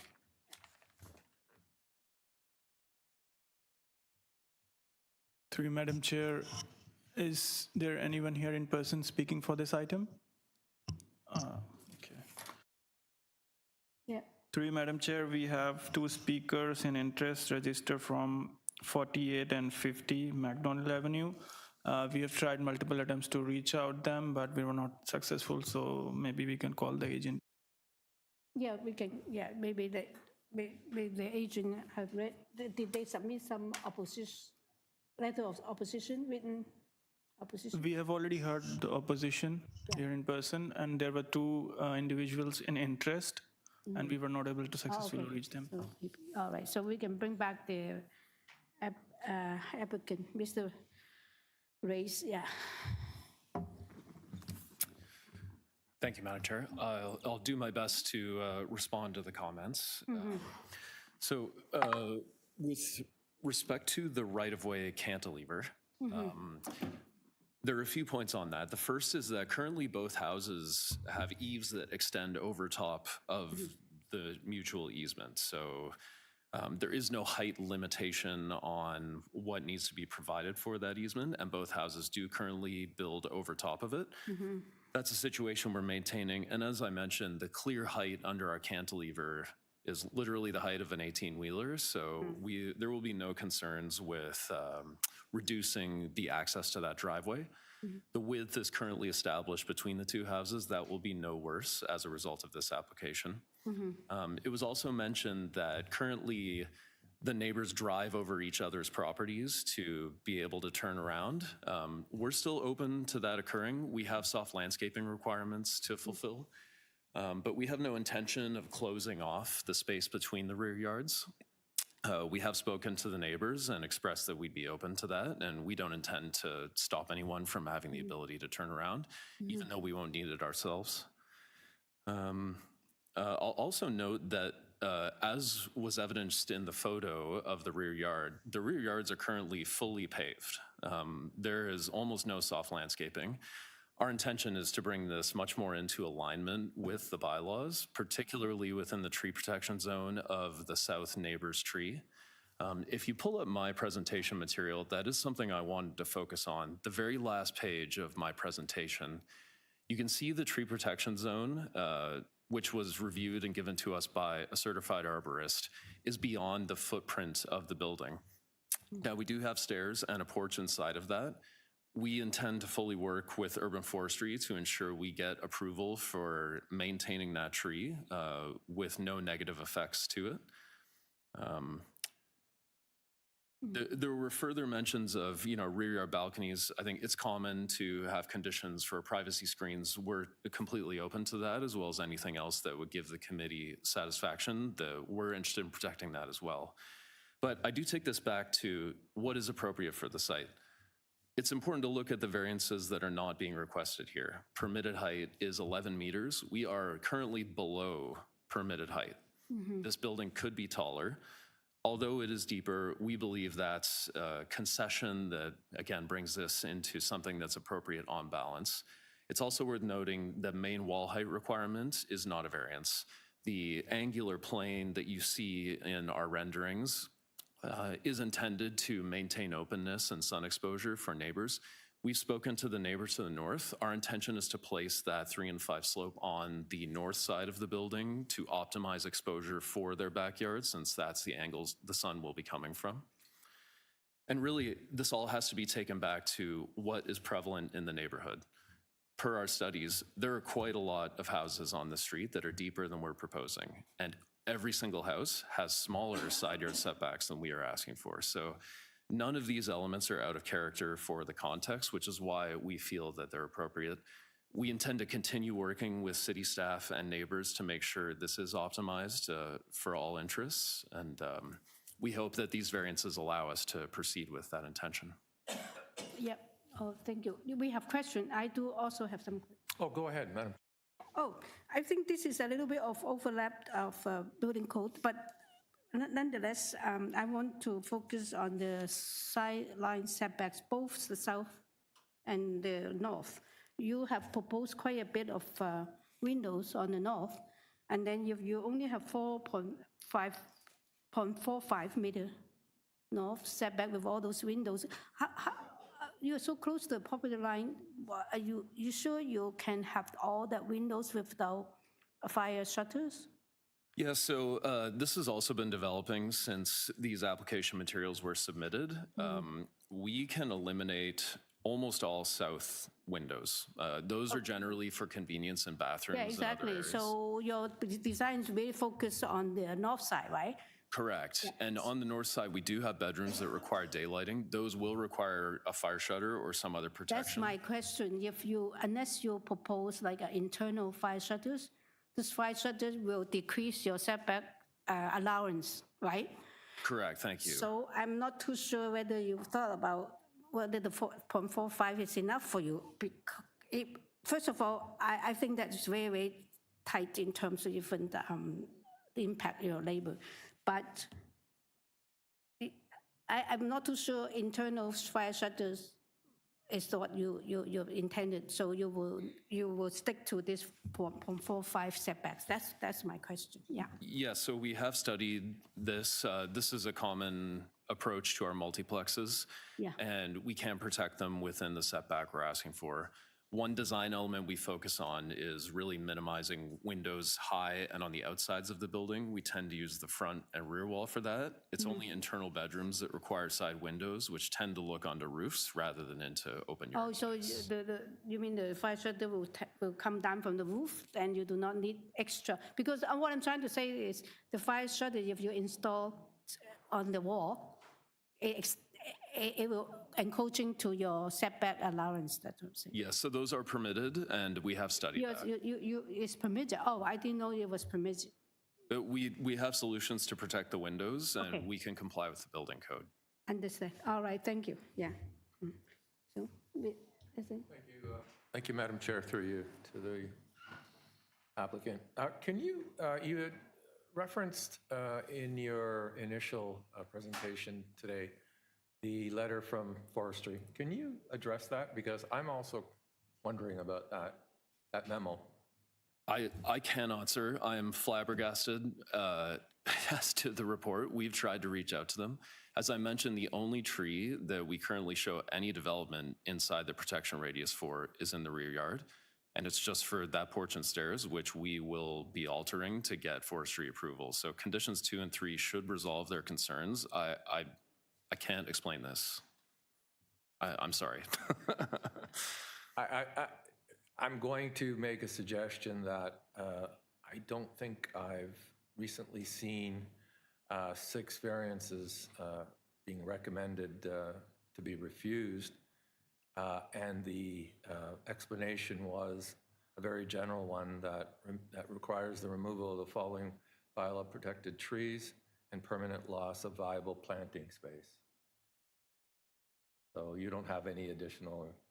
Okay. I'm not sure. We have had an arborist report prepared for the site. I'm also confused by this because we're substantially increasing soft landscaping within the tree protection zone for the neighbor that comes into our backyard. So this should be an improvement over the existing condition.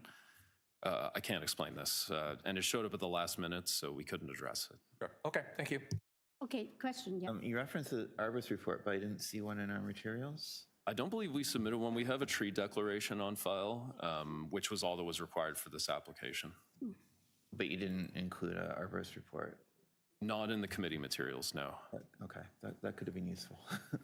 And I apologize. If I had known this report was forthcoming, we would have submitted everything needed. This literally showed up on the filing deadline in the afternoon, so my apologies, sir. Yeah. Yeah. Just one last question. No, apology. Go ahead. I'm just looking at your proposed south elevation. I think you mentioned that you're introducing angular planes. Yes. All right. Is that required? Yes, to satisfy main wall height in the main house only. The main house, a portion of the front and rear have to comply with the 3 and 5 slope. Okay. Thank you. Yes. Actually, I have another question, but I'm not too sure whether you can answer. If not, I have to bring back the person speak for 48. Do they have, on 48, the south wall, do they have a lot of windows? Now, the existing, that your windows will be very close to theirs, right? I am not sure. Yes, we can bring back the, yeah, because I forgot to ask you the question, yeah. Can you come up? Yeah. Do you mind repeating the Just answer that question. Do you have south-facing windows on your house? Yes, we have a Sorry, through you, Madam Chair. Can you please sit here? Yeah. No. Over here. You need to sit on this side, turn on the so- microphone. Yeah, because people like to see you, yeah. Thank you. So the question was whether there are south-facing windows on the existing property. There are, I believe, eight of them. south-facing windows, and there's also a door. Door. And also those windows are coming out from their bedrooms and different, like bedrooms and kitchen or like they're large, regular size, I mean, like whatever. Yeah, so I think there are about 3 from the basement, 1 from the kitchen, 1 from the stairwell, 2 from bathrooms, something like that.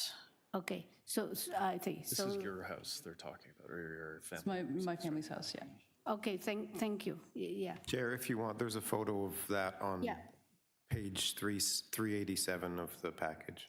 From the package, maybe the staff can bring it up so that we can take a look at their, oh, I see, yeah, in the gap, you see that there's windows and doors.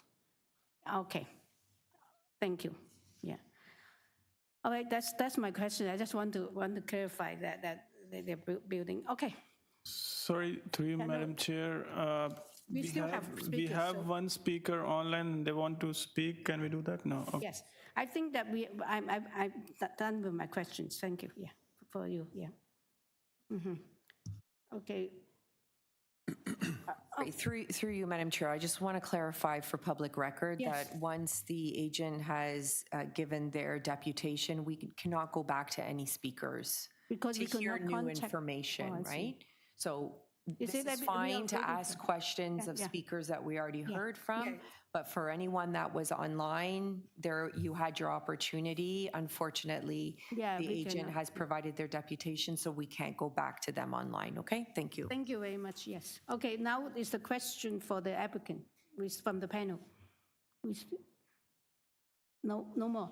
Thank you very much. Now we are in committee, yes. Who wants to start? Thank you, Madam Chair, through you. I think this has been a good faith approach to the revisions to this proposal. The number of variances have been reduced from 13 to 10. Some of the variances have been improved since this was submitted. And I think this is an appropriate redevelopment of the property. Again, going back to recent official plan amendment and zoning bylaw amendments initiatives that have been adopted by council.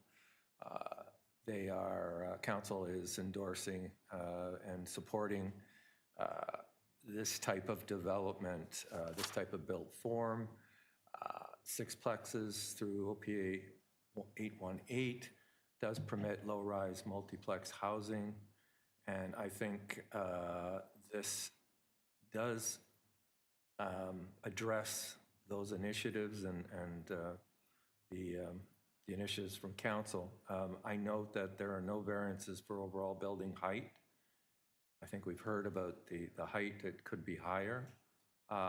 No variance for external main wall height, building length, or FSI, importantly. The R zone does enable the conversion of a detached house to a low-rise apartment, if that were so necessary for additional units.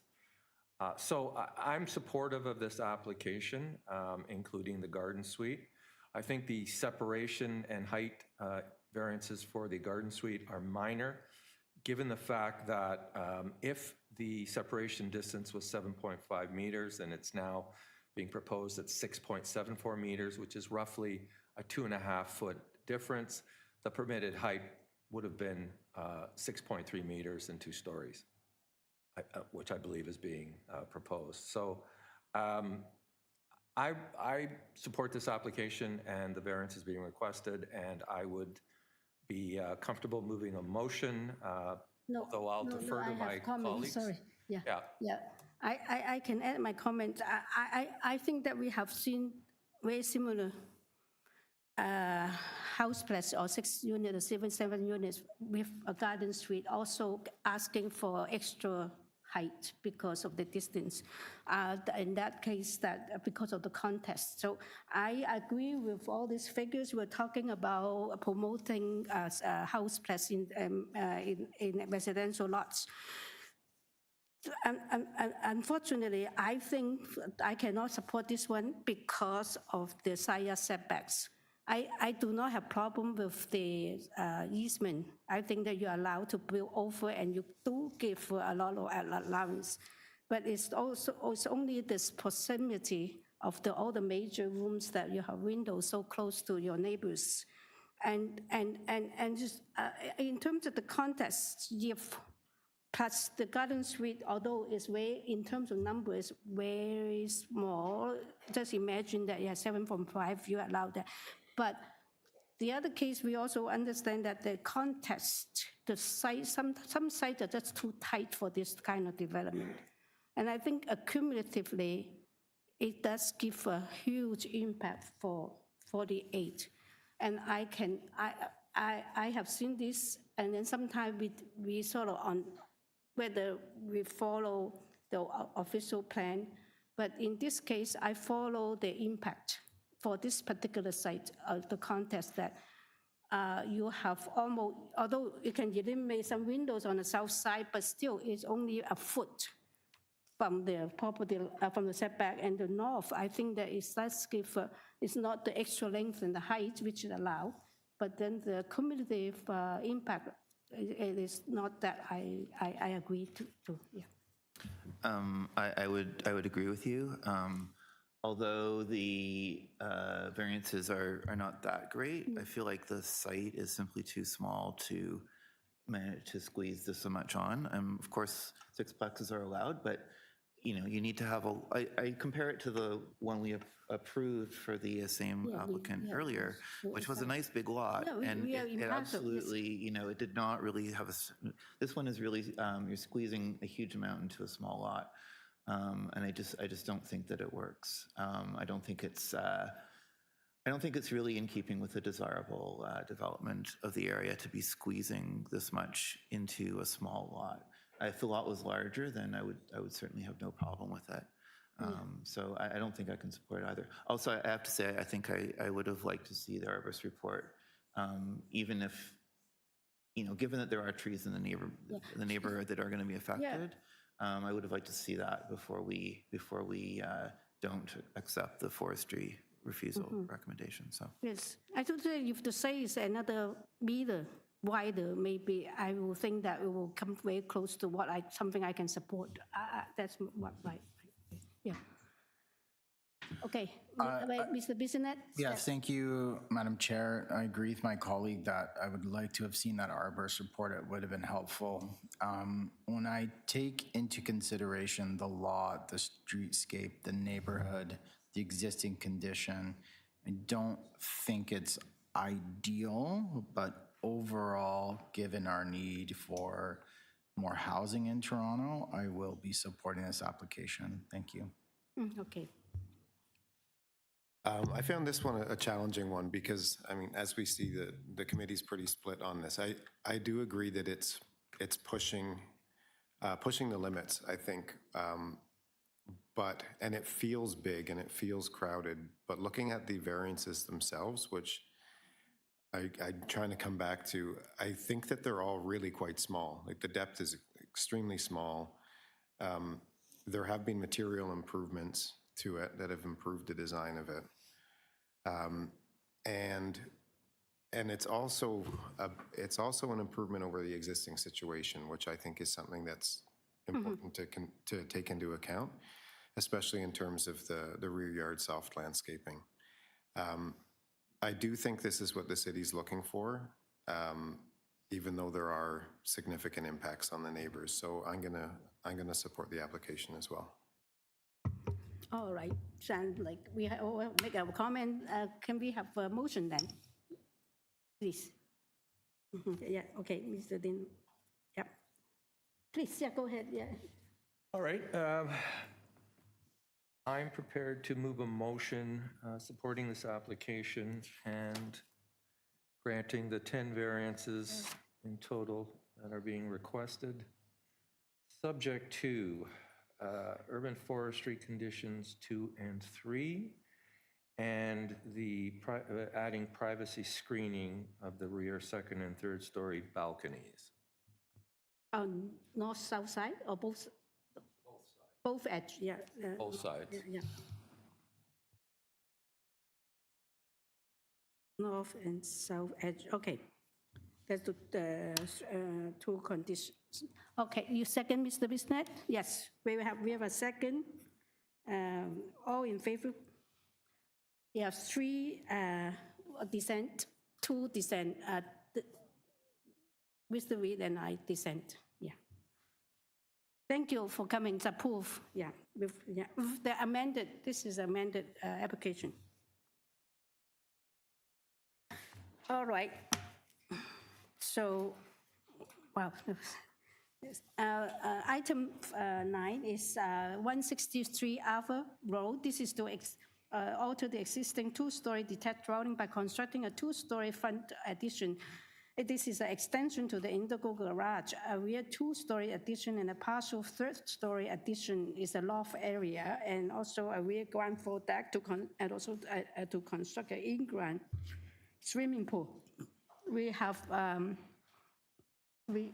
received a survey, site plan, floor plan, elevation, cover letter, and also a tree inventory report from the agent. We have received a report from Urban Forestry and also support from 165 Arthur Road and also 152 Stratton Road. And we have received also support from 154, 60, 162, 64, 166, and 75 Arthur Road. And also one from 2 and 12 Western Hill Road. And we are ready for the agent. And this, they're seeking 4 variances, yeah.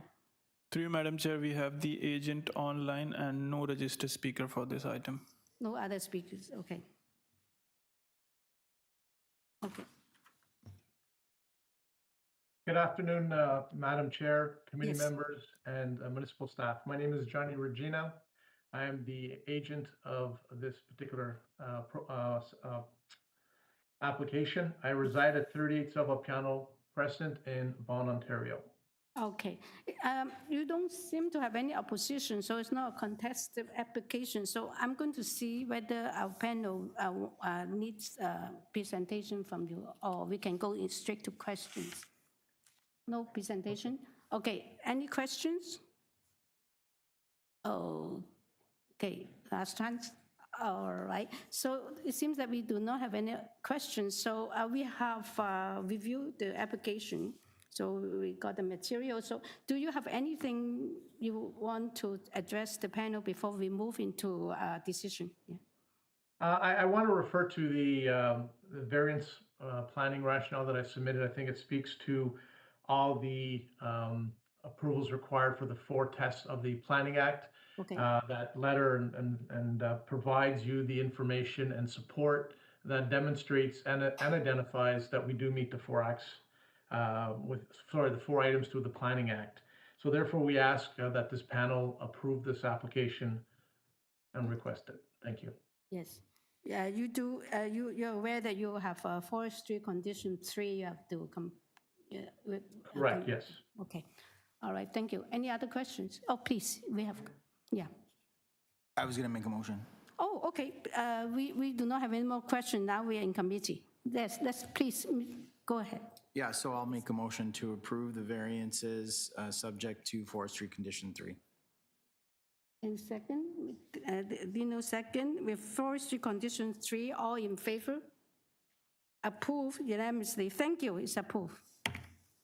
Okay, the last item for this morning is number 10 is 564 Milverton Boulevard, is to alter existing two-story semi-detached by constructing a rear one-story addition, which is a mudroom with stairs, and also which in line with the one-story parcel addition. We have received a copy of survey, site plan, floor plan, elevations, and 2 photographs of this site, and they're seeking only 1 variance. We're ready for the agent. Through you, Madam Chair, we have the agent online and no registered speaker for this item. Yeah. Can I have the agent, please? Yeah.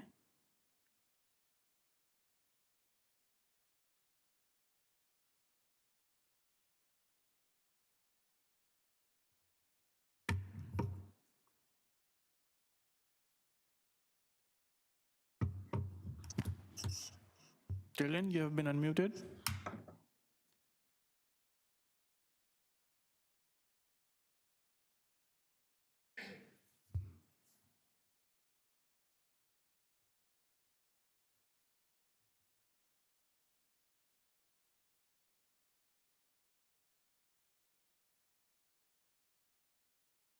Through you, Madam Chair, let me try and calling the agent. Okay.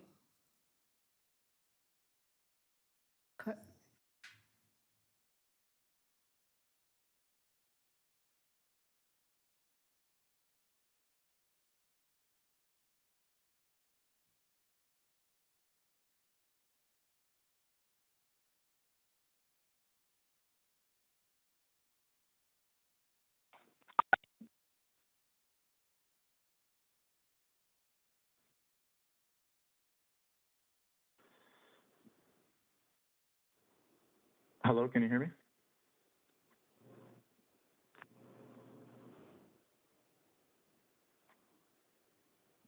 Hello?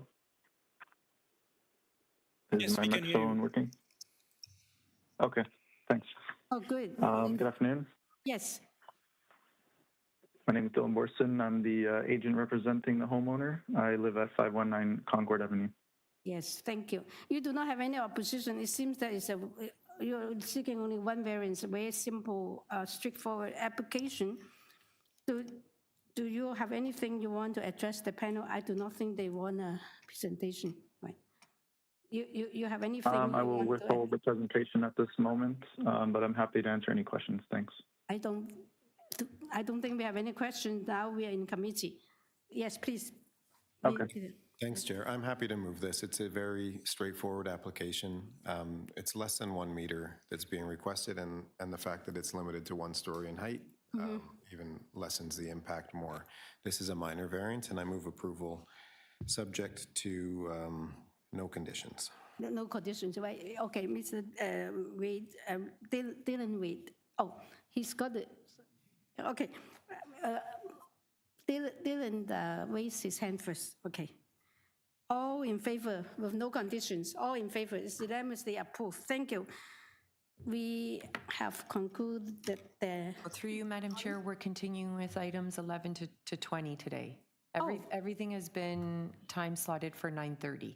So we'll hear a few more and then we'll take another 10-minute break. Oh, I see. I didn't. I didn't know. I thought that it's break for lunch. Okay. Okay. Item 11 is 18A. BENLAMOND Avenue. This is to alter existing 2-story detached dwelling by constructing a 2-story front and rear addition and a 3rd-story addition and a front platform with stairs. We received site plan, survey, site plan, floor plan, elevation, 3 photographs and a cover letter from the agent, and that's all the material we have received. And okay. Through you, Madam Chair, we have the agent online and no speakers for this item. Okay.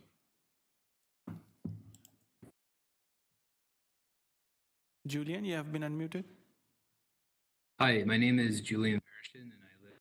Yeah, there are 5 variances they're asking. Okay, can you give us your name and address, please? Yeah, my name is Julian Verishin, and I So live sorry, we can't hear you. You can speak, can you speak to the mic, please? Yeah.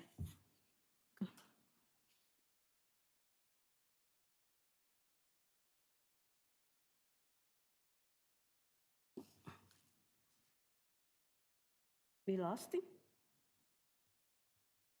Hello, Julian. We can't hear you. Can you try again?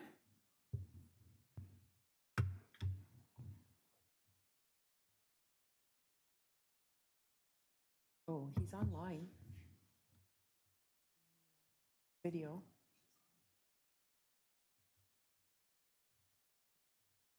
We can see him though, eh? Yes, Julian, we can see you. We just can't hear you.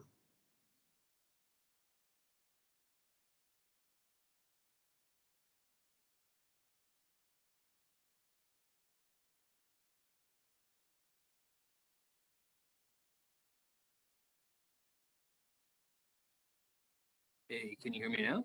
Yes, we can hear you now. Excellent. Okay, yeah. So my name is Julian Verishin. I live at 18.5 BENLAMOND Avenue, which is, I guess on the records, it's 18A BENLAMOND Avenue. The only presentation I have is basically just to read our cover letter. I think it explains who we are and what we're doing. Yes. Our existing house is a two-story house with small rooms. We have about 1,000 or 1,100 square feet. We have a family of 4. We'd like to remain in the neighborhood where our kids go to school.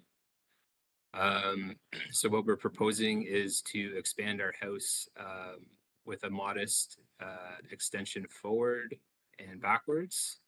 And we're going to add a floor on the top as well. What we've done with the 3rd floor is we're going to have a pitched roof with dormers. We think it's in line with other houses that are on the street, which are 2-story and 3-story. It's very similar to our neighbor's house as well.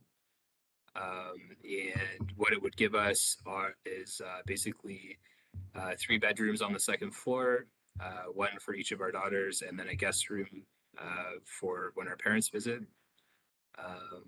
And that's it. Okay, thank you. Any questions? Yes, you do not have any opposition either. Now we are in committee. Okay, yeah. Let's Mr. Business, yes. Yes, I don't believe my colleagues have any questions. No, okay, yes. Do you have, it's up to you. I wanted to put a motion forward to. Yeah, exactly. I thought we didn't have any questions either. Yeah, okay. I'll put the motion forward to approve the variances, and I don't see any conditions.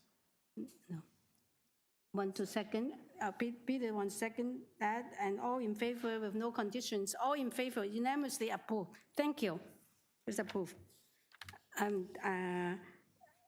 Item 12 is 701 Salmon Avenue. This is the also existing 2-story semi-detached house blessed by enclosing the front porch into habitable space and to construct the front basement walkout and a rear 2-story addition as well as a rear ground floor deck and stairs.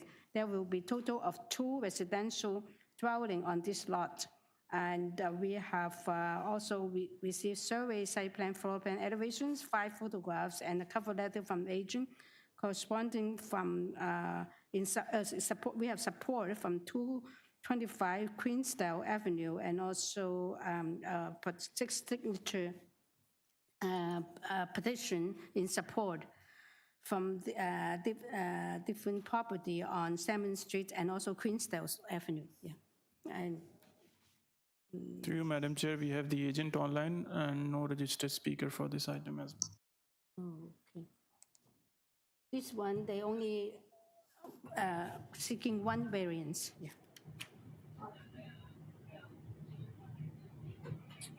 Brian Hoyer, agent for the applicant, online. Can you hear me?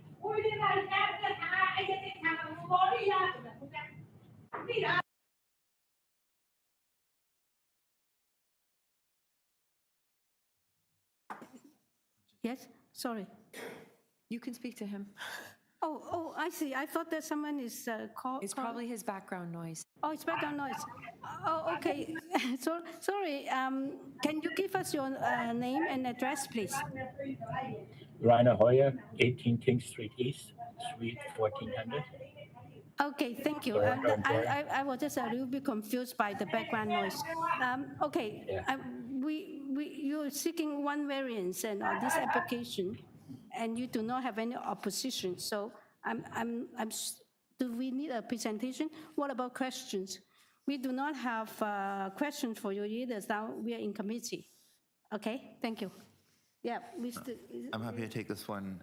It's really just one variance that's relevant, and it's really just for the front porch, and it's only half the width of the house anyway. So I think the impact's really minor, and I'm happy to move approval. Yeah, Dino. Yeah, second,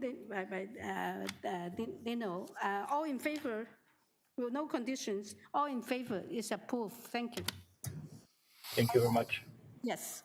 So are we taking 10 minutes break now, or continue? It's up to. I'm okay with continue. Through you, Madam Chair. Okay, for item number 13, the agent was here. She did step out. Okay. We could probably hear item 14 and then take a 10-minute break. Okay. And we go back to 13? I'm just looking to see the items that don't have any speakers. Okay. So perhaps let's deal with item number 14, and hopefully maybe the agent for number 13 will make her way back into the room. Okay, so 14 is 249 Russell Hill Road. Let me see. This is to alter existing 2.5-story detached dwelling by constructing via second and third floor addition in a new front porch with stairs and canopy, and also new side windows, window wells with a new south side covered basement walkout and a new rear ground floor deck with stair, and also constructing a new front stone walkway. The existing rear asphalt driveway will be modified to align with the roof of the north wall of the one-story detached auxiliary building. We have received survey site plan, floor plan elevations, 2 photographs and a cover letter from agent, and also support from 236 Russell Hill Road. They're seeking 5 variances. Yeah. Ready. Through you, Madam Chair, we have the agent online and no registered speaker for this item. Mm-hmm.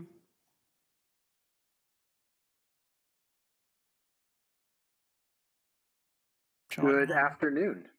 Hi. Yes. Give us your name and address, please. Yeah.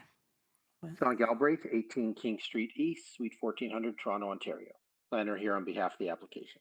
Okay, thank you. It's not a contested application, so we can go straight to questions. We do have some questions for you, though. Okay. Okay. Yeah. Thanks, Chair. My only question is, in the event that we were to approve this, would you be okay if we tied the approval to the side elevations, just to no problem, secure the height and the way that that's massed? Yeah, to maintain the gabled roof so it doesn't flatten out. We have no problem with that. Thank you. Yes. Okay. You're welcome. Yeah, please go ahead. No, you have a question. Oh, okay. I thought you have questions. Oh, okay. We do not have any more questions. So we are ready to discuss this. Do you have anything else you want to address the panel before we move into a discussion? No, Chair, we think it's pretty straightforward. Third floor top up. That's fine. All right. So now we're in committee. Okay. Thank you, Madam Chair. I'll take this one. So there are 5 variances in total. I think the key variances are for building height and exterior main wall heights. With variance number 4, the main wall height having the most impact. But I believe that the applicant's use of the gabled roof really helps offset the massing as it lowers towards the rear of the home, containing that portion of the roof above, which is in the middle, permitted in the middle. This is the Casa Loma area. Houses on this street are already I think, quite large with varying architectural styles. And I think the proposal does fit the neighborhood character and is in keeping with the surrounding area. I'll note that the existing gable roof on the existing home is already significant, and it results in massing that is evident from the street. I'll note that there are no variances required for SFI, building length or depth, front or rear yard setbacks. So I am prepared to move a motion, again, deferring to my colleagues if they have anything to add, but approving this application and the 5 variances being requested, and with the one condition of approval that Peter had brought up. Yeah, titled all the elevations, or yeah, both sides elevation, the 2 side elevations. Yeah, okay. All second, two. Yeah, Peter. All in favor with that conditions. All in favor with that tied to the side elevations. Okay, through you, Madam Chair, we do have the agent here for item number 13. So Okay. let's hear that one. Yes. And we can hear probably item 15, and then we can take a 10-minute break, okay? Okay, yeah. Item 13 is 9 HAWTHORN Avenue. This is to convert the existing one-story detached auxiliary building, which is like a garage and storage area, into a garden suite. The conversion will include constructing one-story side addition and also a side south covered porch and a raised roof. The current application is necessary to relating to the auxiliary building, and the other is under construction with a permit. And we receive a survey, site plan, floor plans, elevation, and 6 photographs, cover letter from the agent, and decision affecting the subject property and corresponding, also from the agent, and a building permit number regarding the rest of the property. And we receive an email corresponding from Heritage, and also a 9 signature in petition of Hawthorn and Nathan and Castle Frank, the 9 signatures. Okay, we welcome. We're ready for the agent, please. Just press the button so it shows green. Yes. Good afternoon, Madam Chairman and committee members. In my application, I included a letter describing the full history of my proposal. So today... Okay, can you give us your name and address first? Yes, of course. My name is Ana Voineskos, and I live at 9 Hawthorn Avenue, the place where it's being renovated now. And you're the owner of this? I was the owner. I'm just going to explain. It's fine. You don't need to. Yeah. Listen. I'll be very brief today. Yes, it's fine. Okay. I just want to remind you that because no one is opposing your application, so in that way, we usually see whether we even require presentation from you. She's seeking 2 variances. Anyone wants the presentation? No, we may have questions. Yeah, so we do not need a presentation from you. We are ready to discuss this. And do you have anything special that you want to address us before we discuss this, or you don't? I just have 1 minute little speech. You don't need to. Yeah. Okay. It's fine. I just want to explain that the variances have to do with the roof expansion. Okay. But the roof, it's actually sitting on top of the existing garage walls. Okay. Yes. So I did go to my immediate neighbors to explain, and no windows to face them or anything. So everybody's fine. They said that's fine. Yeah. Okay. So I just felt that it's better for me to transfer the house to my son and his family, and I can make a small garden suite, and I can live there. I help them, they help me. All right. That's how it is. Yeah, that's a good presentation. Thank you very much. Yeah. Okay, we have questions. Yeah, please. No question, just wanted to move a motion. You have I just had a quick question. You'd mentioned that you talked to the two abutting neighbors, and you said there are no windows facing them. I'm just looking at the garden suite ground floor plan, and I assume that this is the second story. There are two windows proposed. There are two existing windows in the garage. No, this is the roof. I believe it's the roof. On the south, but there the fence is high and the plants and everything, so they cover the windows. There are no windows on the upper level, you mean? Right? No. Okay, thank you. Yeah, okay, thank you. Any more questions before? Oh, now we don't have any more questions. Now we are in committee. Yes, please, Mr. Yeah, I'm happy to move a motion to support this. This is a really creative plan. I really like the way that it keeps the existing garage, but then the new build is kind of actually set aside from the neighbors a little bit. And I really appreciate that they've talked to the neighbors and made sure everything is clear. I think it's a really great approach, and I'm really happy to move a motion to support this. I don't think there's any conditions. Okay, and for second, Dina second, with no condition, all in favor? All in favor, it's approved. Thank you, unanimously. So much. Thank you. That's really good. So we move to item 15, which is 118 Pricefield Road, is to alter the existing 2.5-story semi-detached dwelling by constructing a rear west side 1-story addition. There will be it's a 1-car garage which will be attached to the rear 1-story addition, and with the 1-story addition is currently under construction with a building permit. We receive a survey site plan, floor plan elevations, and an arborist report from the agent, and also we have comments from Heritage and also Urban Forestry. We receive support from two supports from 120 Pricefield Road and 65 Methodfield Road Drive. So we are ready for the agent. Yeah. Through you, Madam Chair, we have the agent here in person, no registered speaker. No other speakers, right? So they're seeking 3 variances. Thank you. Welcome. Yes.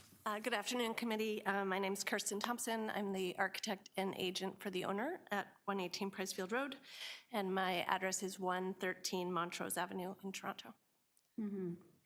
It seems that you do not have any opposition, say. In that sense, we usually ask whether the panel requires a presentation. No, and I have questions. So in that case, we are ready to move into discussion, but do you have something you want to address, particularly to the panel before?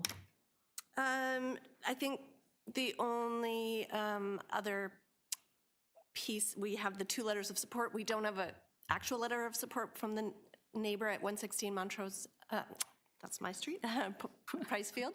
But we have had lengthy discussions, and they are in support of the project, and there's been some agreed compensation because their gate is currently attached to the existing garage, and both the garage and the gate are in the existing right-of-way, so there's a plan about how to proceed with that, and the neighbor is in support. So. Okay, thank you. So I think, I guess we are in committee now. I was just going to ask a quick question. Oh, ask questions. So just confirming, so basically the new garage is actually getting the building out of the right-of-way, right? Yeah. Okay, that's great, thanks. Okay. Questions or? No, we're in committee, okay. Yeah, I can take this one. Yeah, I'm prepared to support this. I think the 3 variances are quite minor in nature. The variances 2 and 3 are, within a foot of the required minimum performance standards.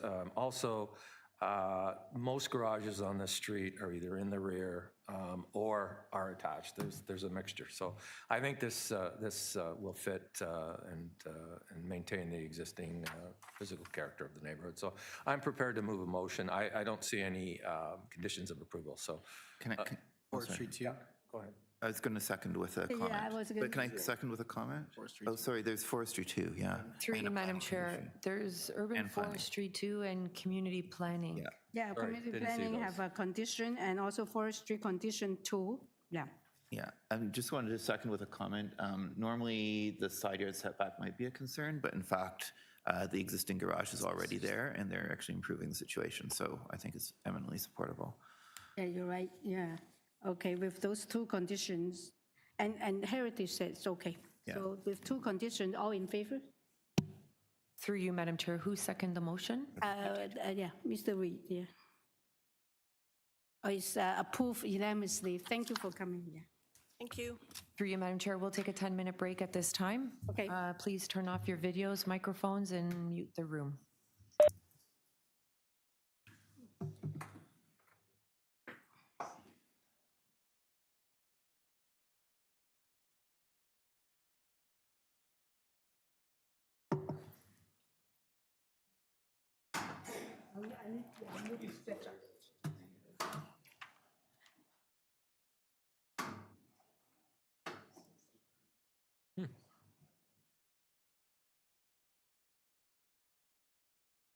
I don't know how I missed that.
Sorry? I said nice suit. Oh, thank you.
Did you guys leave and take a walk and how come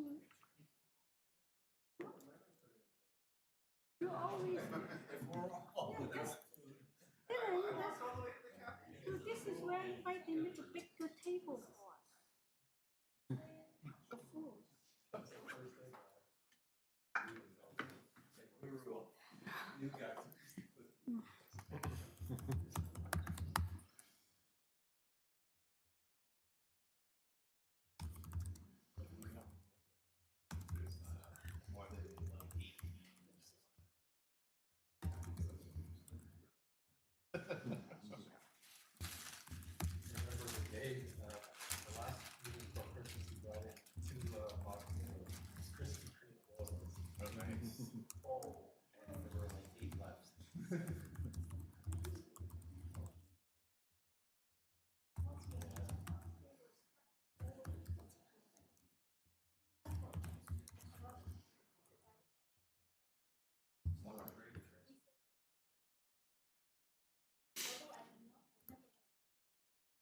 You don't like gravy?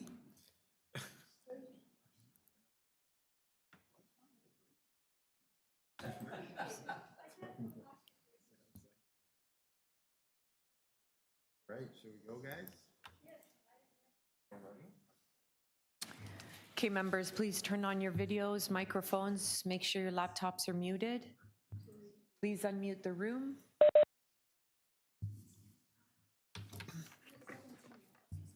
Madam Chair, before you start, I do have a definition for houseplex if you're looking for it. Yeah. So a detached houseplex, and this is according to A818 and zoning bylaw, is defined as a detached building on a single lot containing up to 4 dwelling units with at least one dwelling unit partially above the other. And then there's a definition for semi-detached houseplex. But I believe that that definition for detached houseplex also covers 5-plex and 6-plex. So just for your...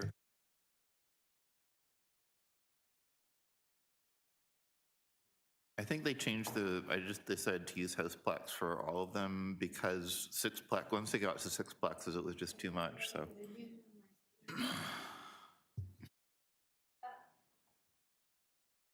All right, we're back. We resume. Item number 16 is 30 Kingswood Road. This is to alter the existing 4-story detached dwelling by constructing a rear 3rd, 4th story and a 4th story addition And we have second story covered deck with stair, and a south side carport with 2 parking spaces. And we received survey site plan, floor plans, elevations, revised site plan, and also red line public notice, 3 photographs and a cover letter and presentation material from agent, and staff report from Heritage, and also support from 8 letters in support of Kingswood Road and also Scarborough Road. We have received opposition from 38 Kingswood Road and also material opposition also from 38 Kingswood Road. They're seeking 5 variances, and we're ready for the agent or applicant. Through you, Madam Chair, we have the agent online and 3 speakers registered in interest and opposition here. Okay. Which do?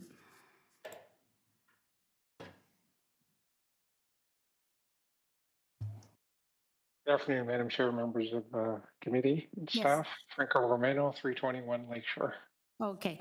Just before we start, right, we just go through your revision first and just run us through item by item, please. Yes, so staff, thanks for bringing this up. So item number 3 is the second floor platform that is being reduced in size to 21.02 square meters. Okay. And that is a variance because the ground floor is considered the second story. Okay. And variances 4, 5, and 6 are being removed. Okay. 4 and 5 deal with there was a staircase that was being proposed for that platform that is being no longer proposed. So that removes variances number 4 and 5. And the rear yard landscaping is now at least 50%, so there is no rear yard soft landscaping variance.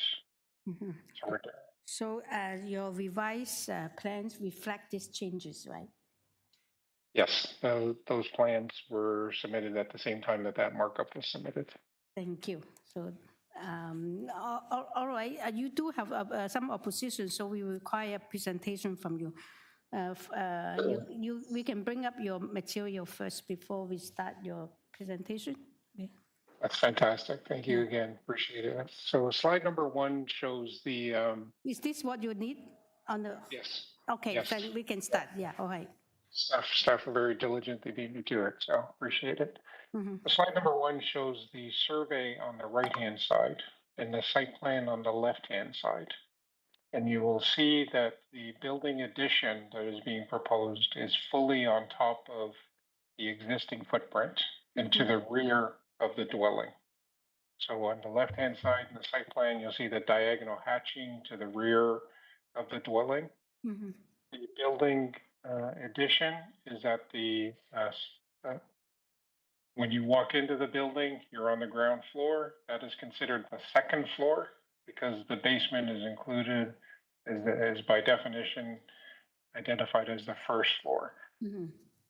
I am showing the existing deck on the site plan on the left-hand side, and that existing deck is being reconstituted with a zoning bylaw compliant deck. So that existing deck has a 0 meter north side yard setback.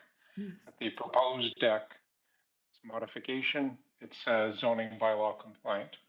You'll see on the north side, adjacent to number 38, one of the objecting persons, there is a 0.97 meter side yard setback that is compliant with a 0.9 meter required side yard setback.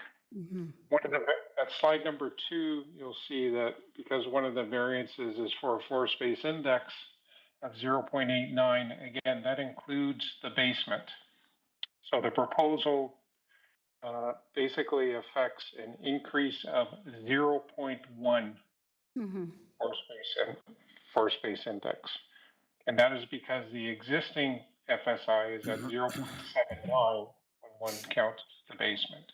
In terms of comparables, when we're counting the same number of floor levels along the streets, we'll see that over 35% of properties exceed 0.6 and about 5% exceed 0.89. So the proposal is consistent with what we find in the same block, and it's certainly consistent with what we find within the neighborhood. On the street, the range is 0.18 to 1.0. If one were to exclude the basement, the proposal is at 0.63, which is also consistent with what's found on the street and in the neighborhood. Slide number 3 shows the floor plans, and what I've done here is highlighted where there's new building area. So on the ground floor, which is the second floor for zoning purposes, the left-hand side, you'll see the carport. That is the 0.3 meter south side yard setback. It is open on 3 sides, so it just has basically an overhang with posts,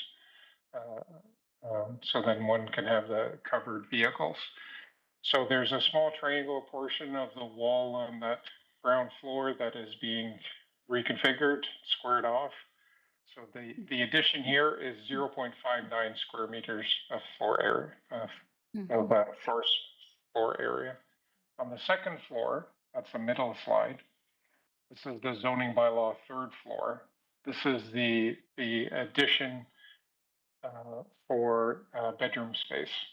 This is adding 49.19 square meters. And then on the top floor, the third floor, the zoning fourth floor, we'll see that there's a dormer bump out. The stairs are being reconfigured here. There is already a third floor.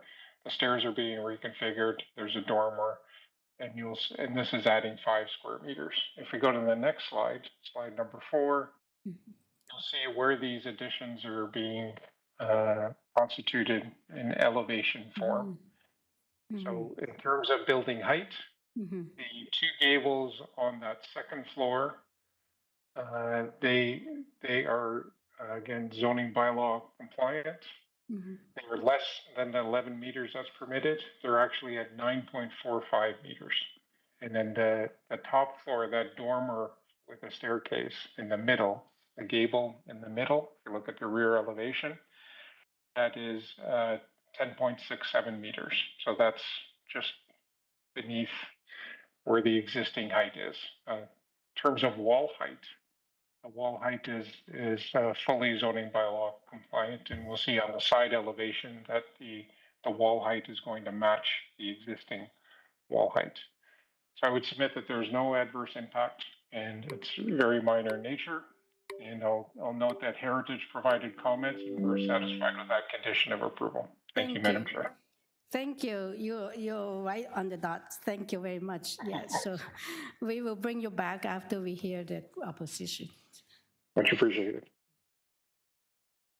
Through you, Madam Chair, we have speakers here in person for this item. Yes.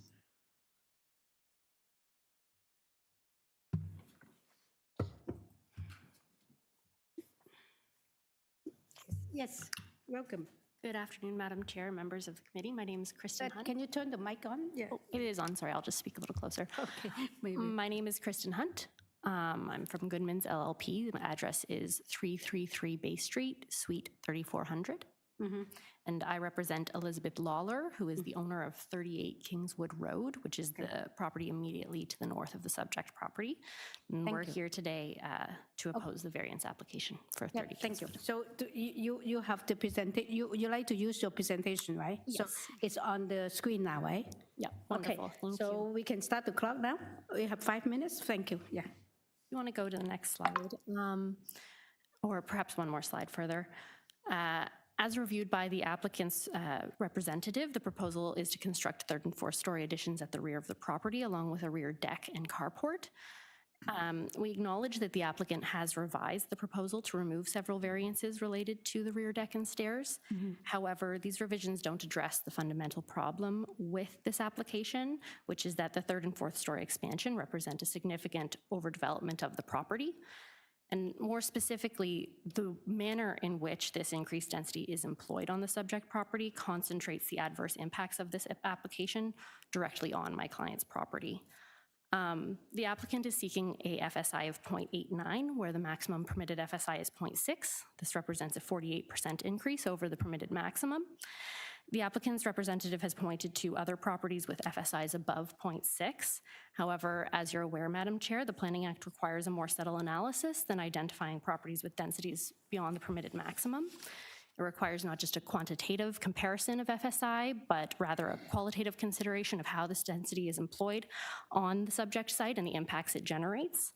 Indeed, the property already has an FSI of 0.79 without resulting in undue adverse impacts.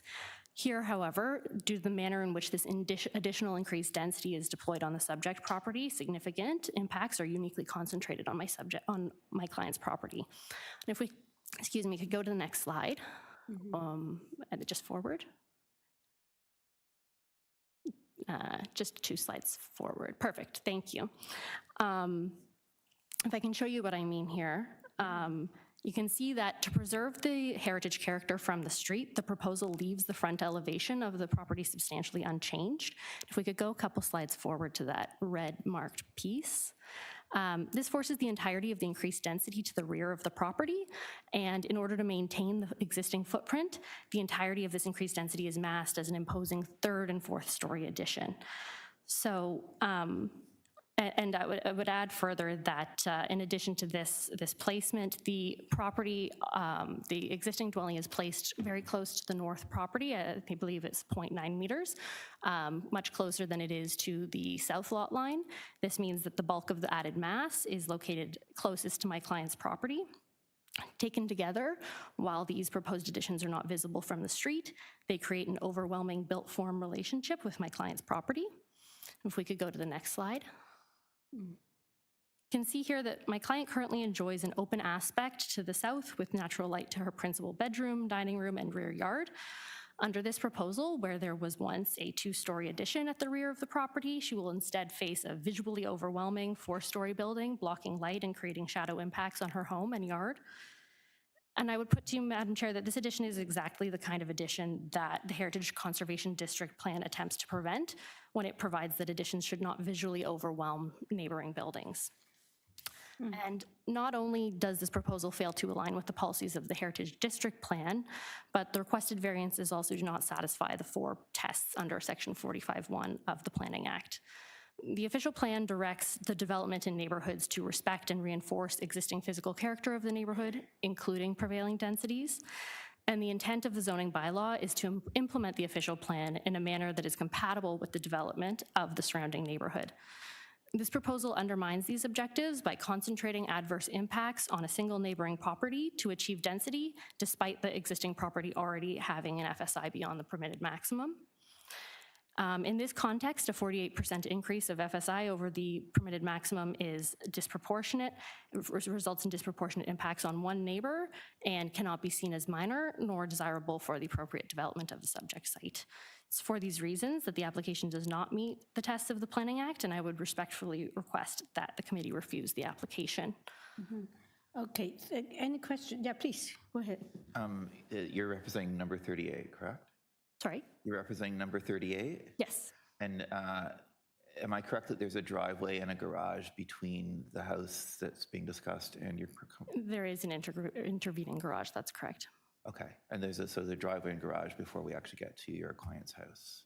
Sorry, I didn't quite catch that. There's a driveway and a garage between the house that's being developed and your client's house? That is correct. Okay, thank you. Yeah, okay, please, go ahead, yeah. Thank you, through you, Madam Chair. Your letter on behalf of client at 38, you described this house as a 2.5-story home, and yet the public notice says to alter the existing 4-story detached dwelling. Now, for all transparency, I know this area quite well. In fact, I went to both the elementary and high school in this area. I grew up in this area. I know this street quite well. What do you consider that home to be currently? If we could go to perhaps one of the slides earlier on where we can see the north face, just one over. Part of what results in this, and I think the applicant's respondent spoke to this as well, is there's a significant grade not only south, north-south towards the lake, but also east-west from the front to the rear. So this does result in what, as the applicant's respondent spoke to, this does result in the basement being read as the first story.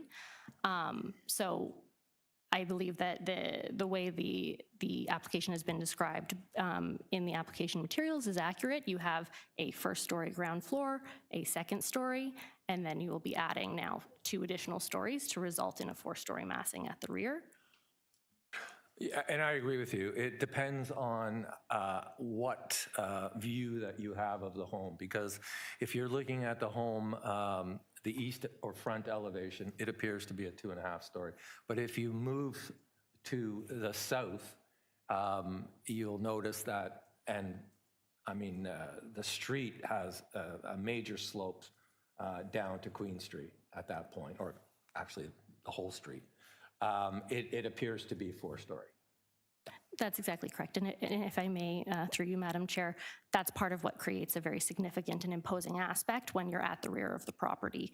And that's why we like to raise this and how this kind of uniquely impacts my client's property from their view. But your client's property is abutting to the north.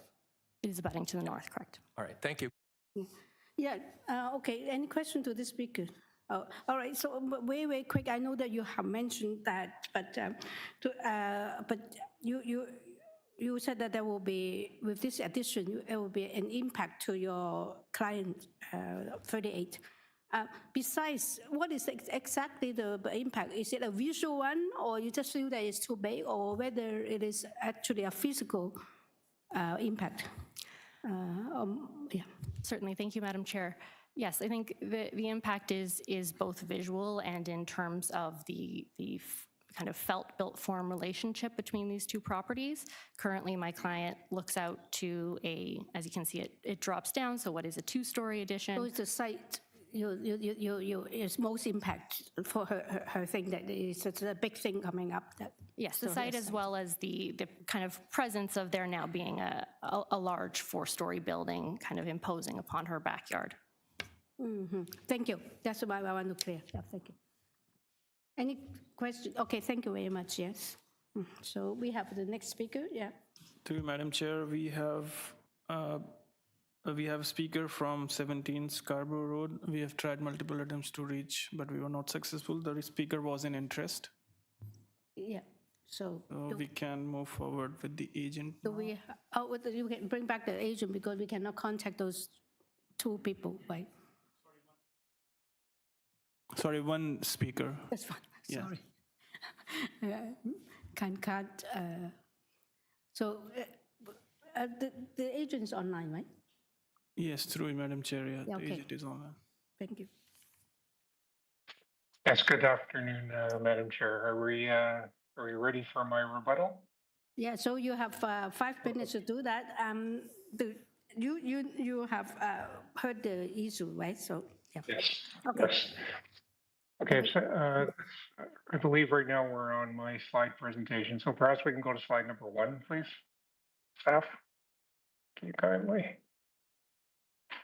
And on the right-hand side, right there, on the right-hand side, that's a good stop right there. So number 38 is at the top of this page. If you look at the survey on the right-hand side, and as one of the panel members pointed out, Mr. Reed pointed out, there is a garage, although I believe that garage is being converted into habitable space, but it's a garage. And then the dwelling. So you see that the 2 dwellings align pretty much side by side. I mean, number 38 is a little longer in the tooth, but in terms of its massing at the front and the back. Mm-hmm. We're going to come back to the elevations, but just staying here, if we just stay on this slide right here, the dormer on the 2nd floor at the rear, that is the zoning bylaw 3rd floor, is 9 meters away from the south side wall of number 38. Mm-hmm. In my opinion, there is no natural light and there is no shadow impact onto number 38 from the proposed addition.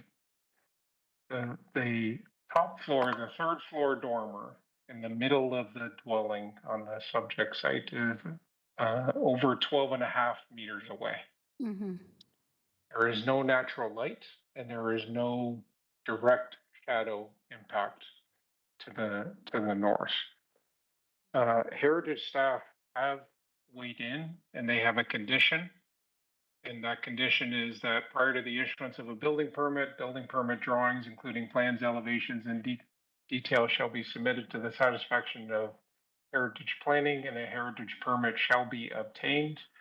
And they have identified no concerns and no objections. So there is no issue with respect to the heritage aspect. If we could go to page 8 of the opposition PDF, please. This is a view from the fenestration of the objector's 4th floor. And that 4th floor, the top floor of the objector's windows, creates a mass that is larger in scale, not only of the existing building on my client's property, but of the proposed building on my client's property. And while there is no right to a view, it is important to point out that on the left-hand side, that photograph is taken leaning up against the window. But on the right-hand side, we will see that the way that that room is oriented internally is away from that window. The bed is oriented in the opposite direction. There's window shading that's being provided there. So yes, there will be a change to the view, but there will be no change to the natural light. And the sun that's coming in right now on that bed spread that you'll see on the right-hand photograph, that sun will continue to be there. There is no elimination of sunlight or natural light to this space. So qualitatively and quantitatively, the variances are minor in nature. And once again, happy to have the condition from Heritage imposed. Thank you, Madam Chair. Yeah. Okay, you have question, please. Yeah, we have questions for you. Yeah. Thank you, Madam Chair. Through you to Mr. Romano. Mr. Romano, you're proposing a rear second-story covered deck with stairs, among other improvements. Can you confirm and agree with me that that is actually, given the grade difference from north to south on this street, that actually is a ground floor deck? Through you, Madam Chair, yes, that is a ground floor deck. It comes off of the ground floor. Yes. And it's accessed from the kitchen dining area. Absolutely correct. Yes. Okay. Thank you. You're welcome. Yes, please. Yeah, I just wanted to ask about the carport. Am I correct that that's basically you're just putting a roof over the existing parking? Through you, Madam Chair, that is correct. Yes. Would you be okay if we include a site plan elevation, tying site plan elevations, just to make sure that you know the variances for the carport are just for the carport? Through you, Madam Chair, I would, if we didn't have heritage, I would be okay with a standard wording, but I am okay with having a condition that the variance attached to the south side yard setback is in relation to that carport on the elevations. I would not want to handcuff heritage in their review of the elevations and the permit drawings. Right. Fair enough. Okay. Thank you. Fair enough. Yeah. Any other question? Oh, my question is similar to Mr. Okay. So, I'm just tired. Dinner. Yeah. That would the elevator, although it's a ground floor rear deck, do you think that there's an overlook because it's sort of like step down by the side there? You think that there will be an overlook on the north side? Do you think that is a privacy screen view, the rear deck, the other one? Yes, thank you, Madam Chair. No, I do not see overlook there. That portion of the deck is basically the hallway for the deck. As you'll see the staircase coming from that position, so there's not going to be anybody there, no furniture there, no barbecue there. It's basically the deck hallway to get to the stairs to the backyard. So I would not submit that That will have privacy the screen impact. is Okay, necessary there. Yeah. that's only my only question. It seems that they did not raise that problem either. So yeah, I'm happy with your answer. Thank you. Any other questions? Welcome. Okay, no more questions. We are in committee now. Please, yeah. I'll take this one. I love talking about properties in this area because of familiarity, but also because I visit the beach quite often. It draws me back to memories of the past. Anyway, you know, this is an interesting, one of the city's more interesting neighborhoods, the East Beach area south of Kingston Road and including Queen Street East.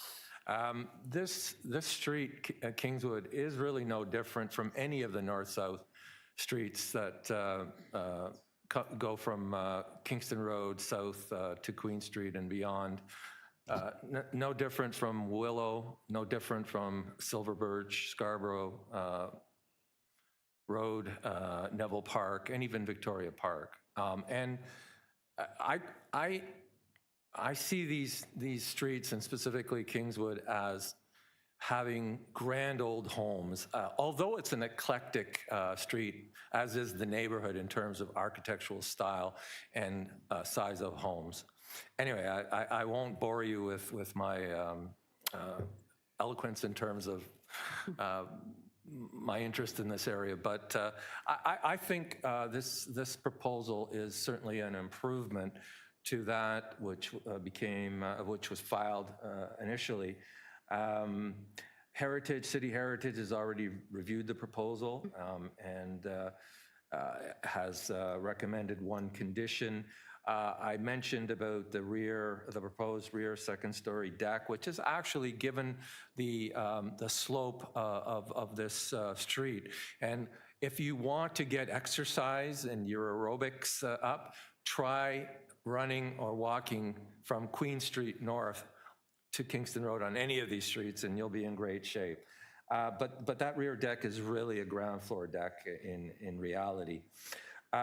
With respect to some of the concerns raised by the owner, the neighbor at 38, again, and I've reiterated this previously in this meeting,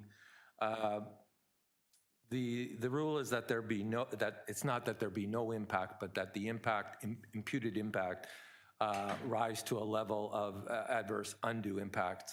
And I'm satisfied that I don't see that. So I believe the variances are minor in nature.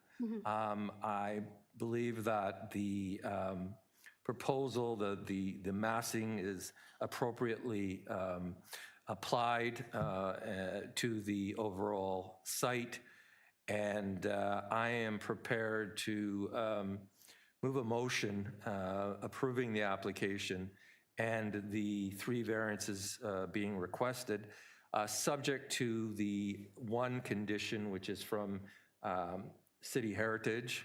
The amended agenda. Yeah. Okay. Before you, sorry, I'd like to. Sorry, make a can I second with some comments? Please. Yeah. Yeah, I agree with my colleague. I point out that there is in fact a whole driveway between the 2 houses, which really mitigates the impact considerably.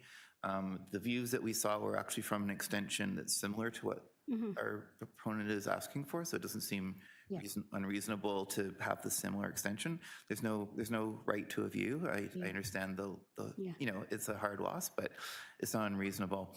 I just wanted to also add a condition relating to the carport, that it follow the site plan as it relates to the carport, just to make sure that that variance is only applies to the carport. Yes. So I just want to make a very quick comment following the concern from number 38.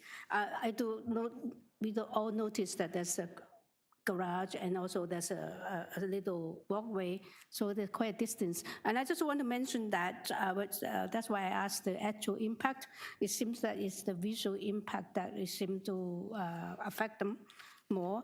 I just want to remind people that views and sight line are not protected rights. It's nice to have the view, but in our mandate, that's not a maybe if they cast shadows, they create other impacts. So maybe those will be considered. But views are very difficult to protect. That's why it's not a protected right. Yeah, that's what I want to mention. And if, Madam Chair, with your indulgence, if I can just add, I have no problem with the additional condition of approval, and I appreciate your comments. I'll also add that the delta in terms of the grade as you move from 38 to 30 is somewhat significant because of the slope of the street. So the top of 38 on the street will likely be a touch higher than what will be what's being approved at 30. So. Oh, I see. Okay, that's good observation. Thank you. So we have a motion. Anyone like to second? That was I was seconding with a comment. Yeah. Okay. Oh, with that comment. Okay. Mr. Wee second with the conditions, amended application with the conditions, heritage and also tied to site plan. Anything? Just for the carport. In regard with the location of the carport. Okay, thank you. They're all in favor? Yeah. All in favor, approve, unanimously approve with those conditions. Yeah, thank you. So we move to item 17. It's 8 Prince Arthur Avenue. This is to alter existing 3-story detached commercial building by constructing a rear 4th, 5th, and 6th-story addition with a green roof. And there will be offices on each level of this building. We have received a survey, site plan, floor plan, elevation, a revised site plan, a red line public notice, and a revised zoning waiver, and 7 photographs and a cover letter, and also corresponding from the agent. We have received transportation comment, transportation engineering comment. We have heritage and planning comment. We have letter of concern from 18 Arthur Avenue, Unit 201, and also from Unit 203. We have also 38 Avenue Road, Unit 2102 and 904. And that's all we have received. Through you, Madam Chair, we have the agent here in person, and we have a couple of speakers in opposition and concern here in person. Okay. Yes, welcome. To give us your name and your address, please. Oh, it's the green light. There we go. Thank you. Thank you. Last name's Bronskill, Bronskill, first initial D for David, 333 Bay Street, Suite 3400, Toronto, Ontario, here as the agent for the applicant, Madam Chair, virtually this morning, and then commuting downtown to see you this afternoon. Thank you. Yeah. Do we have any revisions we have to go through first before your... Madam Chair, the only thing I wanted to check first, maybe through you to staff, and this is just, I can't remember which notice went out. There's a revised notice where we deleted variance 11 related to waste and recyclable material, and it's an annotated one. And I just don't remember whether that's the notice that went out and whether I should formally, Madam Chair, delete that variance, but I just wanted to confirm that variance is no longer being sought as part of this. Yes, it was in. Yeah, it's in our, so you want to delete 11, right? 11 is deleted, yes. Yes, okay. That's, I don't know whether we can address this before your presentation, is that whether I got it right. We got the communication from Heritage. Yes. They asked for deferral. Yes. So do you want to address that before your presentation, or we just move on? I can address that quickly, Madam Chair. Not surprisingly, the answer is we would prefer not to defer. Mm-hmm. And I can give you a few reasons for that, Madam Chair. Yeah. I don't remember whether it was this panel, but it was a panel recently of the Toronto East York Committee of Adjustment. I attended for 36 Prince Arthur, similar rear addition on top of that building that used to be the Bedford Academy. Heritage staff, again, at that time, had requested a deferral. We said no. Committee decided not to defer in that instance. As I understand it, the request for a deferral is to allow the Ontario Heritage Act application to play out. And this is a bit of a chicken and an egg. Which do you do first? And with all due respect to my colleagues in the City of Toronto's Heritage Department, I don't think we need to make that type of determination because they are frankly separate processes. That is, what this committee decides today does not bind City Council when it considers a heritage permit application. And similarly, if City Council approved a heritage permit application, it wouldn't bind the Committee of Adjustment if we then came back to you with the variances. So I don't think the deferral is necessary from that perspective because City Council will retain its full jurisdiction to deal with that matter under the That's what I want to hear. Yeah, that's what I want to hear. It's clear that to me. And Madam Chair, I can add one last thing too, which I think may also help the committee. We've actually had very positive discussions with heritage staff. GBCA is retained, has submitted a heritage impact study. We've submitted an alteration application. It's actually going to go to Toronto Preservation Board this month on March 30th. And our understanding is it's actually a positive staff report. They do have a concern about materiality, which we will address. That's not really a committee matter, but we will address that concern about materiality as part of that process. It would then go to City Council in April. So again, I think it's a deferral without any need because that process is actually working really well. And when I'm going through these processes to defer and then potentially come back in May or June, I don't think is a delay that we necessarily need for a process that, for a project that we would actually hopefully like to start building as soon as possible. Okay, thank you. We deal with the deferral. Yeah. We'll wait because we have those. No, that's what. No, he still have to give us a presentation. I was just asking the deferral request if that's the case. So you have. Do you want to bring up the material first? Yeah. That would be great, Madam Chair. If I could have just the package of plans, I'll refer to a few pages from that package of plans and from staff. We have gone through some consultation on this process. I know there are some letters of concern, but our client did reach out to the Condominium Corporation to the west twice, but did not get a response. We did get the letter of concern. Our client has met with the Annex Residents Association. I'm pleased to indicate that the Annex Residents Association is supportive of the project. Our client also met with the condominium board in the project to the east, which is 38 Avenue Road. They expressed no concerns. Obviously, they don't bind their individual unit owners. Those individual unit owners are obviously free to express concerns, and some of them have. But the board did meet with us to review the plans in advance. As you can also tell in the file, we've had extensive pre-consultation with city planning staff who have recommended approval subject to a condition, and we are supportive of the condition. The project, Madam Chair, it's a little bit different than some that I'm often in front of this committee on, in that it's an office non-residential project. It's a site on the north side of Prince Arthur that frankly needs a bit of love. Our client has acquired it. It was not in good shape, was put on the market, and our client has acquired it. They would like to use it for offices associated with their family business. It's designated as mixed-use areas. Many of the Committee of Adjustment projects that come before you that I often present are neighborhoods. It's in the downtown plan as mixed-use areas 3, which interestingly permits mid-rise buildings, and in certain locations it actually permits tall buildings. So under the official plan, the built form is clearly permitted. And it's the mixed-use areas policies that we would use to evaluate the general intent and purpose of the official plan, in this case, not the neighborhoods policies that we're so used to. The site zone CR2, which, as this committee knows, permits 2 times coverage. It's a commercial permission for 2 times coverage, but within that you can only have 1 time residential.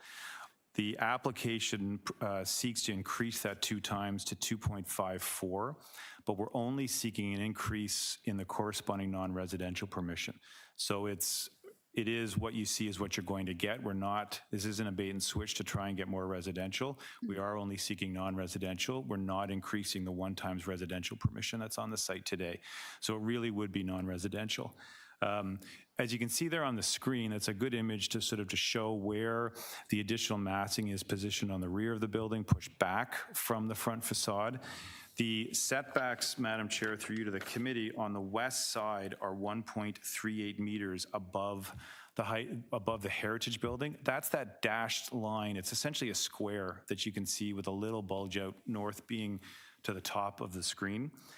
The project at 7 Prince Arthur has an east side yard setback of 1.2. So we've basically matched that with a little bit of additional, not a lot, 18 centimeters, but we're sort of taking our cues from that approval. And Madam Chair, I can advise, if you see on that drawing, it says opaque face. That west wall, in order to mitigate any view or overlook concerns in terms of adjacencies, it'll be well designed, but it's not going to have windows. So the staircase is located there, et cetera. Windows north-south and some to the east, where there's a greater separation building of 8.46 meters to the existing building at 38 Avenue Road.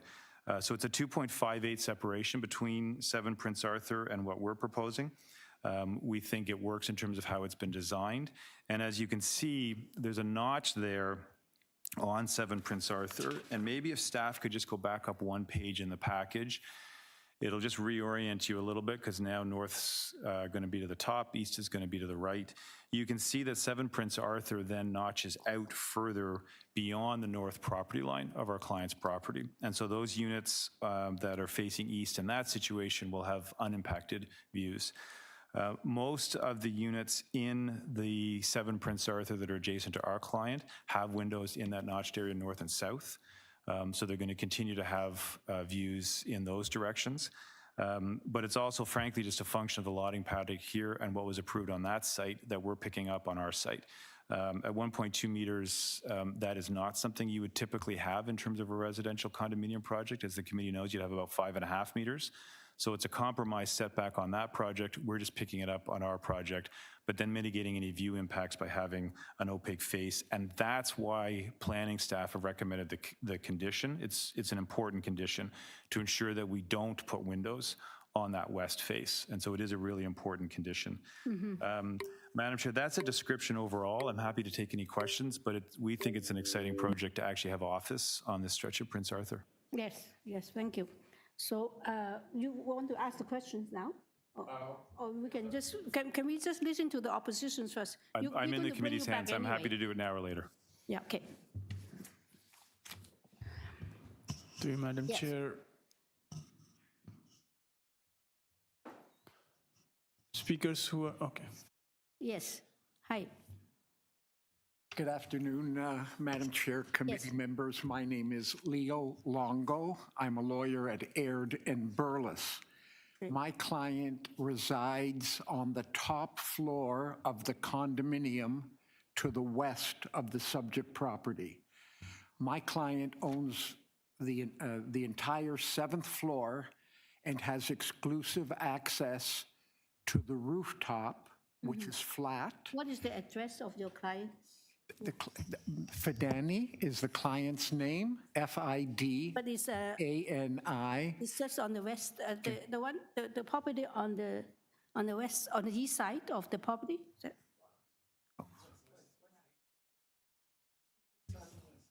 West side. West side.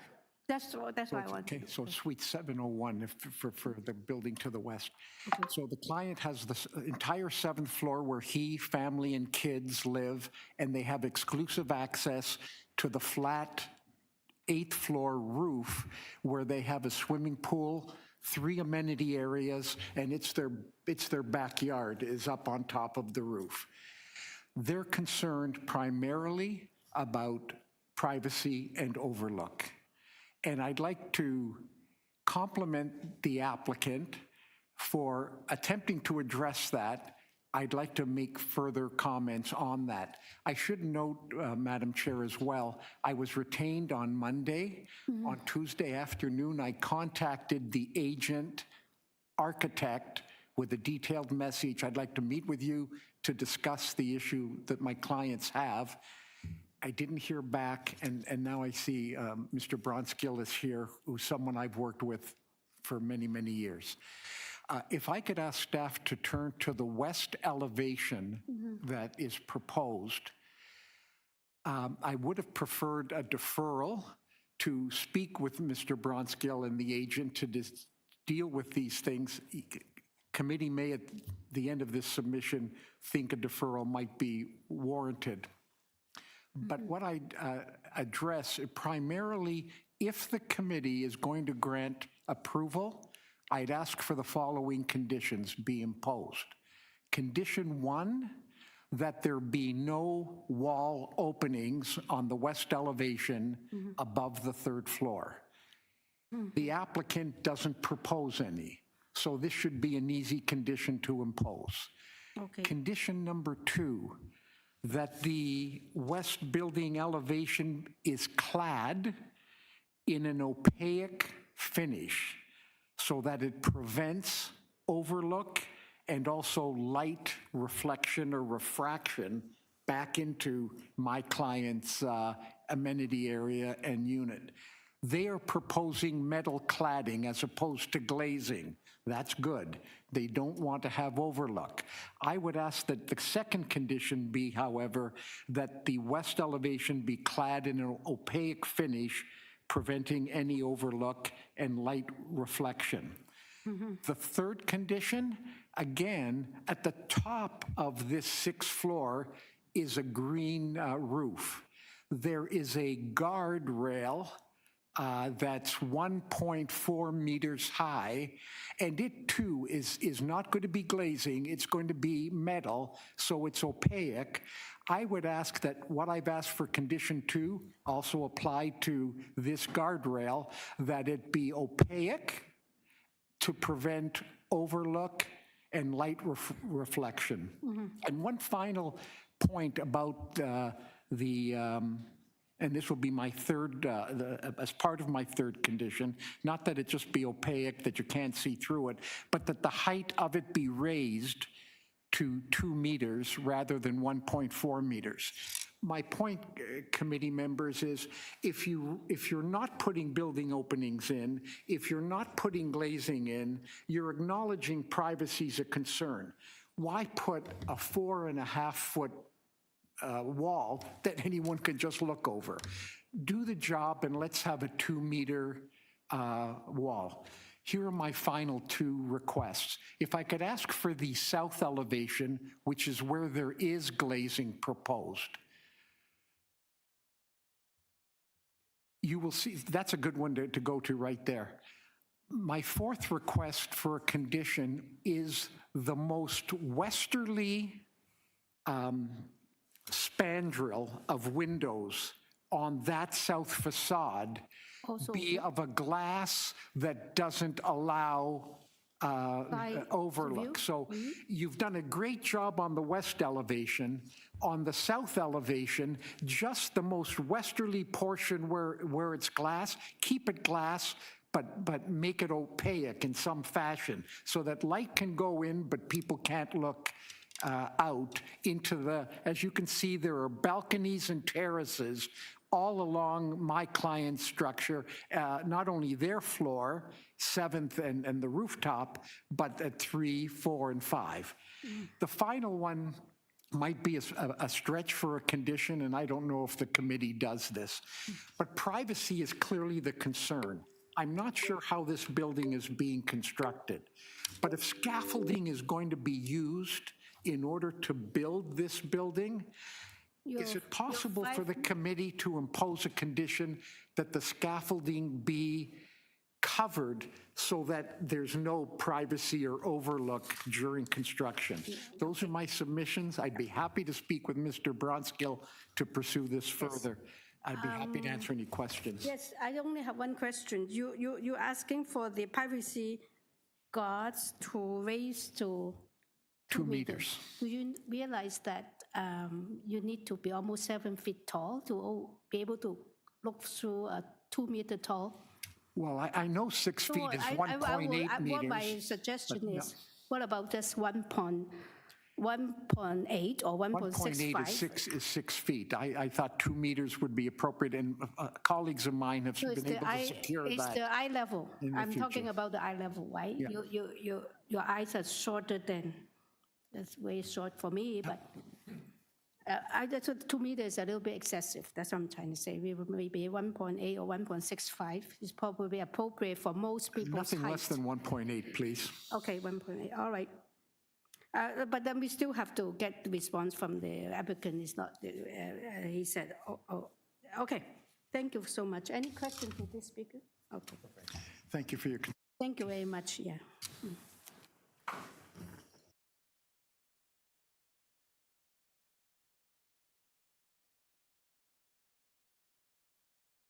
No? Good afternoon, Madam Speaker and committee members. My name is Mark Levinson, and I'm a resident of 18 Prince Arthur, Okay. unit number 203, Okay. along with my family. Mhm. And I want to start by saying that I'm not opposed to any meaningful development. So we're open-minded. My opposition, though, is to an attempt to pass this office renovation, if you want to call it that, as a minor variance. So starting off, not only did we not receive any notification from the City of Toronto that this process was going to happen today, but also some of our other owners, we all never received anything in the mail. So luckily, we were able to find out through, I guess, idle conversation that this was happening today. So I'd like to say that basically our residences here, I mean, we are residents and we're living in the building, and hence we were, as I said, we really were not aware of the process. So some of the key issues that I'm dealing with and that my wife also was dealing with are pretty, it's a pretty sort of a narrow list. So number one, talking about parking or lack thereof. Now, parking on Prince Arthur at street level is a problem because there's very limited spots available. And then, of course, if you're looking at adding these various floors to the building itself and then having more people work there, they're on their plan saying that there's 8 parking spots. In reality, I can only see 4. So, parking is an issue. The other thing that we're talking about is just talking about the height of the building itself.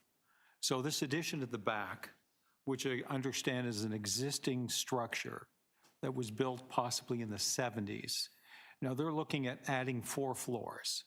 So, and then cladding it with glass. So we've got issues of height, density, as well as light transmission and lack of privacy. So the previous presenter, I'm in full agreement with all the points that he covered. So, and essentially, that's it. I mean, I've considered this to be more than just a minor variance. I think it should go to committee. I think it has to be looked at both from the historical board as well as planning to really see if this proposal fits into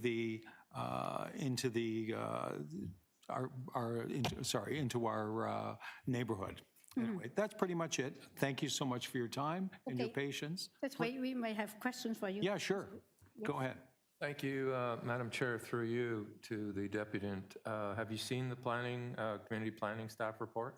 No, I have not. All right. So they have no issue. Well, not that they don't have any issue. They basically said that they propose a condition. So they're not opposed to the application, and they're recommending, if the Committee of Adjustment approves the application, that there be a condition. So you're not aware that they've already... No, I'm not. Okay. Yeah, I hadn't received anything. Okay, thank you. Okay, thank you.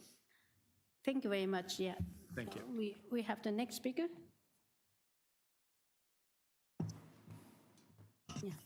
Through Madam Chair, we have the speaker here in person. Oh, okay, thank you. Welcome.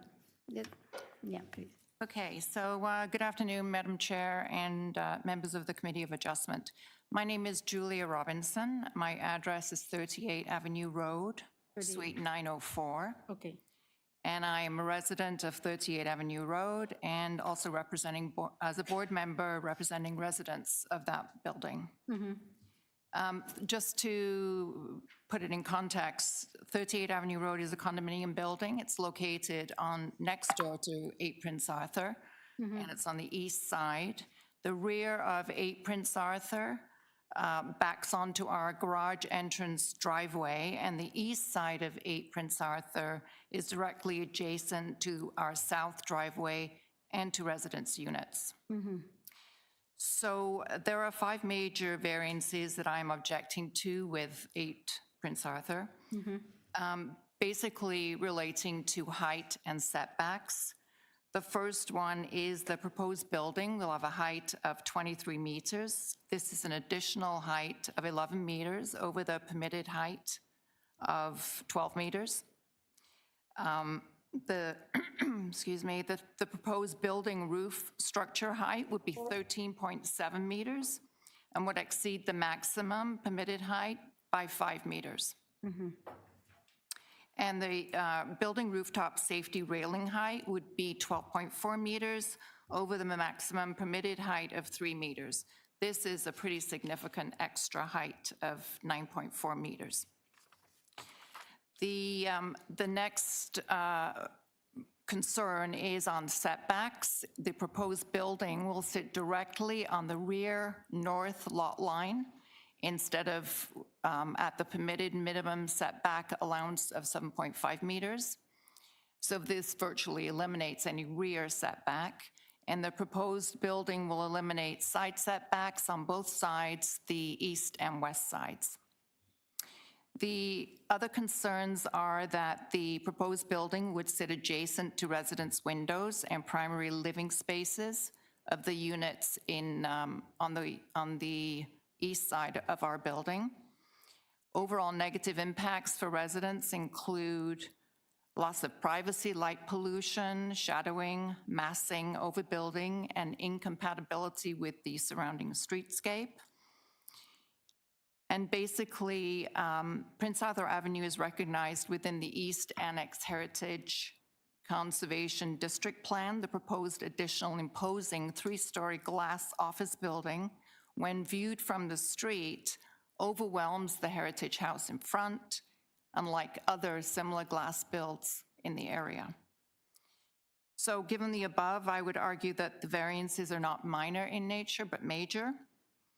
And my concern is not necessarily with the development itself, but with ensuring that any approved variances remain consistent with what is permitted and in compliance with zoning bylaws. Thanks. Thank you. Any question to this speaker? Okay, thank you very much. Yeah.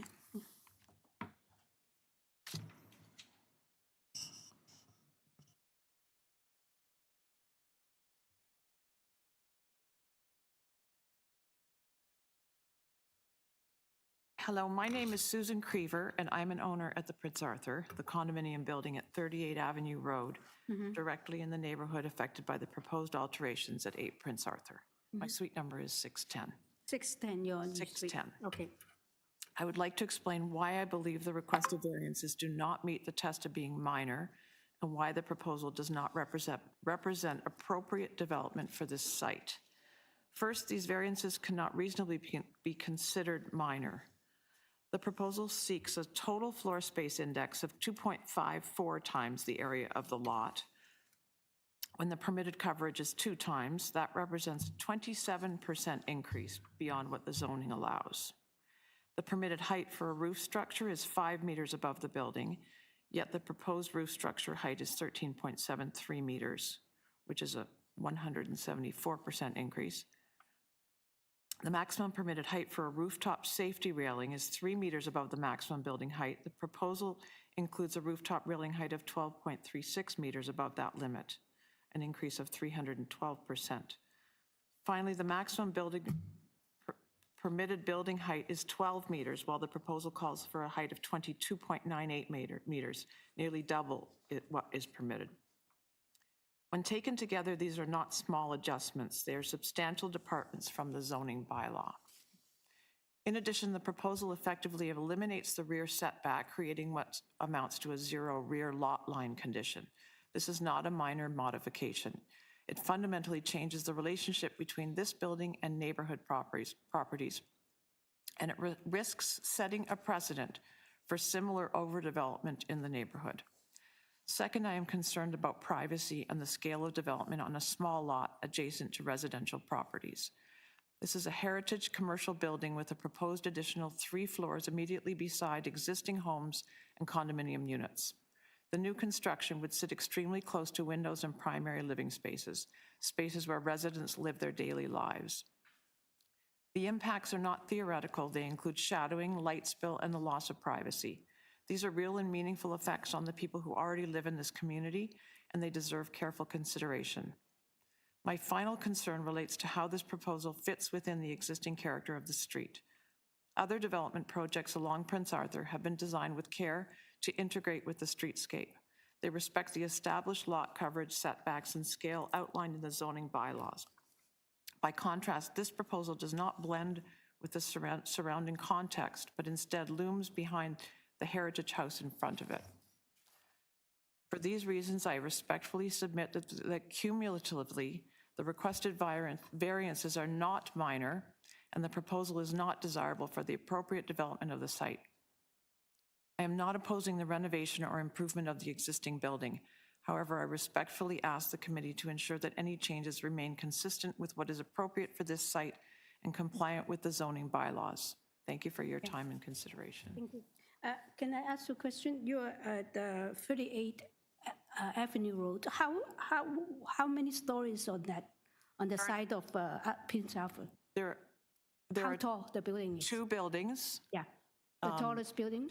The courtyard building is the north building, and it's 10 stories. Okay. The south building is a tower, and it's 25 stories. 25. That's what I want to know. Thank you. Yeah. Okay, we have more. Just one. Oh, no, it's fine. Take your time. You will be given the same amount of time.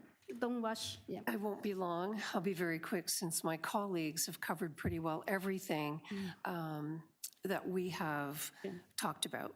So good afternoon, Madam Chair and gentlemen of the committee. My name is Pamela Spackman. I am also a resident at 38 Avenue Road. The building is obviously located immediately to the east of 8 Prince Arthur. And I respectfully submit that the requested variances for the development of 6 stories at 8 Prince Arthur are cumulatively not minor variances, as described in that public notice, Section 45 of the Plan Act. I draw your attention, there's really 5 items that, again, my colleagues have covered. It is really the height and the setbacks that we are finding hard to wrap our heads around. Especially, and I did start with the first one, the increase of 2 to 2.54 times the 27% increase. The top, where I realize you're putting equipment and structures, that's going to be 175% greater than the allowance, from 5 meters to 13.73 meters. The unenclosed structures providing safety or the wind protection, the allowance is 3 meters. And if I read this correctly, the increase, they want 12.36, which is an increase of 312. The maximum permitted height on the lot, subject to the development standard plan, is 12 meters, and the current request is 22.93. So that's a 91% increase. So the setback at the north rear lot line is going to be nil, because now the building will basically sit right on the lot line. So one other additional concern, and my colleague happened to mention that also, is on the south side of Prince Arthur, you have 17 Prince Arthur who did pretty well the same idea, except that it's 4 stories. And when you look from the front of Prince Arthur Avenue to 17, you barely see the improvement. It's not significant at all. In this case, it is extremely obvious from the street looking off of Prince Arthur. So in closing, I would just like to propose that the members of the committee take into consideration perhaps a revised plan. 38 Avenue Road, we do not have a problem with development in the area. It's just perhaps we could look at a revised plan taking into consideration some of the more compliant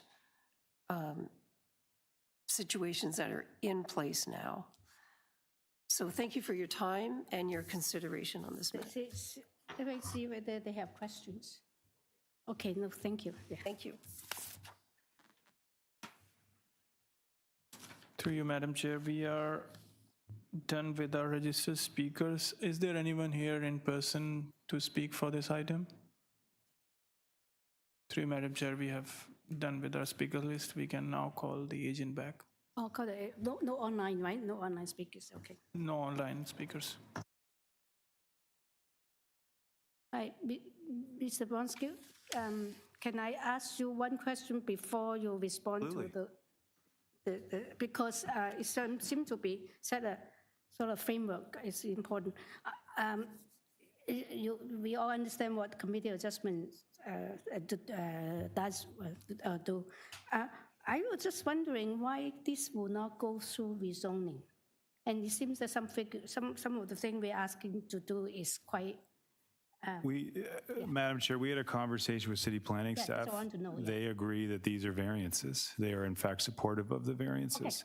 It's a site designated mixed-use areas that permits mid-rise buildings and in appropriate locations, tall buildings. It's mixed use 3 in the downtown plan. It's within walking distance of subway stations and within protected major transit station areas.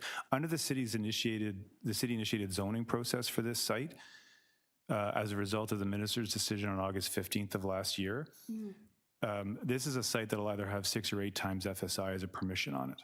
Yes. Like we are talking about a site that can and must be intensified. I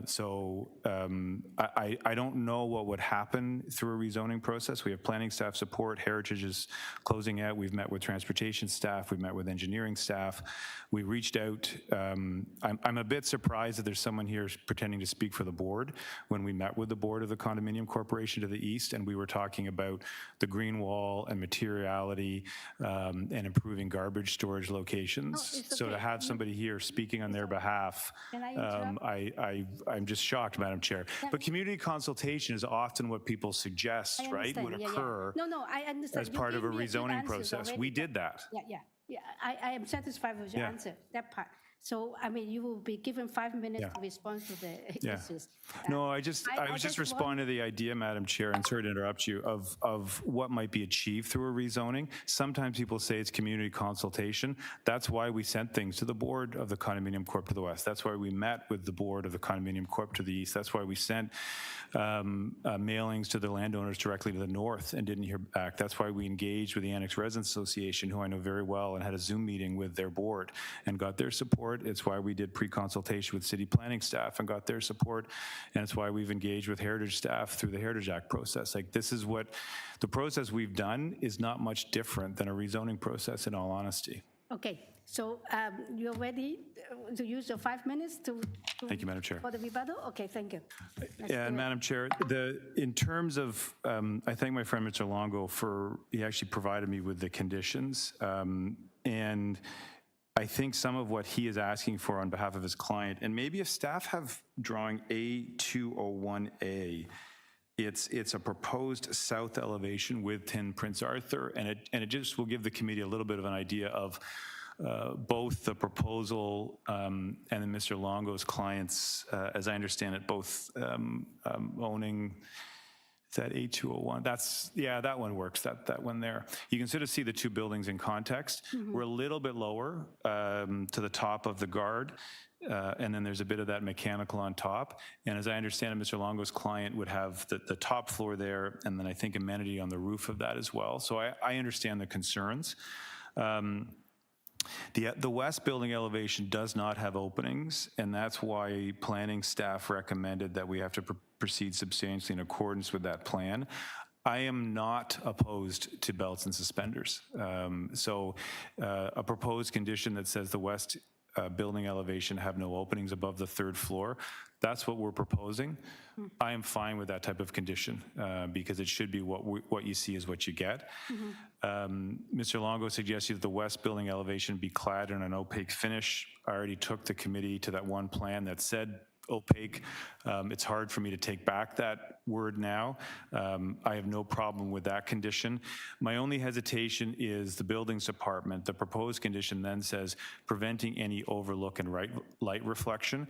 I'm not sure I can agree to that because I don't think the buildings department can regulate preventing overlook and light reflection. I do think they could look at a set of plans and decide if it's clad in an opaque finish.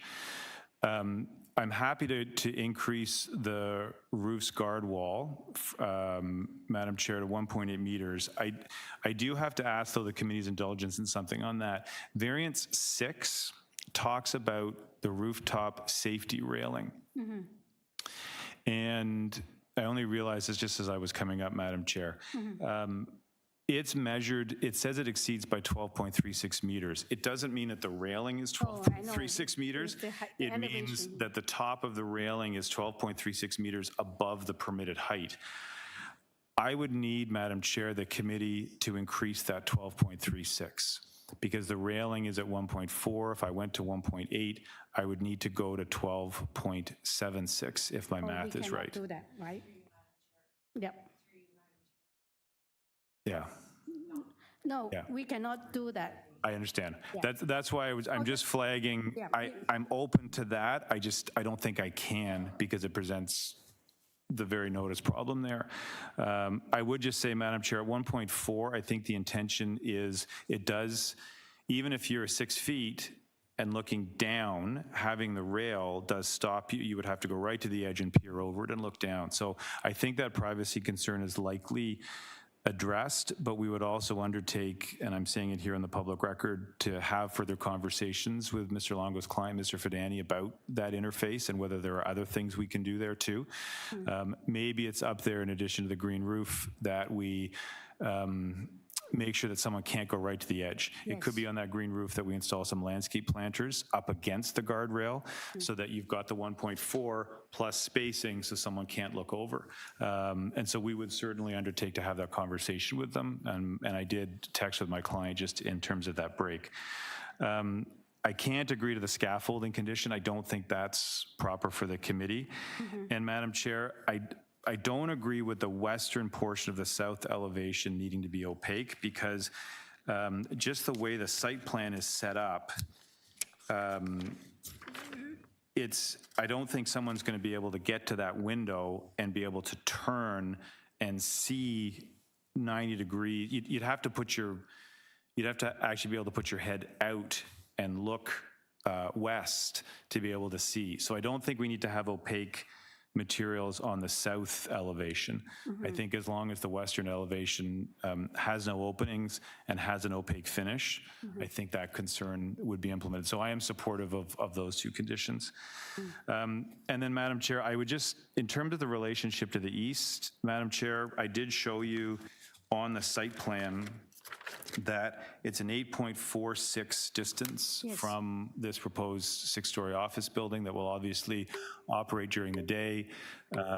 It's a 25-story residential building. It's a beautiful building, but that's more than appropriate separation distance between this office use and any residential building, any residential uses on the west face of that building across the driveway. Prince Arthur, last thing I'll say, Madam Chair, Prince Arthur has a number of additions like this. I worked on 36 Prince Arthur, which is coming, which was approved by the Committee of Adjustment about 4 or 6 months ago.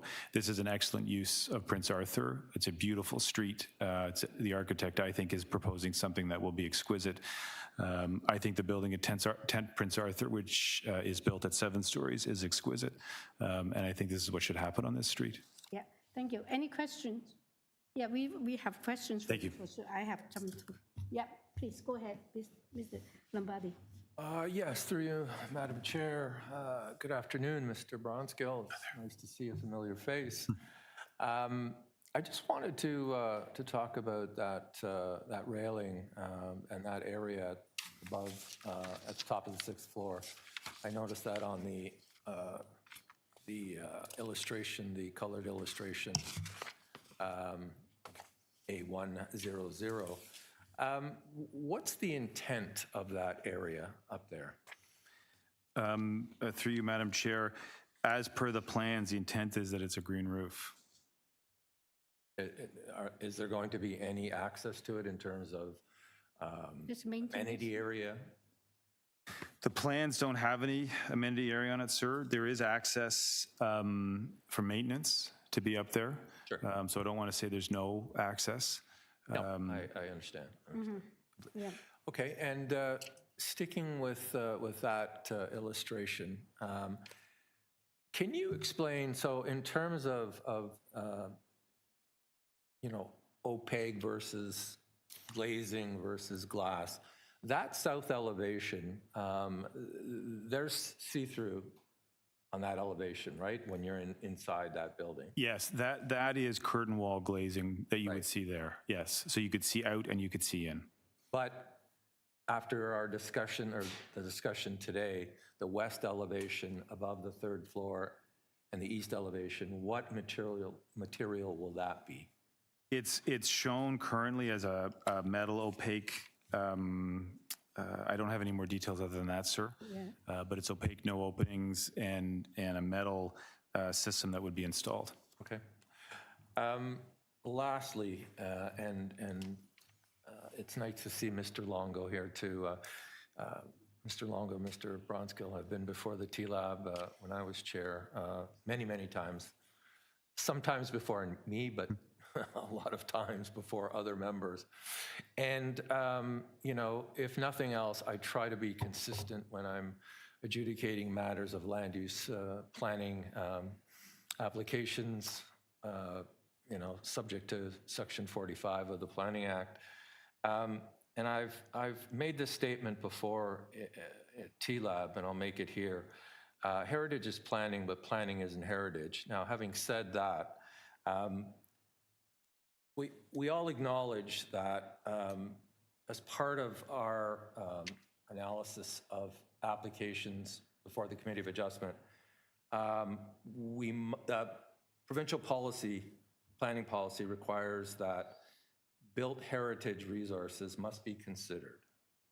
And for the Planning Act purposes, the Committee of Adjustment must have regard to matters of provincial interest and city policy in carrying out its responsibilities under the Act. One such interest, obviously, is the conservation of significant architectural, historical heritage features. And I'm wondering, given the memo from City Heritage staff, and you addressed this initially in your opening remarks, I feel that it's important to have all the information in front of this panel in order to make a complete and relevant decision that's in the public interest. Can you speak further to your discussion with Heritage and you talked about that there's a report coming and how that might impact your position on this. Yes, thank you, Madam Chair, through you. Just so I'm clear on the record, I have not had direct discussions with Heritage staff. The Heritage consultant at GBCA has had those direct discussions. I have spoken to City Legal, who were involved in the discussions as well. So I didn't want to leave an impression that I'd spoken directly with them. Legal confirmed for me the report going on March 30th to Toronto Preservation Board and then to City Council in April. GBCA and City Legal confirmed to me that the report is positive in terms of the built form, but there's a desire in terms of keeping, for example, the stucco that's on the building today. It might not be my choice, but I'm also not a heritage professional. And so there is some materiality that is being recommended through that report that we will abide by as part of that process. My understanding is, and I sort of wish this was in the report, is in response to the Heritage Impact Assessment that was submitted with both the Committee of Adjustment application and the Ontario Heritage Act application. And I think it's very wise that the committee not only has regard to matters of provincial interest, which include cultural heritage resources. Your decision must be consistent with the PPS, and so there's cultural heritage policies, and then as well as maintain the general intent of the OP, which includes your heritage policies too. So I do think that's a wise statement.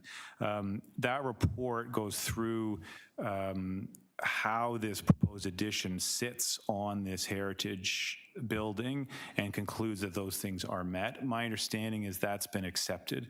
And part of, I won't go into the details, but for example, part of the rationale is the significant step back from the front facade, the lighter materiality so that it's less obvious and it's not mimicking what's there today, pushing it back so that the existing building remains proud and dominant at grade, restoring it, which is going to be very important as well. And that's where the materiality comes in through that heritage process. And all of that is therefore then ultimately being supported as maintaining the intent of the heritage policies in the OP, being consistent with the PPS, and then having appropriate regard to those matters of provincial interest. So it is an intervention with a significant cultural heritage asset. Last thing I'll say through you, Madam Chair, is the HCD plan also has specific policies related to Prince Arthur. And one of the things it does recognize is that there are commercial additions that have occurred on Prince Arthur over decades on some of these heritage buildings, indicates that those are acceptable, but does say don't have it at the front where there's the eave. Push it back. That's been the pattern that's happened before. That's the pattern that should happen again. Whereas the HCD plan itself on other streets talks about additions not being above the roof line. And so it's a slightly different approach on Prince Arthur than in other areas of the annex. And that was taken into account through the HIA and the discussion with heritage staff too. Mm-hmm. Thank you. Any questions? Okay, please go ahead. You have more. Yeah. Just a couple of small ones. The bike parking, is there going to be bike parking in the front? I know that there's a variance for none inside, but is there going to be some in that front? They are. What they were going to do through the final design process is find some spaces for bike parking, in particular some short-term spaces, given that it's an office building. So yes, they have to figure out exactly where those are going to be. They are going to maybe have some in the basement too. That's going to be explored as an option because the basement's being lowered so that it can be better used and better for something like that. So yes, there will be some bike parking provided. Okay, great. In terms of the concerns of the 7th floor neighbor, should we, I understand that we can't raise the level of the railings on the roof facing west, but should we specify that they should be opaque? Yes. Yes, I missed that. I apologize. It should be opaque. Yeah, yes. So we'll make a condition yes. for That was part of the proposed condition 3. I apologize. I missed that. I can't make it higher, but I can guarantee that it's opaque. Okay. Yeah. Thanks. Yeah. Okay. Any other questions? No. Yeah. Yes. Point of privilege. Thank you. I just had 2 more questions that relate to concerns that you heard from neighbors. The first has to do with parking. So would you agree that as of 2021, the City of Toronto has removed minimum parking requirements for all new development in the City of Toronto and is leaving it to the developer to determine what amount of parking is necessary? And I would actually go a half step further. The province is now, as of August 15th, with approval of the PMTSAs, said that a bylaw actually can't, you can't actually require the provision or maintenance of parking. So in this area in particular, there would be no ability to require a minimum amount of parking. Okay, and last question, in terms of precedent, and this is something that always comes up in these kinds of applications, whether it's a Committee of Adjustment application or an appeal to the TLAB or OLT. The principle of stare decisis, I guess is the way you pronounce it. How would you respond to the concern about this setting a precedent? I've got two responses to that. Thank you, through you, Madam Chair. It's always an interesting discussion about precedent because I always want to include an adjective. If it's a bad precedent, we don't like it. If it's a good precedent, I always like it. I think instead of precedent, I talk about context and what exists in an existing context and then what is also planned for that context. And I do think this type of development exists in this context. I also think it's consistent with, therefore, that planned context. But the second thing I would say, though, is I talk about 36 Prince Arthur just as one example. I am not, just to be clear for the committee, saying that because there's a rear, and it's residential, there's a rear addition approved at 36 Prince Arthur that you must approve this one. And it's because every site is different. And that one, for example, there's a 0 north setback, but there was also an adjacent building built to the south property line that came off Bedford. Very long building, non-residential and then residential above. And so they backed onto each other. And it was a very different adjacency in that case in terms of what we were putting together. We also had different step backs because there was a restaurant to the west that had some concerns, and there was stepping put on the west side to bring some of the massing away so that restaurant on the rear patio would have some relief. And there was no stepping on the east side because of the beautiful heritage apartment building that exists on the north side of Prince Arthur. So every context, every site therefore becomes different. And so I always am very, very careful. I can't look at you with a straight face and say they did it at 36 Prince Arthur, therefore you must do it here, because some of the reasons at 36 Prince Arthur wouldn't apply here, and frankly, vice versa. I've always stated that precedent can be a double-edged sword, but thank you for those responses. That's it. Yep. I can add a comment. I don't know whether about the precedents. I don't know anyone here remember 38 Avenue Road, that corner, and also the other condo. When I was a freshman from university, I worked on number 2 Prince Arthur on the 2nd floor, which was a tiny little Victorian house. So I think those condos are precedents too.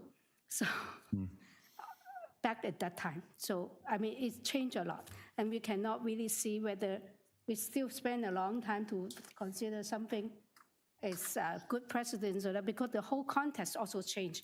And if you, given your point is that every site, even every lot right next to each other, the context is different. It proves that all these years, not all of them turn into condos either. So they consider each application as it by itself. That's my comment, yeah. Sure. Yeah. All right, so any other question to Mr. Bonscript? Okay, we are done with questions, and we are in committee now. Yeah, please go ahead, Mr. Yeah, I mean, on the face of it, these are significant variances, absolutely, in terms of height and setback. But I think it's clear that this is a case where the zoning simply hasn't caught up with how the space is being used. Yeah. There's lots of tall buildings in the area. There's lots of mixed heritage, non-heritage buildings. I think that in the context, this is an entirely reasonable thing, especially given its location, right near a very busy intersection of subway lines, near bike path, near bike lanes, near a lot of density. So to me, despite the fact that on the face of it, these variances are significant, and also I think that in the context they're entirely appropriate. I do appreciate that they have worked to, make sure, for example, the west wall is going to be opaque. I think those are really important. I feel like there's been a lot of effort to make sure that this does fit in the space. I do sympathize with the residents on Avenue Road, but as the applicants point out, they are still actually quite a long way away. And yes, their views are going to be changed, but they will have quite a distance between themselves and the building. So overall, I think it's, to me, it's very supportable. I'm happy to make a motion, or if anyone else wants If to. anyone, if you want to make a motion for approval, I want to make sure that all the conditions you agree to be documented properly, because I think it's a little bit. So first of all, the planning condition, and that really takes care of a lot of the concerns of the 7th floor neighbor, to make sure it's opaque and everything like that. I think we need to add a condition that the railings on the roof facing west be opaque. Yes. I don't know if there's any other conditions. He actually mentioned 3 conditions that get to me is no openings above the 3rd floor on the west elevation. I feel like that's already taken care of by the planning condition. Yeah, but he said that he doesn't mind to have it as condition. Sure. Yeah, right. Is that what you want, or I only. Through you, Madam Chair, you'll have to come out of committee and ask the question. Okay, so can you list clean it up, all the. I'm just feeling like there's no point giving redundant conditions. Oh. I mean, if Through you, Madam Chair, community planning is saying it's got to be opaque all the way along, that means there can't be any openings. Yeah. I don't feel the need for redundant conditions. Through you, Madam Chair, the community planning has imposed the condition to tie it to site plan. Yeah, and that takes care of making sure there's no openings, it's completely opaque. Okay, and also the elevations. The only thing it doesn't address is the railings on the top floor, and that's why I've added that one. Oh, okay. So just for public record then, site plan is A102B. Yes. And west elevation plan is A205, dated February 26, 2026. And that's when staff received those plans. Yeah. So we just. I think that takes care of That's everything, it. but if anyone, if there's. We never mind about those opaque and all that stuff. Okay. I think that's all the conditions that are needed. Yes. All right. Sorry, through you, Madam Chair, the height of the guardrail is 1.4 meters. Yeah, we're not changing that. We're just saying that the guardrail on the west side should be opaque. Opaque material, yeah. Opaque materials. Yeah. Yeah, I think that will take care of it because the elevation, so all that stuff. Yeah, thank you. So. And then it's as amended? As amended, yeah. And do I have a second to that motion, Mr. Lombardo? A second. Second with the amended agenda and the conditions from the staff report. All in favor? It's approved unanimously. Thank you. Yeah.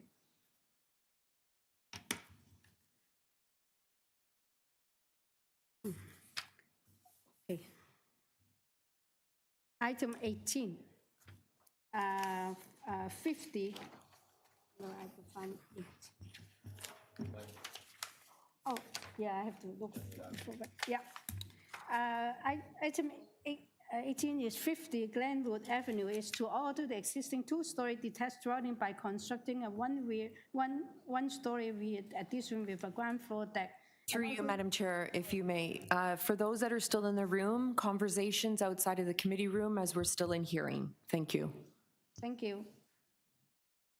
And also to construct a new 1-story detached auxiliary building, which is like a storage shed in the rear yard.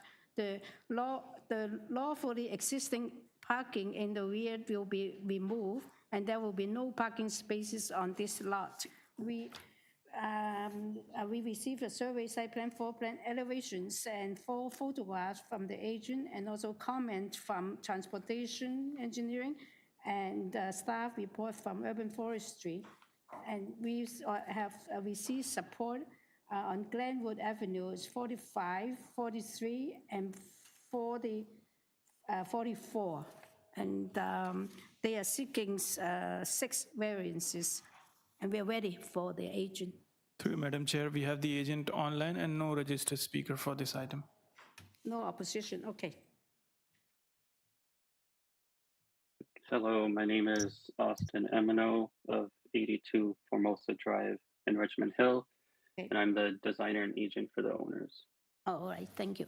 It's not a contested application, so I see whether the panel wants to have a presentation or questions. We have questions for you. We don't need a presentation. Oh, all right, yeah. Just a question about parking.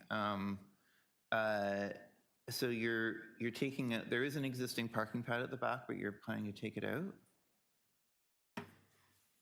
Yeah, so that kind of based off working with the zoning examiner. So how it works today, the existing right-of-way on the property doesn't technically extend far enough back to be able to drive to the backyard without crossing the neighbor's property. So when we kind of put an addition that's something different, it then triggers the right-of-way not working anymore. So that's why we kind of took the parking off, just because the right-of-way doesn't extend far enough as it is today. I understand, okay. And are the owners planning to park on the street or to not have a car, or? Yeah, so they did contact the city and they can get a street parking permit if they need it. Okay, thank you very much. Okay, so any other questions? Okay, we do not have any more questions for you. We are ready to discuss this. Do you have anything else you want to address the panel? No, I don't have anything else Okay, to add. thank you. We are in committee now. Yeah, I'm ready to just go right into a motion to approve the variances with, is it Forestry 1 or 2? Forestry 2. Second that, Chair. Okay, Peter, we second. All in favor with forestry condition 2? All in favor is approved unanimously. Thank you. Thank you.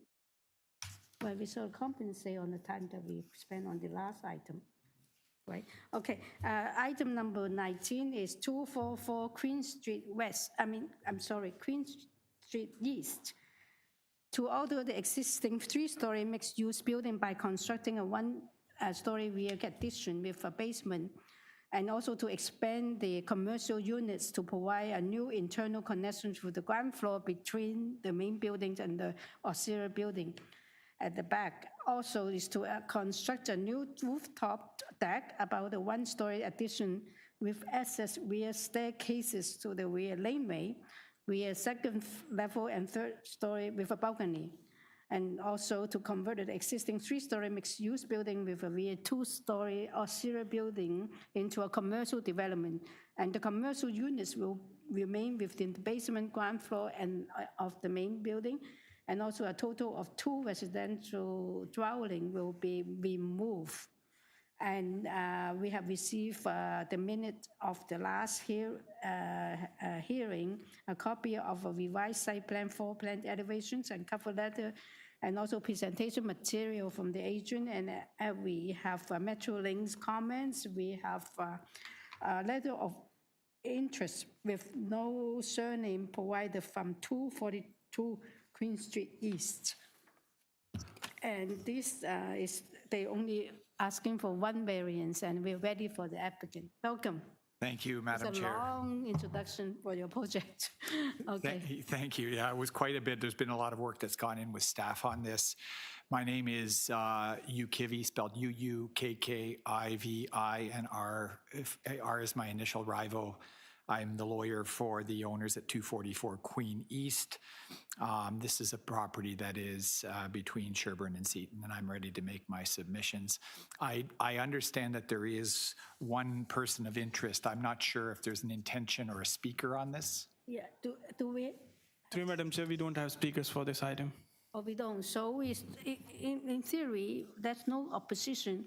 I wasn't expecting any. We've spoken to the gentleman that filed the letter of interest, and they were all related to construction disturbance, and so we've worked that through with. Yeah. So what the procedure will take us whether maybe we do not need a presentation from you.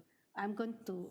I have a question. Sure. You don't need a presentation though, right? You have questions. Okay, let's go to questions. Yeah.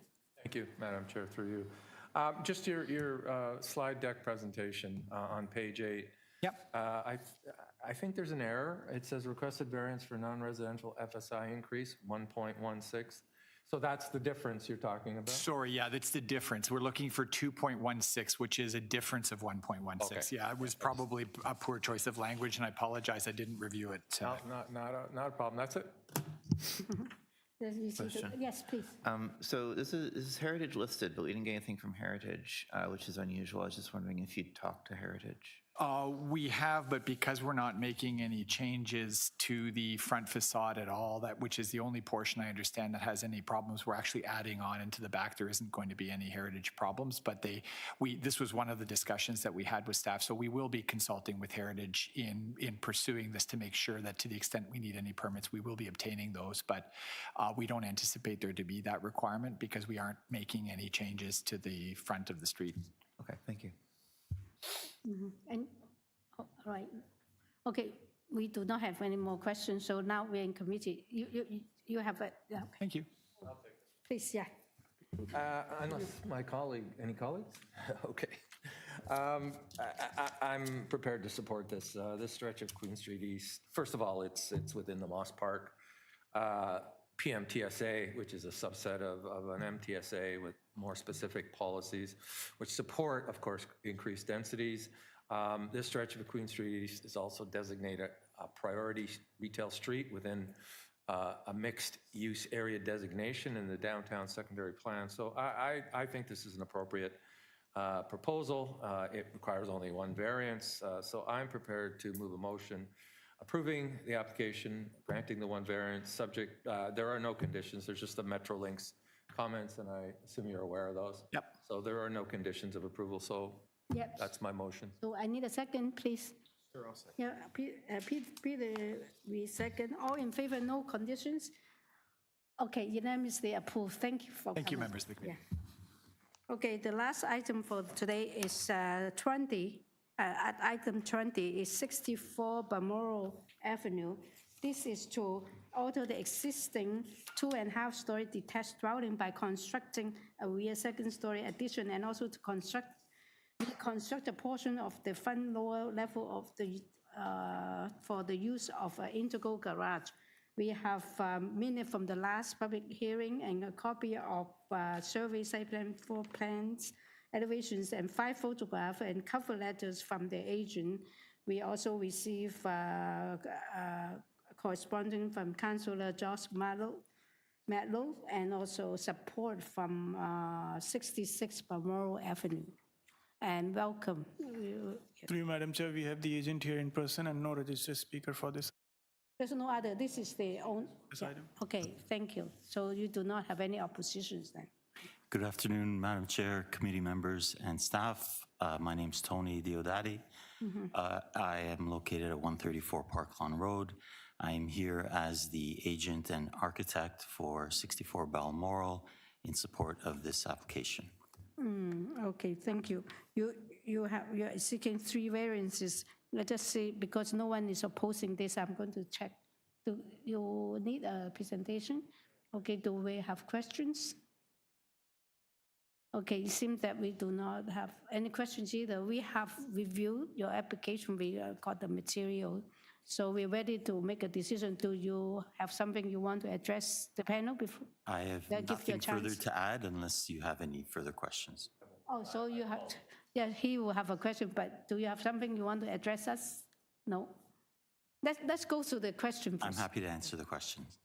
Because you've sat through the entire hearing today and you're here as the last applicant, your variance for, let's see, you have a proposal to remove the front parking pad, right? And reduce the driveway width. That you're proposing that, right? Well, we're looking to transform part of the basement into a garage and maintain the existing driveway, but make it match the proposed garage width, which would result in a slight reduction of paved area. So I'm looking at variance number 3, and it's not a huge reduction in soft landscaping at front yard. Would you be amenable to including permeable pavers in the driveway? Permeable pavers? Yeah. Sorry, I have the homeowner here. That just increases the absorption of the permeability of water, rain through the ground. It's a surface area that allows for greater water drainage instead of water runoff. So it would essentially remove the opportunity to do, for example, a concrete driveway, and it would kind of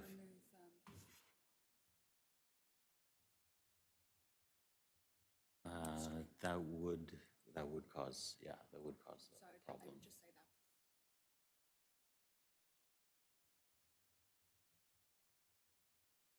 Okay, I'm not sure how much of that you heard. The issue the homeowners are having now is with snow removal and space for it.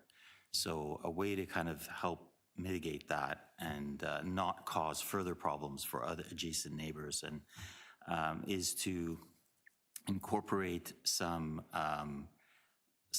in-slab hydronic heating so that the snow essentially will melt instead of incurring snow removal costs. Now, permeable pavers would not allow that type of maintenance. So that's where we would request, I think I understand the intent with the permeable pavers so that you don't have runoff, but we'd also like to, for your consideration, the balance of snow removal in order to maintain greater options for the driveway. Yeah, it was just a question in that you're requesting a variance, a slight reduction in front yard soft landscaping. All right, thank you. Okay, any more questions? So, okay, now we're in committee. Huh? Okay, Mr. Reed, yeah. It's a slightly unusual plan, but like the house happens to already be set up so that you can easily integrate an integral garage. So I think the plan makes sense in this specific context. I mean, the soft landscaping is actually pretty good already. So I don't really have a problem with the slight reduction. I think probably everyone will be grateful to have a heated driveway. So I want to add that I wouldn't want to. When I see one in the winter, there's everything is snow, and then I walk to the I wouldn't want to discourage the heated that. driveway and back to the sidewalk. So I'm happy to move a motion to approve these variances. I don't see any conditions. So, okay, no condition, and I need a second. Yeah, Mr. Bissonnette, second. All in favor with no conditions? All in favor? Thank you. Thank you, Madam Chair, committee members. Unanimously. Thank you. Thank you for your patience. Thank you. Thank you. Now, that's the end of today's hearing. Through you, Madam Chair, we adjourn at 3:30 p.m.